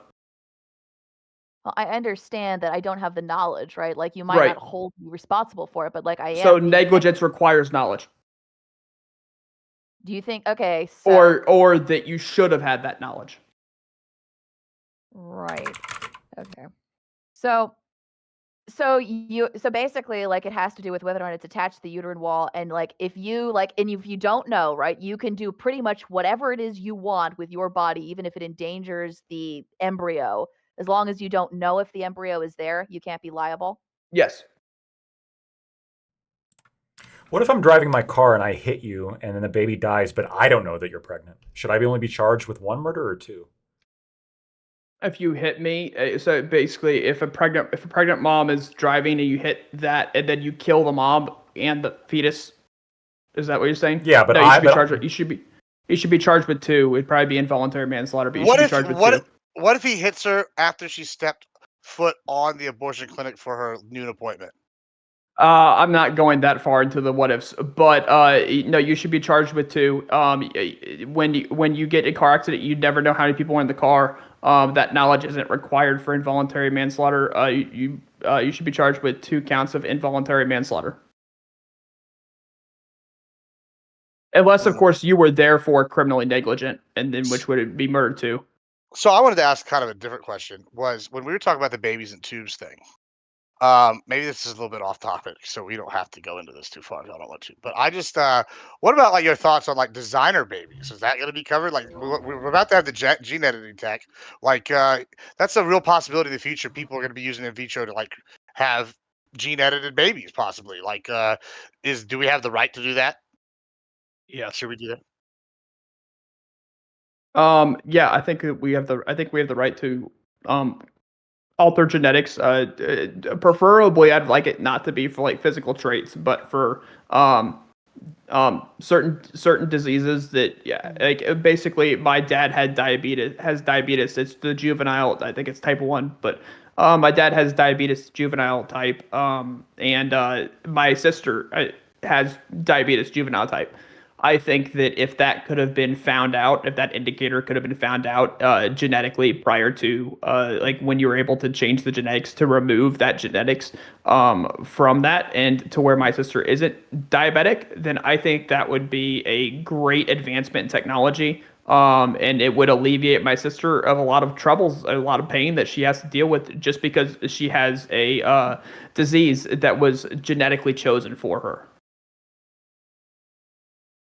So I think it's a can of worms, right? And it's a can of worms because on the one hand, like you deciding, like you just mentioned, designer babies, choosing out physical traits, like how you want your child to be, how you want your child to look, to a certain degree, like that is sexual selection anyway, right? So if you choose to like have sex with someone, if you choose to make a baby with someone else, you are already making those decisions. So it seems like if on the other hand, like that seems to be, but there's something about the idea of having a life form and making and imposing those decisions after the fact that feels intuitively wrong, even though I don't know if I can completely justify it. You don't think Very, so? It's base as Fair, fuck. I love even designer very babies. fair, even if it's like type 1 diabetes that you're removing from the kid, No, or no, no, no. I'm not. No. But I think you could make that. I think that could fall under like life-saving or preventative health care. Like that, you could put that underneath vaccines, underneath, et cetera, for kids. Why, But but, that's but like, more. why shouldn't That I want to that be able to give my kid like straight teeth or like my Or like one of those perfect Chad jaws, right? yeah, From or like yeah. yeah.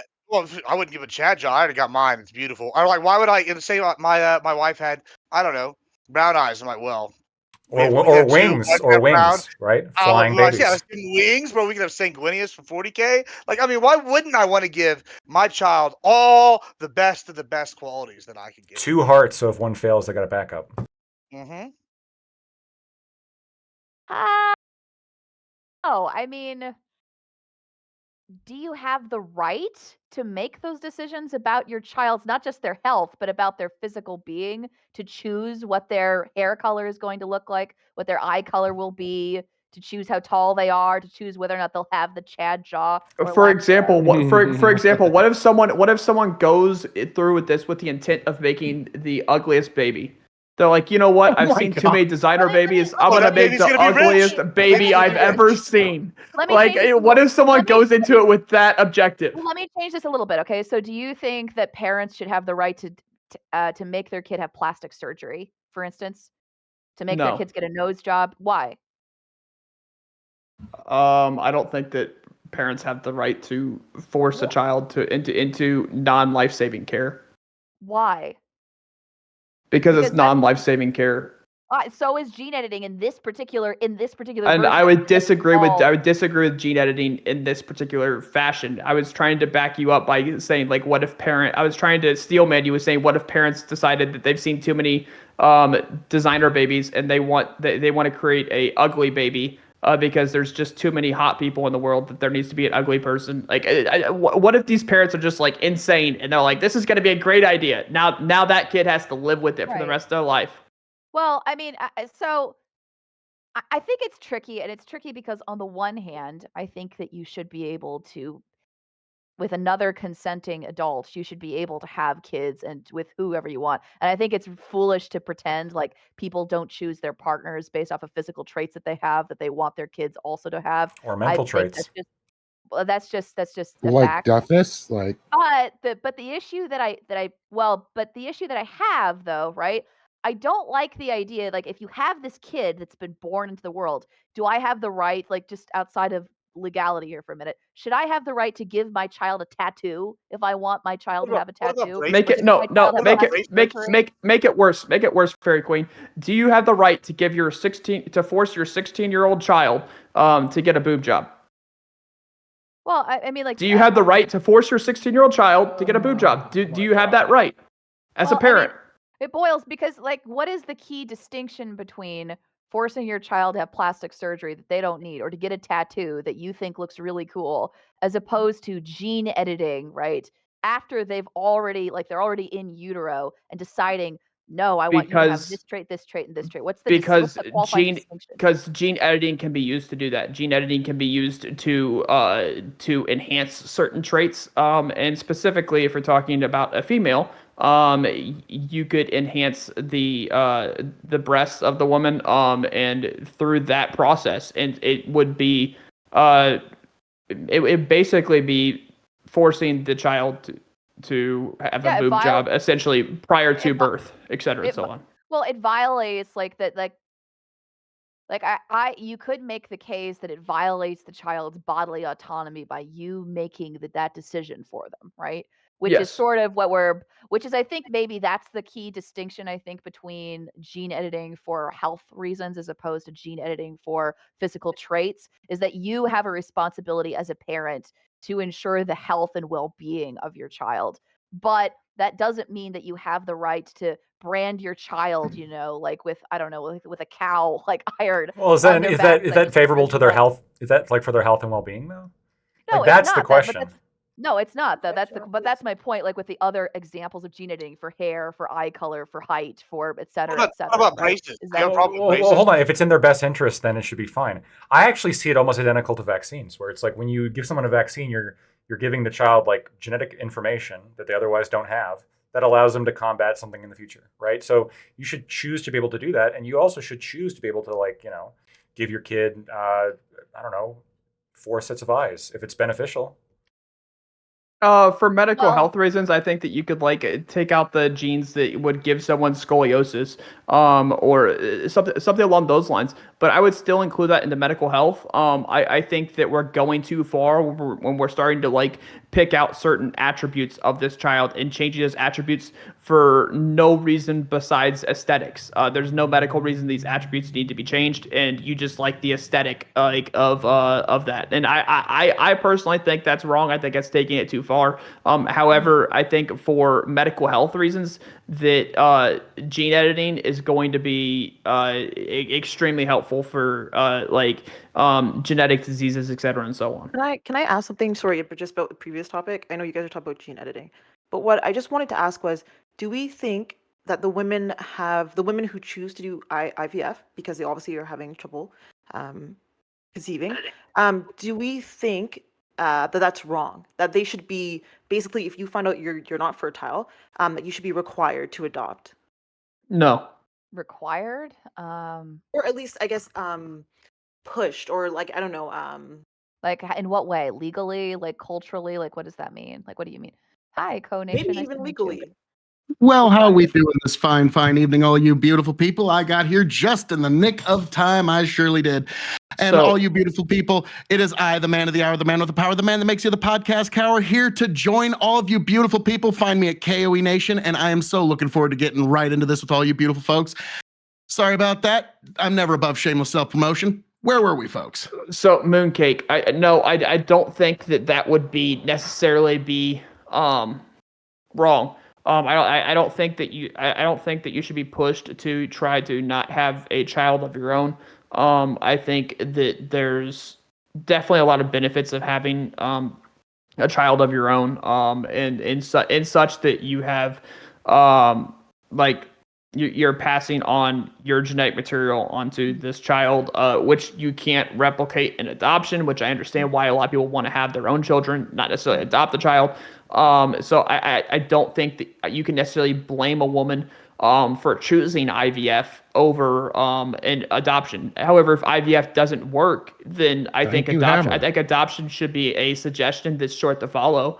Like right now, I'm potentially thinking about wanting a kid, so I'm gonna go get my fertility checked. My wife is gonna get her fertility checked, and if we're not fertile or if one of us isn't fertile, I've already told my wife I want to consider adoption, because I don't want to pay a lot of money for a chance, right? I don't want to pay a lot of money for this might work out.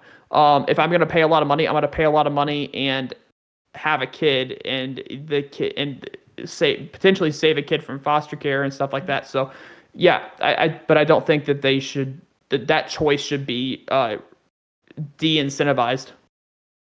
God bless you on that one, Sprouticus. And like they said in House of Dragon, history remembers houses, not bloodlines. And so that's God bless you on that one. Now, there was somebody that said, what right do you have as a parent? Do you have the right to do this or do that? Like, as somebody who's actually raising a kid, I can say whatever rights you imagine yourself to have are minuscule compared to the massive obligation. You have an obligation and a duty to your child to deliver that child to a healthy adulthood. That is your first and foremost obligation above anything else. So that's why you can do certain things, can't do other things, because your first duty and obligation is to make sure that that child is delivered to that healthy adulthood with as little damage or encumbrance as possible. So that's my take on that. Oh, Moon, just to be very, very clear about what you're asking is if you're a woman and if you've tried IVF, should you be legally required to adopt, or should you be influenced to be offered as an option? What Even specifically? legally, like, do you think it should be like basically you're not fertile, so if you choose anything, it would be to adopt, right? That's what I'm So if kind you're of not curious fertile, about. so if you find out if you have trouble conceiving, Yeah, should you be legally required to adopt as opposed to choosing IVF? Is that yeah, what you're asking? yeah. I can give you my legal answer and I can give you what seems morally intuitive just for me personally. So legally, I think you should be able to do what you'd like. So if you'd like to pursue IVF, I don't think that you should be legally turned away from the option of being able to choose to use IVF, because at the end of the day, it is your genetic material, it's your body, it's your eggs, it's your partner's sperm. So therefore, I think that legally you should be able to do it. Intuitively, I'll just tell you, just for me personally, and this might rub some people the wrong way.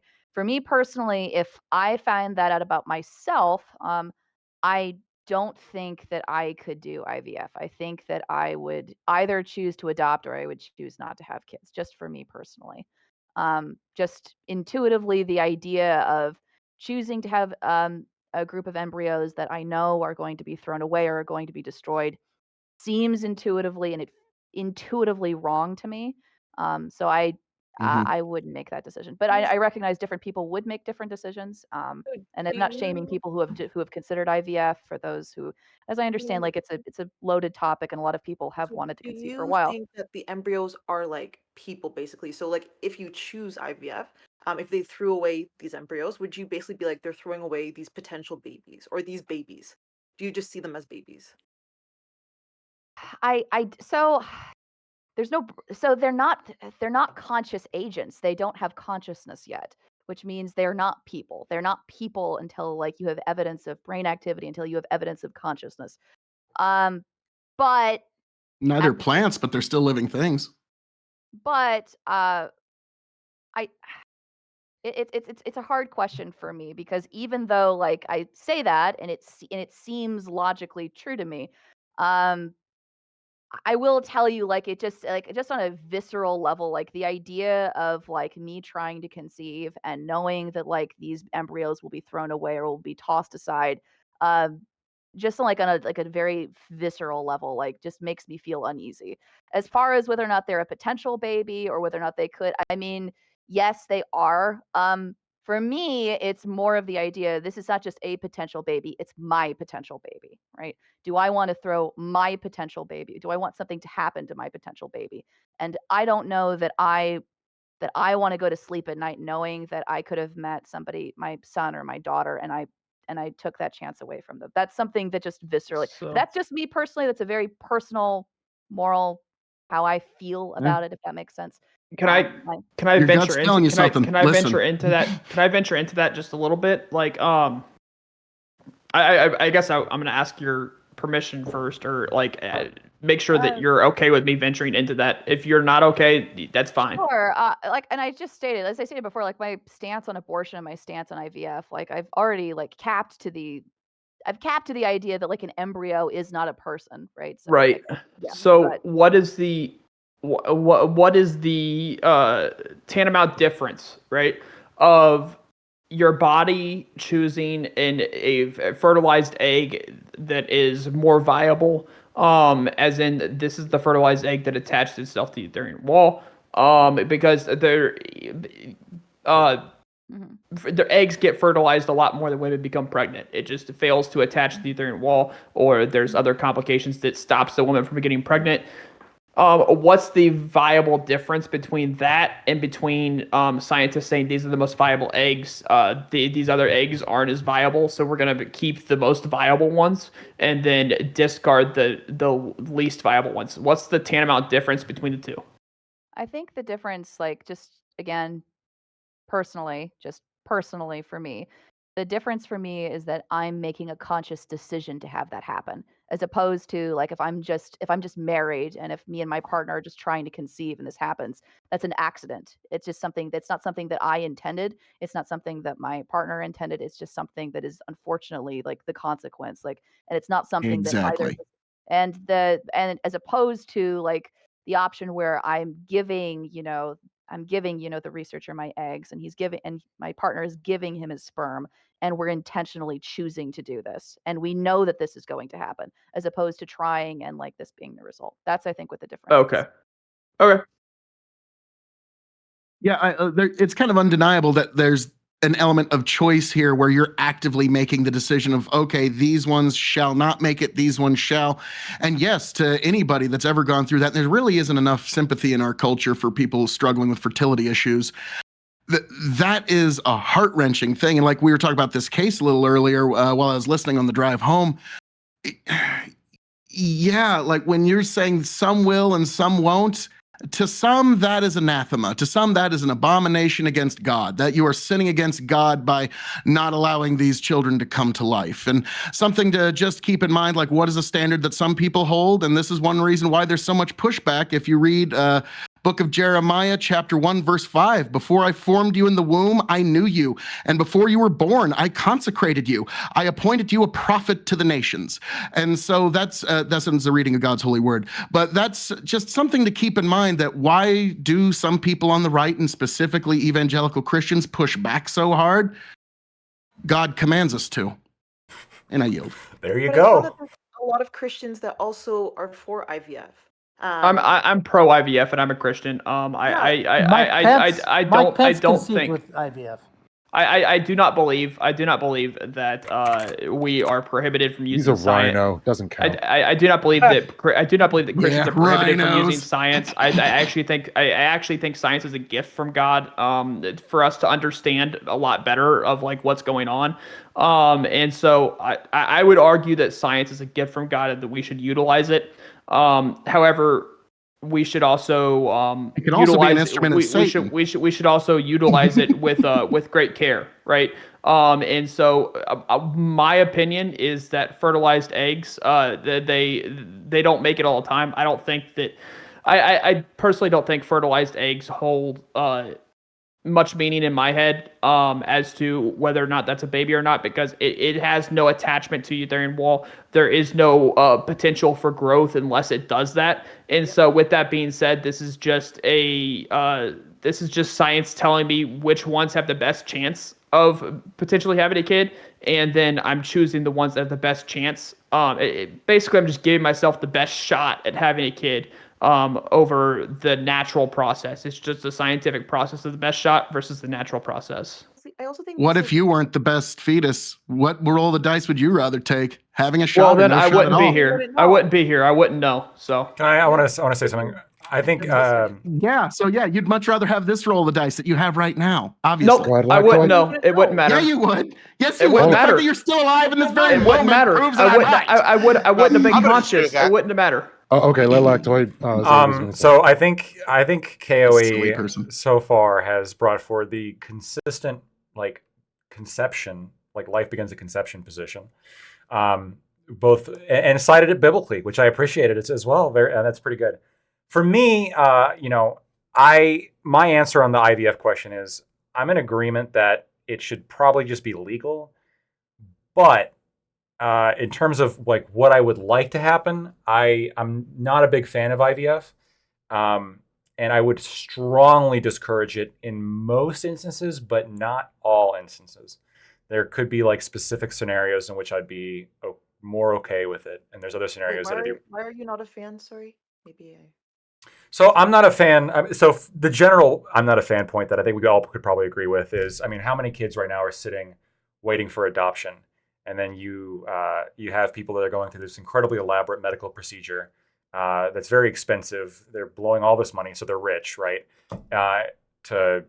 Because they want to breed. Which I don't know how much we want to get into this. Like, depending on their genetics, could be a good thing.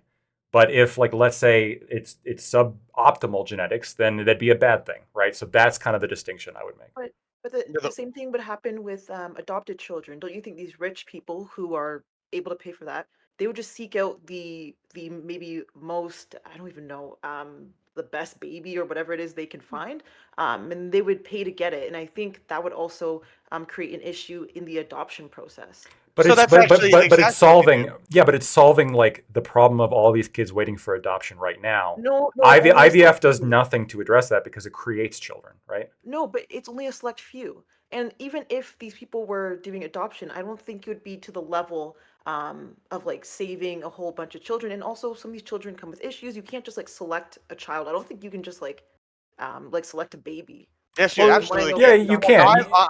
I'm adopted, right? So my real father is like an illegal alien, right? And I'm adopted by my parents, and they definitely came in and were like, that guy's the alpha male hoss. We're Yeah. taking him with us. And boom, and now we're here, like living the dream. They And made the right it's so- choice. They had Yeah, great judgment, clearly. thank you. I appreciate it. And you say that now. I am going to disagree with one thing from the religious right on this one, and that's I guess kind of what the Lactoid was saying is it sounds like we're calling all these things babies and embryos, right? And it's the ones the way I understood conception was when it was at the wall, right? But that nice religious oratory, may or may not be a good starting point for that. However, it sounds like these people these ones that aren't surviving, this is like the mode. What's the motive for these people having this baby, right? It's for people that can't have a baby that are trying to have it through extra means. This just sounds like the weak bloodlines dying off with those embryos, and it's just God's will. That's really what it is. And I just want to play the world's smallest violin for those little embryos that just weren't up to snuff genetically. Like they got cut. So I guess with this argumentation is that if you're gonna say that every fertilized egg is a baby, and that do you want to roll the dice, etc. and so on, then you shouldn't have sex unless it's for procreation. If you're gonna stick with this, no condoms, no pull-out game, no birth control, no pull-out. Like you can only have sex if it's for procreation purposes, What? which is in my mind is absolutely insane. What are you talking about? If you're going to go that extreme with that position to say that fertilized eggs, whether or not attached to the uterine wall, whether or not they're viable or not, that it's a baby, and that like it's unique human DNA. Just because it's unique human DNA does not mean it's viable. It's still alive. Plants are living things. They have no mental Define capacity. alive. What does it mean, like living cells? Because while it's frozen, it's not alive. Is someone in hospice care alive? Sorry. Yeah. Somebody in hospice? Yeah. That's on the tail end of their shit? Yeah. Is somebody? I'm asking Sprout. Is somebody in hospice alive? Yes. Right. Why? What do you mean, why? Why are they like a live person? Why would you consider them to be like a living person? They're very likely going to die very soon, Mock gaming. right? So first off, this has no actual comparison to a fertilized egg outside of a body. Like at this point, you're just saving certain fertilized eggs to put back in the body, so that way it can be alive. There is no viability to a fertilized egg outside the body. Well, we just There's no established that's just viability based whatsoever. on medical technology. If the medical technology changes, then you I've agree already, that the ethics change. I've already said that if the technology changes, that I would have to, that my opinions And on it's this not would really a change. hard ethical stance. I've already stated that there would be viability, and at that point, their opinions would change. But there is no viability. What's your definition? What's your definition of viability that you're using here? Can the fertilized egg survive in the state it's in? For how long and under what circumstances? Because somebody in hospice care can't survive Left without... alone. Like no. I'm not talking about hospice care. Somebody in hospice care left alone ain't gonna last long. So if we're gonna come after me with hospice care and shit, then we're gonna need to let me at least get the point out when I'm trying to get the point out, and not interrupt me halfway through a sentence. But no. So hospice care is not at all comparable to a fertilized egg. A fertilized egg, unless you're gonna say sperm's alive too, and that sperm bank, and that jacking off is how far back are you willing to go? Okay. Your sperm's alive for a certain amount of time, is it not? So you're more masturbated. No, I your don't think sperm is sperm is alive for a certain amount of time. Yeah. So the fetus of two different sets of DNA coming so together. What's the difference? What's the difference between sperm and a patient in hospice? So a patient in hospice and an embryo, a fertilized like a embryo outside the womb. No, I'm talking about sperm. I know. I'm getting there. I'm getting there. Don't interrupt me in the middle of my sentence, Sprout. So an embryo and somebody in hospice care, for example, they both share the okay. They both share the traits of. They share a lot of traits, right? They are both reliant on being in a specific situation, or they die. They both have an entirely unique human genome, like what we define as a human genome.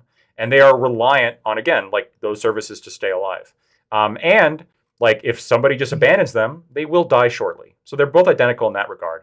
Sperm, I think, is like the biggest distinguishing factor is it's got half a human genome. So it's not really like what we would define as like a human individual in the same way. It's not capable of cell division and growth, so it's not alive. Sure. Oh, you might not even fall under the definition of alive then, if what Aiko's saying, because I know viruses is a question about whether or not viruses are alive or not alive. Right. It's one of those in between statuses, sort of like a virus. Yeah. Okay. If it's an in between status, okay, go ahead. Sprout, I was just going to ask to clarify what you're asking. So, are you asking like you should just not have sex except for the sake of procreation because there's a risk that if you do have unprotected sex with someone that it might result in an embryo dying and therefore it's irresponsible to have that level of risk because you're playing with someone's life? Is that what you're saying, Sprout? That would be my suggestion to the people that have made the claim that a fertilized egg is necessarily a life that you are actively deciding and killing.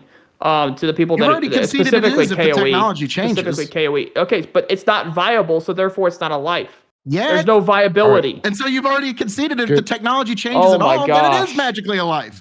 No, because then you can put it into KOE, then you can put it into a machine and therefore it can survive. So no, the two very different things, and you're just trying to combine the both of them. But thanks. Well, no, I'm just reminding you of what you've already conceded.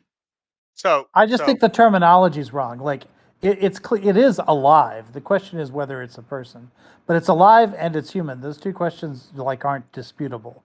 Like it's capable of cell division and growth and everything that we assign to life, right? But we would an ant is alive, a plant is alive. Like the larger question is personhood. So I just want to point out, though, that in my opening, I said first they were coming for the in vitro. Next, they were coming for the sperm based on the sperm. We've even moved past that. They're now here for the masturbation. I told you Oh it was my coming. God. I told you the slippery slope was here real. It has Boy, happened is it right here. slippery. Literally a Right. slippery I'm slope. And here we are. Team no Like, next fap. they're gonna- Team no fap. I'm just Masturbation's a saying, sin anyway, right, Gibbs? next, they're gonna outlaw lotion. Yeah, that's gonna be tough for a lot of people. It's coming. It's coming. It puts perverse thoughts into your mind. You got to get rid of this shit. No, all these ashy white folk. lotion is where life starts because you use it before you crank one. Like But you can't Is tell. that is the logic that's happening right now. And this is why I said in my opening, this is government overreach. And as a conservative, a true conservative, we need to be watching for the overreach because look, like I said, they're already trying to come for the masturbation now, folks. Let's This is take the it a little high-minded further. Is this content you allowed- come to the Lethe Water Kai Minds of Ecclesia past. Was that hair on your palm, by the way, Gibbs? I didn't see it. I just picked. Oh, so I listen. Don't worry about it. It's very dark. It's very thick. Let's So take it a step if further. somebody- Is this a line that you can use in a bar? I'm right-handed. That's Like, what I- if you don't sleep with me tonight, you're killing our future baby. If somebody drops an embryo in like the facility, are they going to be tried for murder or like Murder. In Alabama, it sounds like it. No. In accidental? No. Not Alabama, murder, but some sort of wrongful death. Alabama does not. This is not a criminal thing. So the biggest thing here in Alabama is it provides a civil cause of action for parents who have an embryo that dies. What this means is that this will allow parents to sue IVF facilities, essentially, without restriction. They can just sue them, and then their IVF facility is going to throw away some amount of embryos. It's a child. That's why you always keep one lawyer on the panel. But Can you sue the parents? But civilly, No. wait, Because wait, the parents agreed to. No. No, The they don't want these The embryos. parents have the cause of action, so it'd be the parents suing the IVF facility. And the question is, well, if they agree to it, does that absolve them of like the ability to file suit? Probably not. Under like the way the law is written, it's pretty straightforward. Or if they agree to it, does that mean that they're complicit in the murder of the embryos that they never intended But to wait, use? no, there would be no murder. There would be no murder. It's cause for wrongful death. Yeah, which is different. There's no murder suggested. That's cause for wrongful death. Replace that in my sentence. Cause for wrongful death. Like, would they be liable for the status of the fetuses that they agreed to creating and never intended to use? So who would have the cause of action to sue them? Right. It gives well, the parents. in Texas, anybody can sue. Well, no. In Alabama, this is not Texas. This is different than the Texas statute. Right. This No, is- I'm just using that as a. Right, but here in Alabama, there's more legislation coming. The specific Alabama legislation gives parents, like specifically, the right to bring the action for the death of a minor child. And so in this case, like, yes, the IVF facility, only parents. The IVF facility, let me double check that. I'm pretty sure it's only parents. The IVF facility, it would argue like, well, you guys agreed, and that would be duked out in court. But the reason why all the IVF facilities have closed is because they don't want to fucking risk that, right? Because quote unquote parents, right? Because they could have no kids and then be donating this stuff to potentially have kids in the future. So the quote unquote parents of the embryos that are in the IVF. So the reason why I said parents is like it is parents, but I'm just gonna double check this because it might give a cause of action to somebody else too. But let me just double check. Yeah, because I would assume if the child is not yet born, they are not yet parents. No, per se. It's parents. It's even more specific. It's father or mother, specifically. I think that when a woman is pregnant, that both parties should be legally considered parents at that point in time and should be able to claim any tax benefits that come along with being parents and any other benefits that come along with that designation. Well, hold on. Here's the kind of interesting thing. The way it's written, you potentially could have the father sue the mother if the mother gets IVF. And you could have the mother sue the father. Like you could have I'm just saying that the way it's written, it says any person, doesn't specify. And it's written terribly. Well, it was written in 1870 1876, I think. 1872. So it's a pretty old law.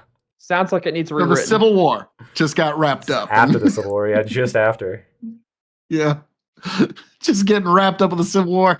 All right, that's interesting jurisprudence. So really the thing is, what immediately started going around the right, like the right started saying, Alabama said that life starts at conception. That was what started spreading like a brush fire the first like 48 hours. Now, lactoid here is like, there's a little bit of a finer point to that. Yeah, yes. And so like, that was like, okay. Now, Alabama's always said that, though. They just never applied it to IVF until now. The reason why this distinction is important, by the way, though, is because this isn't going to be a case of like the state coming and arresting people for getting IVF. This is going to be like a purely civil matter. So you're going to see like people suing each other and financial shit. Much less, it's less concern for people's like foundational constitutional rights, because when the government comes after you for criminally, it's a whole different scenario. Fascinating. Because, like, yeah, I knew there was a bit finer point on it, but the one thing that I always kind of keep in mind is, because there's going to be consequences to this, and some are going to be unforeseen, but I always maintain that the consequences to moral decisions are largely irrelevant. And I know that sounds like a very sweeping statement, but think about it, like in this country, when we ended slavery, the consequences of, well, how are we going to figure out housing for people who can now move wherever they want? How's this going to affect the economy? Those consequences, irrelevant in the face of the moral decision that had to be made. And so I've always said, and this is another instance where the consequences of moral decisions, and yes, there are going to be some, and there is going to be some pain, they're still largely irrelevant. Not and everybody just totally agrees with that 100% because they're just like, nope, Phil KOE, you're 100% correct. Yet again, folks, within the sound of my voice, it's probably just best for you to replace your politics with Phil KOE's politics. It'd be a lot safer, trust me. I agree with you. Legally speaking, judges should only be ruling what the law is. And I think that's what the Alabama Supreme Court here did. Now, on the broader question of like the political ramifications here, should Alabama change the law? That's like a whole different conversation, because like, I don't know, maybe Alabama should change the law here. Seems like allowing this level of lawsuit between mother and father is probably an oversight. I don't know. We shall see. Right. We shall see. But again, like we've talked about what's at stake here, and it's a lot of lives. A lot of lives are at stake here. And so the idea of, some people might have to have some uncomfortable court proceedings in the face of bales of bodies, I think is largely irrelevant. Wait, how are these lives going to be saved? Please explain to me how infertile people are going to save lives by not having IVF. Like, please explain to me which lives are going to be saved. They got to be real careful about whether they're going to destroy it or not. And now we can possibly have these if they don't do IVF, first off, wait.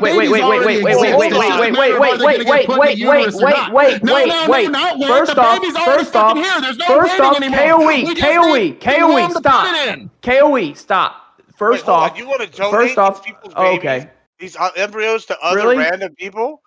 So first off, you're not. They can't give embryos to random people. At all? No, they can't. That's illegal. But it shouldn't. That law needs to change, not the other one. Well, I don't know if it's a legal thing as much as it is like a biology thing. But it's illegal. This shouldn't matter though, because like listen to the lawyer. like let's say for example that we were on a plane that was going down. Would it be okay for me just to like start shooting people on the plane? Because we're all going to die at some point, right? Mooncake is in favor of that. Mooncake says that's okay. Nobody wants to touch that. No, I would argue you're still taking their lives, whether or not they're going to die. Okay. I was just going to ask, we're Americans, but would you be in support of MAID? Like, do you agree with the MAID decision in Canada with euthanasia? Because this ties into that, right? Because we have a person who already is going to die. Should you, and suppose like you are in the position, like, do you have the right to pull the plug on someone in a coma? You know that they're going to die. You think it's pretty likely that they're going to die. Do you have the right to make that decision? Do you have the right to take do you see what I'm saying, Mooncake? Because like that sort of ties into like what you're asking, Matt Lactoid. You're falling out of the plane. Can you take out your pistol? Can you shoot them as they're like falling to their death since they're going to die anyway, right? My answer with MAID is it's like a assisted suicide situation where if you're an adult who wants to make that decision for yourself, I think you should be allowed to.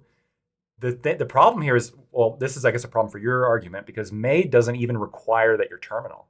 It just, like, you could have like a mild, like a, or I guess, yeah, you could have like a psychological illness, and that can be enough for the government to help you but kill yourself it has in to Canada. like severely impact your life. Like you cannot live day to day. No, you cannot live a normal life. And I know some people who have Yeah, but define schizophrenia normal. who like they can't interact. They can't have a normal existence. And for some people like that, but that's like very severe case. Like they In wouldn't even Canada, hold it out. in Mooncakes in Canada, they were offering IVF to military veterans that had PTSD. Yeah, it has to alter your life, but you're not required to seek any other form of treatment prior to this. You're not required to go through therapy. You're not required to go through like any other form of treatment that might be able to resolve the issue. You're able to say that this affects my life and that you want medical assistance in death, and get it. Thing I saw, it was a couple in British Columbia. The husband got lung cancer. He was stage 4. He was not going to live.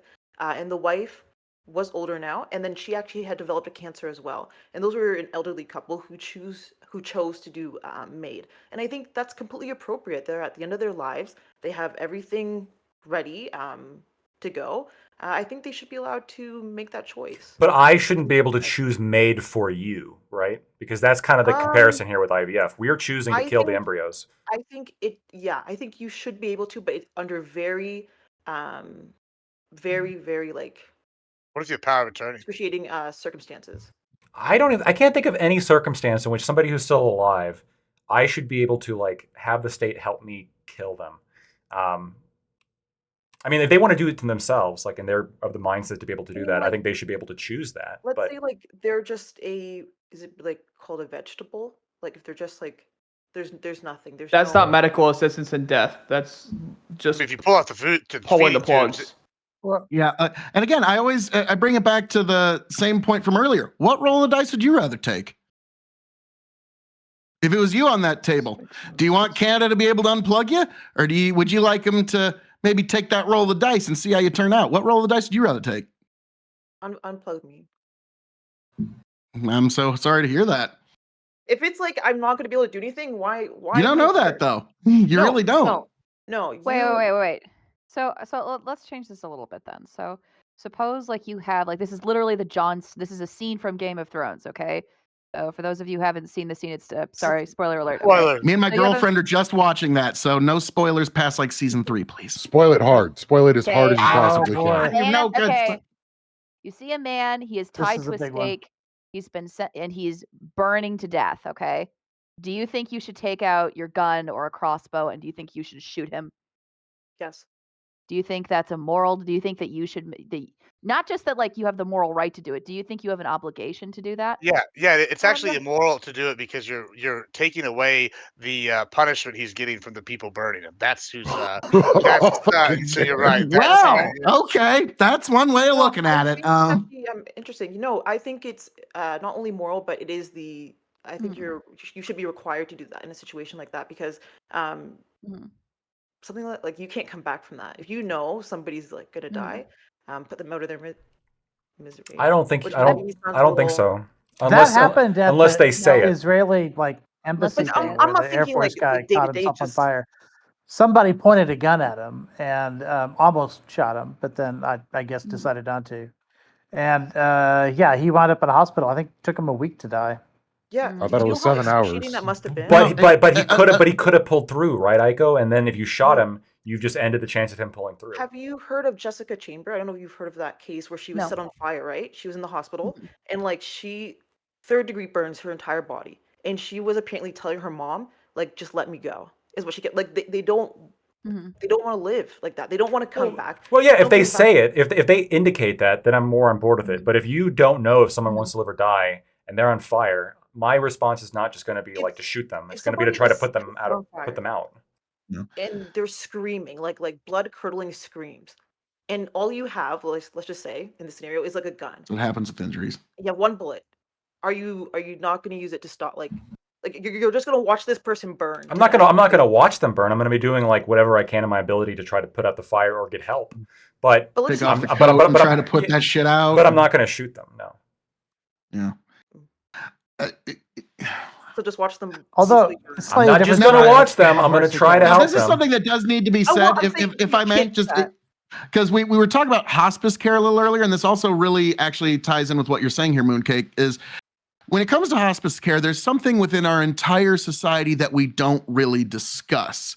And that is when people go on to hospice care, the line between they succumb to their illness and merciful overdose on morphine is a very thin one. We don't talk about that in society, but yeah, hospice care, they're the merciful angels if you've ever had to deal with them. Those people are doing the Lord's work, and it's not an admirable task, but it's something that like our whole society just kind of does this about, I've noticed. But no one would be okay with me walking into like a hospice care center and then just like, doing, killing everybody there. That'd be obviously like immoral. Well, yes, clearly, but no, I'm saying like that there is this very interesting fine line. For a year and a half, still kicking somehow. Yeah, He's got the super hospice care, the lizard hospice care. Fair enough. Like my point is like we are from the moment we take our Medicare hospice care. That's what he got. From the moment we take our first breath, we are dying. Right? We are dying. Every breath we take is one less to our last. That's a quote from Dream Theater. Every move you make. It's a really good band. But it's like the line between when are you dying and when are you not dying? It's really fucking hard to tell. Like we're all dying technically by every second that passes by. That doesn't mean I can just like start killing people. Like, oh well, you're dying. Technically, Your Honor, he was already dying. That's not the same. That's not the same. That's not the same. But there are a couple of differences, right? So one of them is like I'm assuming if you're choosing to go to hospice, you have chosen that you want you know that you're going to die. You're making an active choice of how you want to be treated in death. Like that's a decision that you're making, as opposed to like the man who's tied to the stake and he is being burned alive, right? Yes, I think most of us would try to put out the fire and would try to stop him from being burned in the first place. But the point of the hypothetical is like, assume you can't. He's burning at the stake, okay? You can choose to sit by and watch the man burn or leave, or you can choose to shoot him, right? Okay, so it's literally that scene from Last of the Mohicans. Or you can you're 200 yards away, you can't get to the guy, he's burning at the stake, you got a rifle, can you do it? Like it's... But that is the question, right? Yeah. Because that is what Lactoid was referencing earlier. You're falling out of the plane. You know you're going to die. The people are going to be splattered to smithereens on the ground. Do you have the right to take out your gun and to shoot them? And Lactoid is saying no, and I'm assuming because you don't have the right to take someone else's life just because you know that they're going to die. But I think that there is a difference between the hospice example and between falling out of the plane, because the people who are falling out of the plane, okay, I mean, unless they actually have chosen to jump out of the plane and to commit suicide, they haven't made the decision that this is not how they wanted to die, as opposed to a person who's choosing to go to hospice who is actually making the choice. So in absence of you...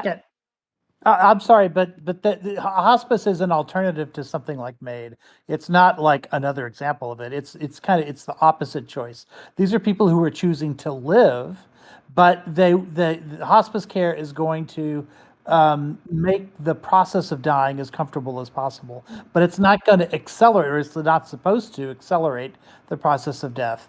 That's what MAID does. MAID accelerates that process. Hospice is the alternative to that, which is you go to a place that the assumption is there's no way to extend your life at this point.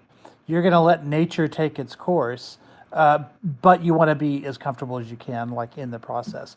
To me, those are two very different choices. Can I just correct something? Just throw it out there. In the MAID, actually, mental illness is still not in it. So as of right now, you cannot actually they're working on that legislation, due to mental illness. Can I just ask another a follow-up question to this? Okay, do we all agree with the Good Samaritan principle? Somebody is suffering, if somebody's dying, if somebody's hurt on the side of the road, and you see them, you have an obligation to go in to help them. I would agree. Yeah, I think I agree with that. But why do you have an obligation to do that? Is it just to preserve their life at any cost, or is it just because you have an obligation as a citizen to reduce suffering of the person that you're seeing who is clearly in danger? If that makes sense. I don't know if that's a clear enough of a delineation, but I think it's both, right? I think you should embrace life in all of its forms to the degree that you can, but I don't think you can ignore suffering either. I think you need to also reduce suffering. Yeah, you need to do both. Yeah, so let me Sometimes ask you those that two then. things are in conflict, and that's when it gets complicated. Yeah, so You perfect. have to choose between life and So like, suffering. Wait, I'm so sorry. like, It was in Netherlands. There was a 29-year-old woman who got assisted suicide, and she only had a mental illness. so like, here's what I was going to ask though, right? With that It'll be scenario, that way in Canada soon. with the Good Samaritan, right? Okay, so say, Well, no, they pushed that back to 2027. I just so looked it say, up. Let Gibbs finish his idea. all right, so say you're on a bridge and you're walking, and I'm walking, I'm Jolly Joe, happy guy, walking, and there's a person about to jump, and they hate the world, and they're going to do it, and they say they're suffering. All right, what's the Good Samaritan situation there? Are you supposed to be required to like talk them down? Be like, no, you have a lot to live for. Are you supposed to be like, hey, bro, yeah, jump? Like, what are you supposed to do in that situation? What's the Good Samaritan? Because you're gonna get charged for a crime if you don't Good Samaritan that shit. Well, I think that you should have an obligation to try to talk the guy off the ledge and to bring him back into the street and to try to help him and to So try what if to he assuage suffers like after that? So what if he suffers after that? Can he sue you? Well, to be clear, Fairy Queen didn't say you had a legal obligation. She said you had a moral one. I mean, some Those are places two do have different a good, questions. yeah, that's true. But I mean, some places do have a legal Good Samaritan like law, right? Like especially with like doctors and whatnot, right? So in this case, like, would you say then if he did it, you do have a moral obligation and a legal obligation to talk them down? Could the guy then sue you if he says, "Oh, I'm suffering"? I'm not aware of Good Samaritan laws that require you be a Good Samaritan. Good Samaritan laws generally just give you waivers from liability so that if you do help somebody, you can't be sued later on because you cracked a rib doing CPR or something. Yeah. But there's no law that requires you to be a Good Samaritan that I'm aware of. Yeah. Okay. And I I mean, don't maybe think that there you, is somewhere. yeah, But I don't think you Never can mind. Mr. Incredible When you join the guy Boy if you, like, Scouts, say, yeah, you're go ahead, required to talk. be a good Samaritan.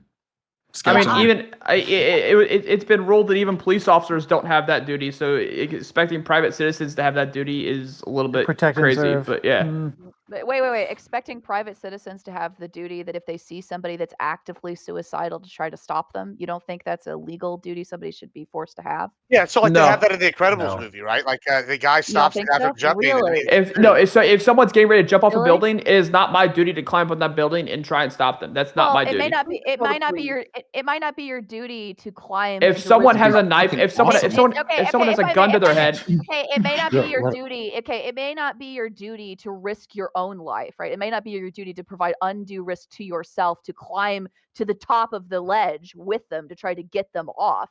But I think it should be if you see someone that's actively trying to kill themselves and you can reasonably try to talk to them and if you can speak to them at a reasonable distance to get them to stop, I think that you should be legally forced to say something and to do something. so what If if it's somebody? reasonable, it depends on if it's reasonable. If a guy is jumping out No. of an airplane and he's to commit suicide, okay, I can't scream from 3,000 feet down, please No, stop, don't I jump. understand Okay? that. I But if understand I'm that. But seeing what I'm somebody saying, on a bridge and I'm driving by, it's completely reasonable for me to stop my car and to get out and to say, hey, please come off the okay. ledge. No, I never so What knew if that. what, you what do, wait so one say second say you one second choose to what not if get somebody involved. one second what if somebody has a gun to their head? Are you going to approach the person that has a firearm that can Nope. kill you I just explained. They're It's a clearly matter a of danger to themselves and no, others. but yeah, but it's a matter of reasonability, right? If it's an undue risk to yourself to go out and to try to stop this person, like if they have a gun and they seem crazy, like they seem that they might shoot you, like if you go up and you try to stop them,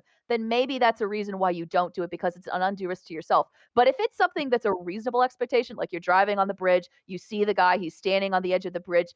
I think it's a perfectly reasonable expectation to say you have a duty to get out of your car and to so walk out and to try to get him to stop. I personally agree that we have a moral duty to do so, but I disagree we have a legal duty to do so, and I don't think we should have a legal duty to do so.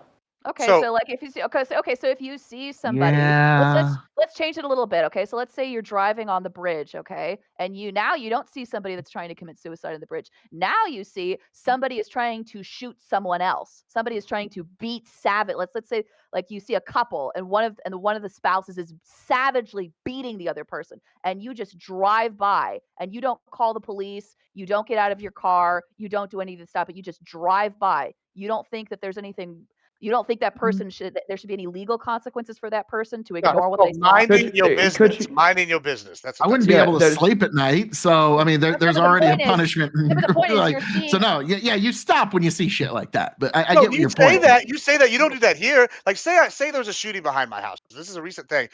One of the girls that was at my house decided she wanted to go out there and like start checking, and I was like, no, get your ass back inside. And then sure enough, the next day, I had a cartel guy come knock on the door, be like, hey, did y'all happen to be in the backyard? No, you're gonna put yourself at undue risk when you see something like that. But You don't know but these I've people are already capable capped of. to that. I've already capped to that. So Yeah, the but you point don't- is, But yeah, yeah, the you're point talking is, about I for didn't say shooting you them. had to get. Give me Okay, Snickers. I guess the point is, like, you didn't do anything. You didn't go to the police. You didn't pick up the phone. You didn't call. You didn't go next door. You didn't finish down the bridge and then go to the neighbor's house and say, "Hey, I see something going on the bridge. We should probably." This is the Kitty Genevieve case, right? Where hundreds of people like witnessed murder in process. Actually, it took somebody tried to murder her once or raped her or something, and then left, and then realized that none of the witnesses were doing anything, so came back a second time. That didn't take. He got scared away again. It was the third time when he finally came back that he was able to kill her. And in all that time, hundreds of people witnessed it, and nobody called the police. Nobody did anything. So here's a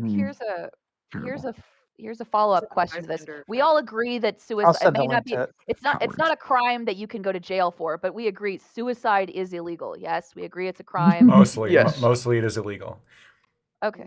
But So- it's not illegal to not help I don't think somebody. it's illegal. Wait. So I mean, if I see somebody who's like getting beat up, or if I see somebody who's like about to jump off a bridge, and I just drive by, don't call anybody, that's not illegal. I don't have a duty to defend people or a duty to. Do you think?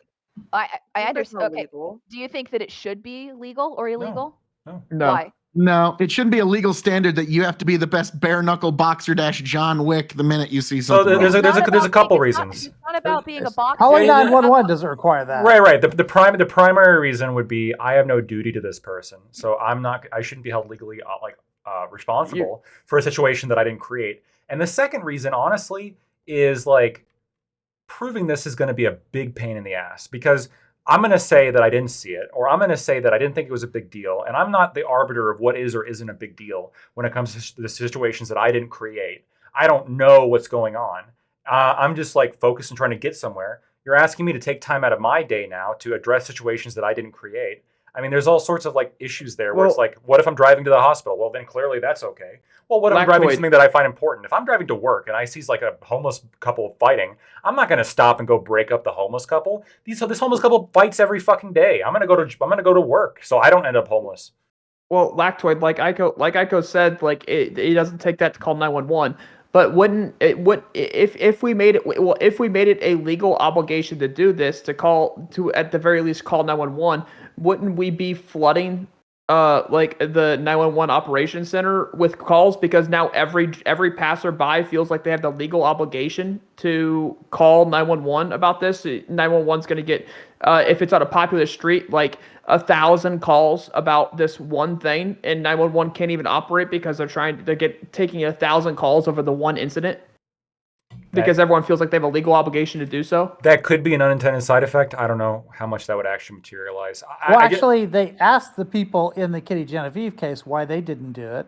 And in many cases, it was because so many people saw it that everyone assumed that someone else had done it. But bystander, it's a bystander effect, right? When you have more people around, people assume that other people are going to do it, so they just personally. No, I understand that. If you're on a lonely road and you have if you have a flat tire, somebody will stop. But if you're on a busy highway, nobody stops. So I understand that, but at the same time, what I'm saying is, if we made it a legal obligation, such as you can get in legal trouble for not doing such, then 911 operations center would be the dispatch would be flooded with calls, because every citizen would feel like they have the legal obligation to call 911. Otherwise, they're going to face the repercussions. Yeah, I mean, I think that's the least of the concerns here. I think there's some good arguments as to why that liability shouldn't exist. But the bandwidth of 911 accepting calls, I don't think is. Well, I'm just saying it's a byproduct that can be dealt with. Well, I'm also not you just deal with it. I'm no snitch personally, so I'm never gonna rat on my boys. And if I see my boys do something illegal, you can't expect me to fucking snitch on them. Come on. Well, but like the examples that we're specifically talking about, like I'm not. Lactoid, I can see you rolling up so hard. Yeah. Well, but this Tell isn't him, like Lactoid. Tell him. this isn't referring to somebody like choosing to, I don't know, like to steal. I'm not even just I'm talking specifically about violent crime. So somebody is going to die. Somebody is going to be seriously physically injured as a consequence.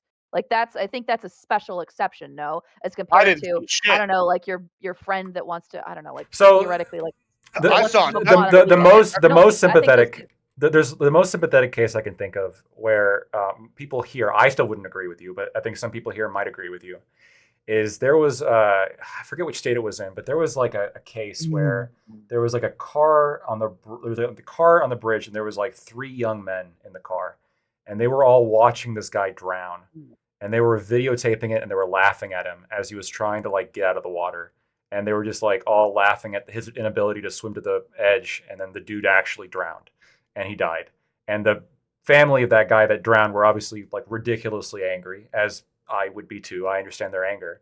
But the kids didn't face any charges because they didn't put the guy in the water. They didn't do anything to get the guy in the water. They just pointed and laughed. And pointing and laughing is not a crime in America. So we're pretty much over time. So if anybody needs a dip, let's get closing statements. And yeah. So anybody have any last statements on these topics? Seems good. Anybody need an outro? Always, sir. You know, Go ahead, Mooncake. Oh, okay, yeah. Thank you so much, Kai, for inviting me. This was fun. Yeah, that's it. Oh God, I'm too awkward. Yeah, that's it. That's all I have for Well, you. thanks for I'm coming through. sorry. It's been a blast. I was like trying to figure out the thoughts, but no, thank you. The embryos still, they are not children or shouldn't be treated as children. I don't believe in that. But yeah, that's it. Thanks. Thanks for coming through. KOE. folks, it is another wonderful time here on the Lethe Water Kai stream, and it is an amazing conversation with some amazing minds here, folks. And as I'm known to say around here, all that being said, thank you for joining us, all you beautiful people, and I hope all of you make it back here to the Lethe Water Kai stream happy, healthy, much the wiser. I, your King of Extreme, Phil KOE, the man of the hour, the man with the power, the man that makes the other podcast cower. You can, of course, find me at KOE Nation on YouTube, TikTok, Twitch, and Twitter. That is KOE Nation. K is in King. O is in, oh my God, you can find KOE Nation on YouTube, TikTok, Twitch, and Twitter. E as in extremely happy to know. You can find KOE Nation on YouTube, TikTok, Twitch, and Twitter, folks. Yes, I am never above shameless self-promotion. Your King of Extreme, Phil KOE. God bless every last one of you. Raise a glass to yourselves. I can't wait to see you back here, happy, healthy, much the wiser. All you beautiful folks, take it away. Good to have you, KOE. Thanks for coming through, especially after Bible study. I appreciate it. No problem. So- I'll stick around chat for a little while afterwards if you want. I'll plug I'm myself. gonna move Oh us wait, over I to thought that's open. what the outro was Well, for. so I'm gonna. So you can Oh find no, me. I'm just right? never above shameless self-promotion. Yeah, There you I'll go. do a little bit less bravado in my shameless self-promotion, unfortunately. I can't follow that up. You can find me at Lactoid TV on Twitch, Twitter, and YouTube. Thanks. Awesome. So I'm going to go ahead and move us over to open. Thank you all for being a part of these topics. It's been fun. So we're going to lose video for a second, but we'll be right back. Promise.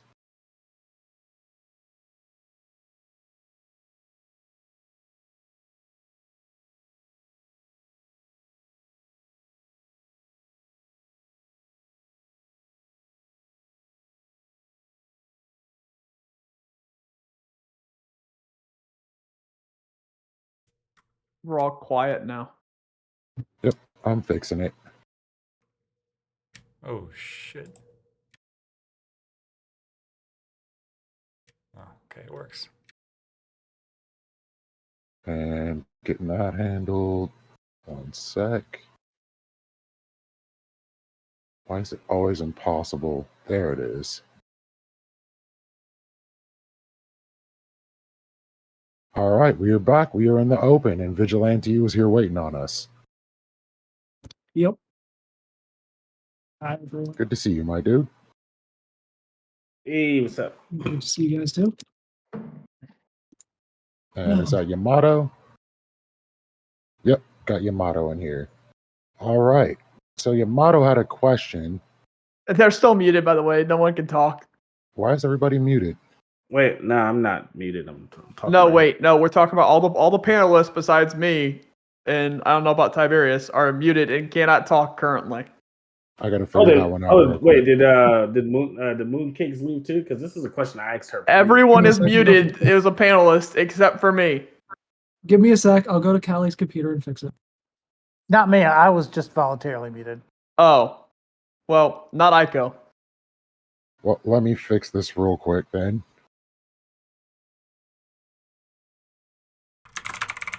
Probably because I'm a mod, maybe as well. Yeah, I think it's because we're mods. That could be the case. I guess you have to make a buck. He can't hear me. Everyone except for Gibbs and Phil, and let them get at it. I was gonna say, I guess I'm gonna It make looks us mods, like but they can't hear Admiral me. Gibbs is very upset about this This is issue. some bullshit. Fucking these motherfuckers right here. They're gonna fucking mute All right, me. let me fix this So They're is gonna mute me. Lactoid. I've been Lactoid is pushing for very the upset. Gibbs Phil debate for a long time. Fucking Haley's bitch singing ass monkey. probably gospel music. Yeah, everybody should be able to speak. I don't know what happened. Let me just real quick double check this. This fucking silencing of the white man. Do you think as mods we have the ability to do something? I think they need to leave the channel and come back. Here, let me give it a Or test. just turn them all into mods. That's what I was saying. Make me a mod. Fairy Queen, can you talk now? Hooray. Oh Actually, this my is God, not I'm one gonna have to today. fucking- This is based. Okay. No. What's happening? I'm Come moving back. everybody back and forth. Oh Making my. sure people can speak. Admiral Gibbs, unmute yourself. Hello. Oh, you're not muted yourself? Hey. No, he's not muted himself. I Does he have the move roll? Gibbs and move him back. Yeah, it's good. Does he have the roll? He doesn't have Gibbs the. should have the He doesn't have the roll. All right. roll. I got it. Yeah, he's got the roll now. Does he? Which roll? Move him. Uh, Gigantes. Gigantes. Yay! There we go. Don't worry, folks. Despite this leftist conspiracy, sponsored by Progressive Victory and Come the on Biden now. crime family, we have Come gotten on the mics now. back.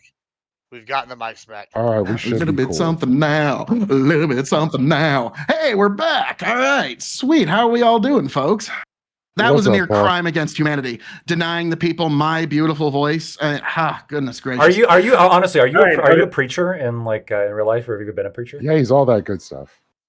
I'm not ordained in by any measure yet. My pastor is doing mission work in Cuba, and so he asked me to teach the Bible study because he knows I'm a little bit of a theology nerd, just a little bit. And so this is my first time ever doing it. I was a little nervous for it, but it went really well, and so I'm really happy about that. So All right, so my internet's been going in and out lately because we have like a storm going on that's been really bad. So Crazy. the question I want to the question I want to ask is due to this is like some stuff that's been going on like with Hassan and his whole take of like people who work average 9 to 5s don't know what it's like to be a streamer and having your social battery low. If that is the case, and if he is right, what can we do to have creators, content creators, streamers slash etc. any influencers so they can have social time to spend with like friends, family, or etc. instead of making streaming a job. Hassan's never done a legitimate day of manual labor in his life. Zero sympathy for him. It takes your soul. Yeah, go join a bricklayers for 3 days. Go join a roofers for 3 days. You will be in a fetal position, shitting yourself, crying. Like, what the fuck? Like, yeah, he's never worked an honest day's work in his fucking life. He's like, it sucks your soul. No. Like, I'm sorry. That's complete nonsense. I'm sorry, folks. The internet is not real life. Okay, like this is not real life. Okay, there's a real world out there with like grass and trees and the whole 9 yards. Okay, and like there's real people out there. It's one of the things I liked about the church that I attend now, that the people there are so nice. Wait, Like, I mean, they KOE, all want what's So- best for everybody. there. KOE, It's- do you disagree though that streaming can drain your social battery? It's a choice. It's a Yeah. I choice, don't yes, think but KOE can it every drain your every social battery? conversation is Hey guys, so I'm hitting that time of night where I'm running out of steam a little bit. I got a migraine, pretty bad. So I'm gonna go ahead and raid on out. We're gonna raid on out into our good friend Gibbs here, for being so animated and so fun. Um, yeah, make sure to tune in on Friday. We're likely going to be doing a trial of Gibbs over with Stardust and a bunch of other people. And then obviously next week, I should be able to do the normal stream on Monday, but I'm actually going to be traveling out of state for work. So if I can't on Monday, that's the reason why. That would be really the only reason why I would miss Mondays, or I guess if I had a serious medical condition or a family died or whatever. But anyway, in the meantime, we'll raid on out into Gibbs right now, so you guys can continue have some continuity of content, and he'll treat you guys good. So anyway, thank you guys so much for tuning in to today's episode of Lactoid TV. We had a great debate first with Econo Boy, and yeah, the overall panel was awesome as well. For all of you who gave subs, bits, were active in chat, all that good stuff, thank you so much. I really appreciate it as always. And see you guys later.